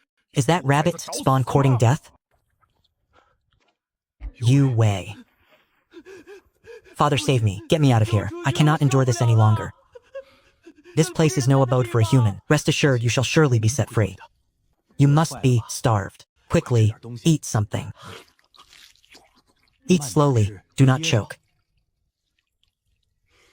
Alas. By the way, Father, how goes the business with the cold drink shop? Why do you ask? The cold drink shop has not seen a patron in days. They have all been snatched away by that milk tea shop. That is impossible. Did we not cease providing ice to the Taobao merchant house? How could they still be stealing our customers? I do not know. At first I assumed they were merely depleting their reserves. Yet so much time has passed and they still possess an endless supply of ice. How can that be? Have you investigated the source of their ice? The carts transporting the ice daily emerge from Suweguo's fief. It is not merely the ice. Even the hand-cranked fans originate from Suweguo's fief. I suspect this Suweguo. Let us set that aside for now. The most urgent matter is to secure your release. Father, have you devised a plan? It is not that I have devised a plan. It is that Su Huan has provided the opportunity himself. Could it be that he failed to handle the refugees? I am not certain about the refugees. However, he has executed the magistrate of Wanyan County. To slay an official without a mandate is a capital crime. Do you believe this is the opportunity for you to leave this place? Ha ha ha, slaying an official without a mandate. That is indeed something that fool would do. Even if he were to resolve the refugee crisis this time, he would be unable to wash away his crimes. The ministers of the imperial court would never dare set such a precedent. I have already contacted the Duke of Zhao. He will lead the other ministers in impeaching Su Huan. This time Su Huan will undoubtedly suffer. When the time comes, if he wishes to survive, he will be forced to reach a reconciliation with us. Otherwise, with his various crimes compounded, not only will he perish, but Suweguo will also be implicated. I only fear that he might act recklessly. Like a fish dying and the net tearing, he might try to take us down with him. Impossible. Even if he does not consider his own life, he must consider Suweguo. Even if he does attempt a desperate struggle, with the Duke of Zhao and the Crown Prince protecting you, and with my efforts to unite the officials in exerting pressure, His Majesty should not see fit to claim your life. Furthermore, the military generals are currently preoccupied with their own affairs. Rescuing you will not be difficult. We shall simply wait for that fool to return to the capital. Ha ha ha ha. Gao Shilin, how are the preparations for the Empress's Millennium Festival proceeding? Answering Your Majesty, the Crown Prince spends his days in the Ministry of Revenue, deliberating with the ministers. He attends to every detail, handling matters personally. I have heard that the procedures have all been finalized. At present, they have begun recruiting personnel and are preparing the various ceremonies. The Crown Prince truly possesses a heart of filial piety. How fares Li Ji? Why is it that the 9th Prince has departed for Wanyan County in the company of the imperial son-in-law? This rebellious son pays no heed to his own mother's birthday. He spends his days wandering about, consorting with that brat Su Heng. Forget it, forget it. There is still some time left before the Thousand Autumns Festival. My requirements for him are not high. So long as no major catastrophes occur in the regions he is responsible for, that will suffice. What? Another impeachment against Su Heng? Ah, does that wretched brat truly wish to court death? Your Majesty, pray, temper your wrath. Temper my wrath? How do you expect me to remain calm? That Su Heng dared to execute officials without authorization. Furthermore, on his very first night in Wanyan County, he put several men to the sword. What does he intend to achieve? Does he wish to incite rebellion? What? Executing officials without authorization? He has truly turned the heavens upside down. Your Majesty, pray, temper your wrath. Although the imperial son-in-law is headstrong, given his character, he should not be capable of such an act. I am well aware that the boy is at most prone to violence. But to commit murder and on such a scale, there must certainly be a reason. However, even if there is a reason, he should have reported it to me instead of acting on his own initiative. Ha! They are quite clever, knowing how to drag a prince into their schemes. Dragging the prince into their schemes. Li Ju, that young man, has also taken action. He and Chen Chuchong are among those who slew the county magistrate. The 9th Prince has truly matured. Gao Shilin, this servant awaits your decree. Summon those lads back to the capital at once. I intend to interrogate them personally. As you command, Your Majesty, I shall attend to it immediately.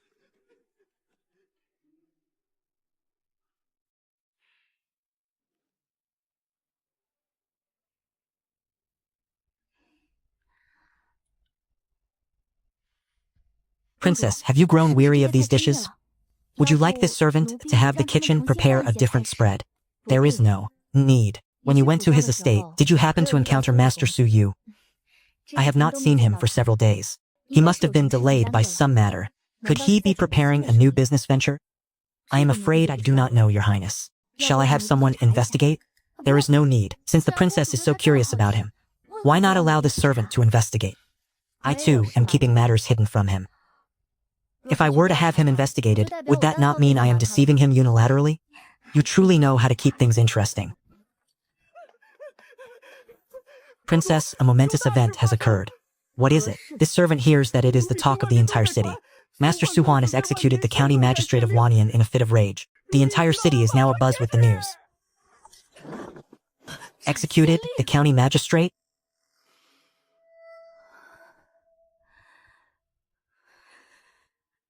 That man is truly capable of stirring up trouble. Have you heard? Suhan, that spendthrift, has killed the county magistrate of Wanyan.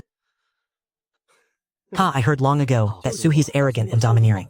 He has killed several men the moment he arrived in Wanyan. While he acted with impunity within the imperial capital, he had never before taken a life. Why is it that the moment he leaves the capital, he likely believes that by securing the position of imperial envoy, he now holds the power of life and death over others? That young man is truly a calamity.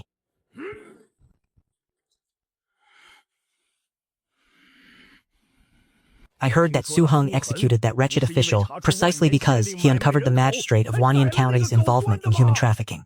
I heard the same. The magistrate's son had humiliated a mother and daughter, and young Master Su immediately took action to eliminate the scourge for the sake of the people. Indeed, young Master Su is a man of such integrity and righteousness. Why then, do you claim he is a calamity? Ha ha ha, a nation has its laws, and a house has its rules. By acting as he did, this Su Heng shows utter contempt for the law. Even if that magistrate deserved to die, he should have been handed over to the Ministry of Justice for investigation and sentencing. By what right did this Su Heng take it upon himself to kill? If everyone in the world were to disregard the law as he has, would the world not descend into chaos? You so-called scholars, spending your days reading the books of the sages, yet here you are, defending that wretched official. I have nothing to say to a boorish person such as you.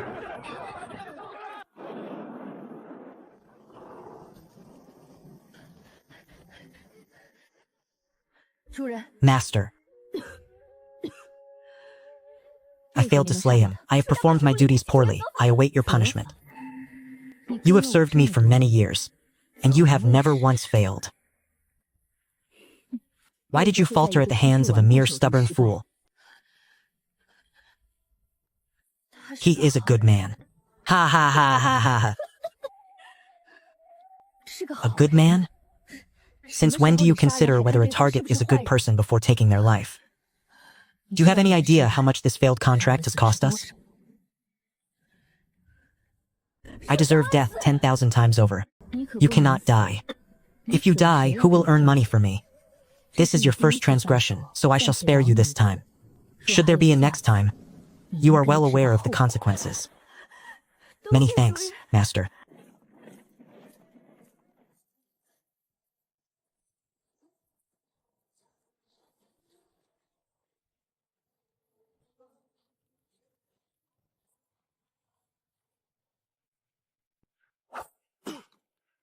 His Majesty is truly excessive.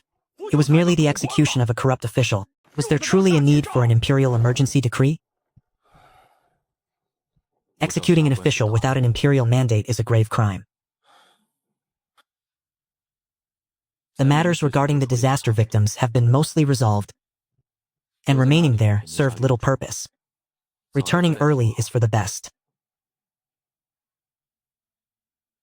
Upon this return to the capital, the identity of the merchant guild owner will likely no longer be possible to conceal. Zhao Zhao, if you were to hear that I am that infamous prospective imperial son-in-law, during this court session, I must play the role to perfection. Ideally, I shall goad these civil officials into forcing that old fox to annul the marriage. During this court session, none of you are to speak. Leave everything to me. Ha ha ha.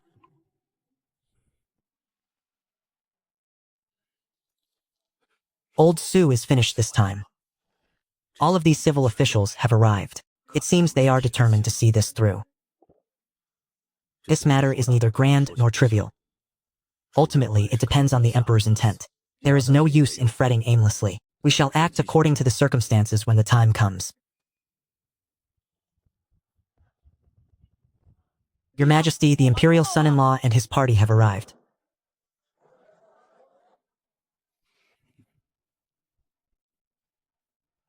announced the disaster relief inspector Su Hong, the 9th Prince Li Ji, and the Imperial Guard commander Chen Chuchong. We offer our greetings to your majesty. Su Hong, do you know your crime? Your majesty, of what crime am I guilty? Insolent wretch. I implore your majesty to enlighten me. Su Han, your boldness is astounding. How dare you behave so impudently before his majesty? I am speaking with his majesty. What business do you have yapping like a stray dog, you old fossil? Did you not receive a sufficient beating last time? You cannot even speak clearly. How are you fit to hold office? Your majesty, your grandson is truly stubborn and unruly. He has committed a calamity of heavenly proportions, yet he shows not a shred of remorse. I implore your majesty to punish him accordingly. Are you trying to teach us how to conduct our affairs? This subject dares not. If you dare not, then why are you here spewing such nonsense? You even dare to interrupt our inquiries? Do you still hold any regard for your emperor? This subject deserves death 10,000 times over. Su Han, you wish for us to be explicit? Very well then, we shall break it down for you. We commissioned you as the disaster relief inspector to manage the famine and its aftermath. Yet you chose to meddle in matters beyond your jurisdiction, involving yourself in affairs that were not yours to command. You even went so far as to execute a government official without imperial authorization. Are you aware of the gravity of your crimes? Your majesty, this subject is wronged. Your servant has just performed a meritorious deed, and yet your majesty proceeds to hold me accountable for it. Does this not chill the hearts of those who serve you loyally? Oh, and how, pray tell, have we wronged you? Upon arriving in Wanyan County, this subject exhausted every ounce of his spirit and strength.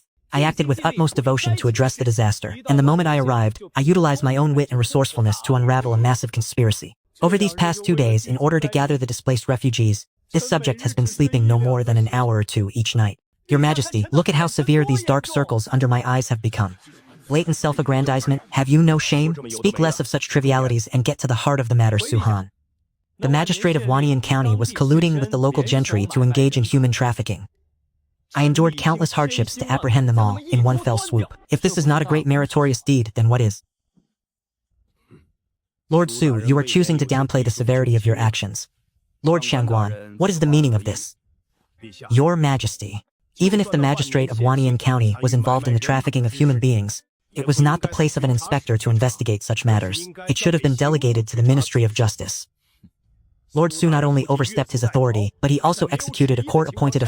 You have already violated the laws. What is your explanation for this, Su Huan? Your Majesty, official Shangguan is framing a meritorious minister. It is truly chilling to witness. Framing? Why don't you explain to me, old man, what part of my words was incorrect? Su Huan, stop your desperate sophistry. Executing an official without a mandate is a capital offense. No matter how you argue, the act of killing an official without authority is already an established fact, is it not? Official Su, you had best confess your guilt. Do not interfere. This lad has his own plans. He is clearly brimming with confidence. Ha ha ha ha. A pack of brainless fools. And to think you are all civil officials. You all claim to be disciples of the sages. If the sages were to know that their followers were so obtuse, I fear they would be unable to keep their coffin lids from bursting open. Su Heng, cease your insolence within the imperial court. Without the teachings of the sages, how could we exist as officials in the imperial court? The imperial examinations test nothing but the doctrines of the sages. Does official Su truly believe that those of us who earned our positions through the imperial examinations are inferior to a mere debauched wastrel like yourself? Is the imperial examination not something that can be passed by anyone with hands? You scoundrel! Not only do you insult the sages, but you also disparage the imperial examinations. Presumptuous! This is far too presumptuous. Insulting the sages and virtuous. What crime do you think you deserve for this? This is the imperial court. It is no place for a wet-behind-the-ears child like you to run wild. I implore your majesty to execute this man. Stand for the scholars of the world and execute this man. Your majesty? Such a volatile reaction. Is it possible that in your hearts, the sages are held in higher regard than his majesty? Why has everyone suddenly fallen silent? It seems that you gentlemen harbor ulterior motives against his majesty. Yet, you dare not say it aloud. Yet, I dare say that this world belongs to his majesty. His majesty is the son of heaven.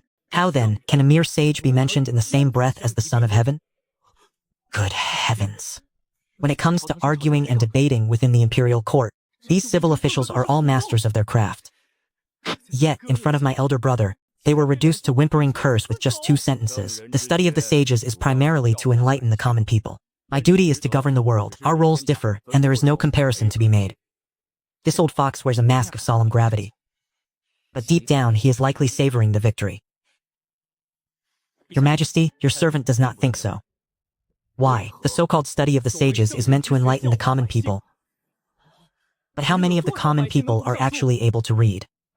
In this servant's opinion, if one wishes for this empire to flourish and prosper, and for the people to live in peace and contentment, it is not some useless sage wisdom that one relies upon. But you, your Majesty, is that not so? Your literary achievements and martial prowess are beyond compare. I believe that, under your leadership, the great Qin shall surely flourish and prosper.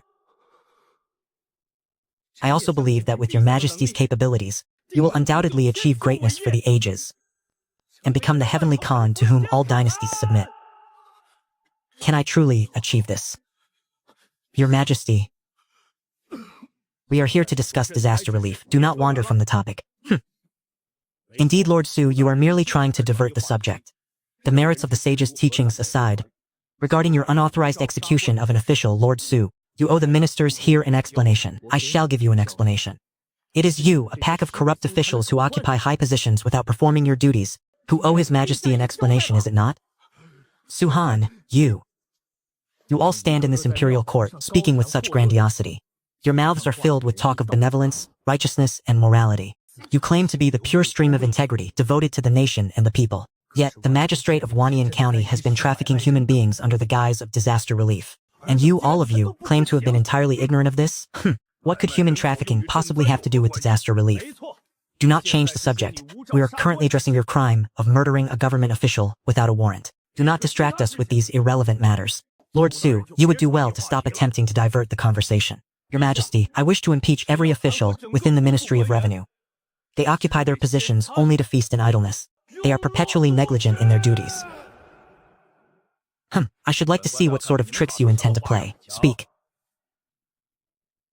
Your Majesty, do you know why the Imperial Court has expended so much silver for disaster relief, yet there remain so many displaced victims? It is because the local officials are fundamentally failing to act.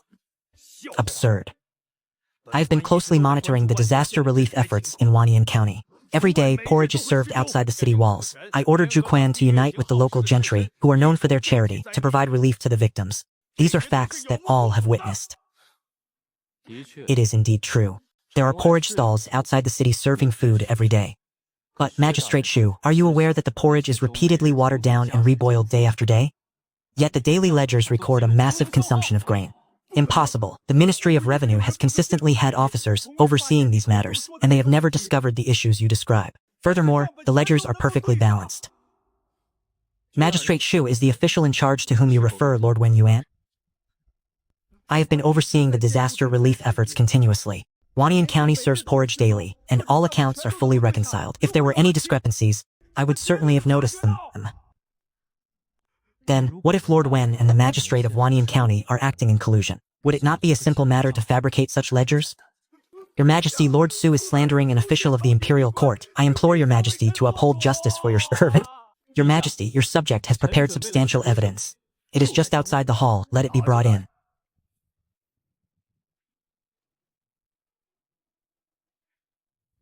These are the collective petitions from the disaster victims. Thousands of refugees have confirmed the falsification of the famine reports in Shizhou.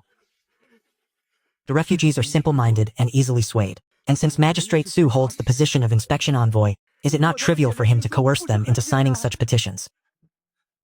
Ha ha ha. Do not be so hasty, Minister. Since I have called you out by name, it is only natural that I possess further evidence. Your Majesty, during this relief mission, your subject did not merely uncover the embezzlement of relief funds. I also discovered that the magistrate of Wanyan County has been trafficking human beings under the guise of the disaster. The reason why the Imperial Court's relief efforts have faced such severe obstacles is directly linked to this vile human trafficking. Speak in detail. I wonder if the gathered lords have ever heard that the most terrifying aspect of a famine year is not the disaster victims themselves, but the high-ranking officials and the nobility. Minister Shangguan, have you heard this saying? Why do you ask me? I have never managed disaster relief affairs. Zhang Jiju, does the doctrine of the sages contain words pertinent to this matter? The teachings of the sages emphasize benevolence, righteousness, propriety, wisdom, and integrity. The doctrine of the sages is intended to educate the masses. Your question only reveals your own ignorance. Your Majesty, the reason such sentiments exist among the people outside is precisely due to this trafficking of human lives. In times of disaster, it is an unspoken consensus that merchants and gentry hoard grain. With grain in short supply, prices inevitably skyrocket in a short span of time. When the imperial court attempts to provide relief, it must pay several times the original cost to procure the necessary supplies. This is the first windfall of national calamity they harvest. Even if they accrue this wealth, the imperial court lacks the relevant laws to sanction them. For after all, trade is ostensibly a matter of mutual consent. However, how could such a paltry sum satisfy their insatiable greed? What exactly are you implying? Their true objective is the trafficking of human beings. His Majesty, being sagacious, quickly grasped the underlying connection and ordered them to speak plainly. If they were to engage in forced human trafficking, it would be a capital offense once uncovered by the imperial court. Naturally, such men would not be so foolish. What they await is a great disaster, during which they can sabotage relief efforts. First, they seize the silver granted by the imperial court, and then they extract the remaining silver from the hands of the victims. Once the disaster victims have exhausted their wealth, they are left with no choice but to sell their children to survive. At this juncture, these predators will not even attempt to suppress the prices. Instead, they will acquire those people at the going market rate. And why is this? Because this complies with the law, it constitutes a voluntary transaction. Even if the investigation uncovers it, they remain untouchable. Furthermore, rather than lowering the price, they will often pay a premium above the market rate. If they do not suppress the price, how then do they turn a profit? Your Majesty, have you considered this? The money obtained from selling their children, once it reaches the hands of the victims, what is it used for? They are on the brink of starvation. Naturally, they must use it to purchase grain. And in whose hands does that grain reside? Damn them, these men all deserve to die. It is one thing to plunder the coffers of the imperial court, but to exploit both ends of the disaster? Ha ha ha, good, a marvelous slaughter. Truly, he is of my Su family bloodline. At this moment Old Chen stepped forward to stand with Su Heng. Your Majesty, Su Heng acted to rid the people of this scourge.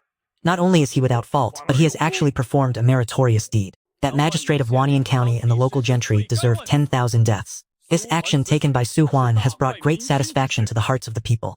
Thus if I, your servant, acting as an interim imperial inspector, could uncover these matters with such ease.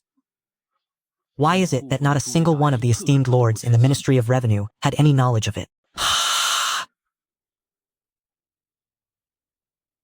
So tell me, are Magistrate Shu and Magistrate Wen merely occupying their positions while accomplishing nothing? Or are they truly colluding with these criminals? Su He, refrain from making such baseless, slanderous accusations. These are nothing more than your own one-sided claims. One-sided claims, you say? Your Majesty, these are all the letters documenting the collusion between the Magistrate of Wanyan County and the Godslayers. Present them. Good, very good. A mere county magistrate. Yet he dares to hold the imperial laws in such contempt. Your Majesty, I am in charge of the Ministry of Revenue. There are countless trivial matters to attend to, and it is impossible for me to oversee every single affair.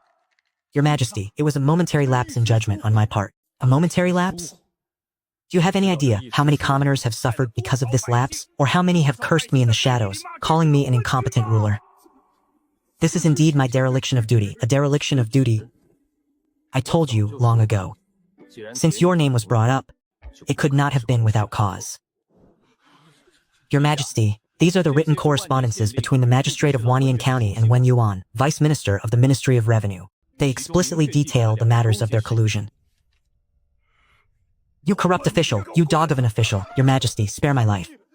Guards, strip Wen Yuan, Vice Minister of the Ministry of Revenue, of his rank. Drag him away, punish him severely, and execute him. Let his parents and brothers be demoted to commoners, and let them be barred from holding any government office for all generations to come, as you command.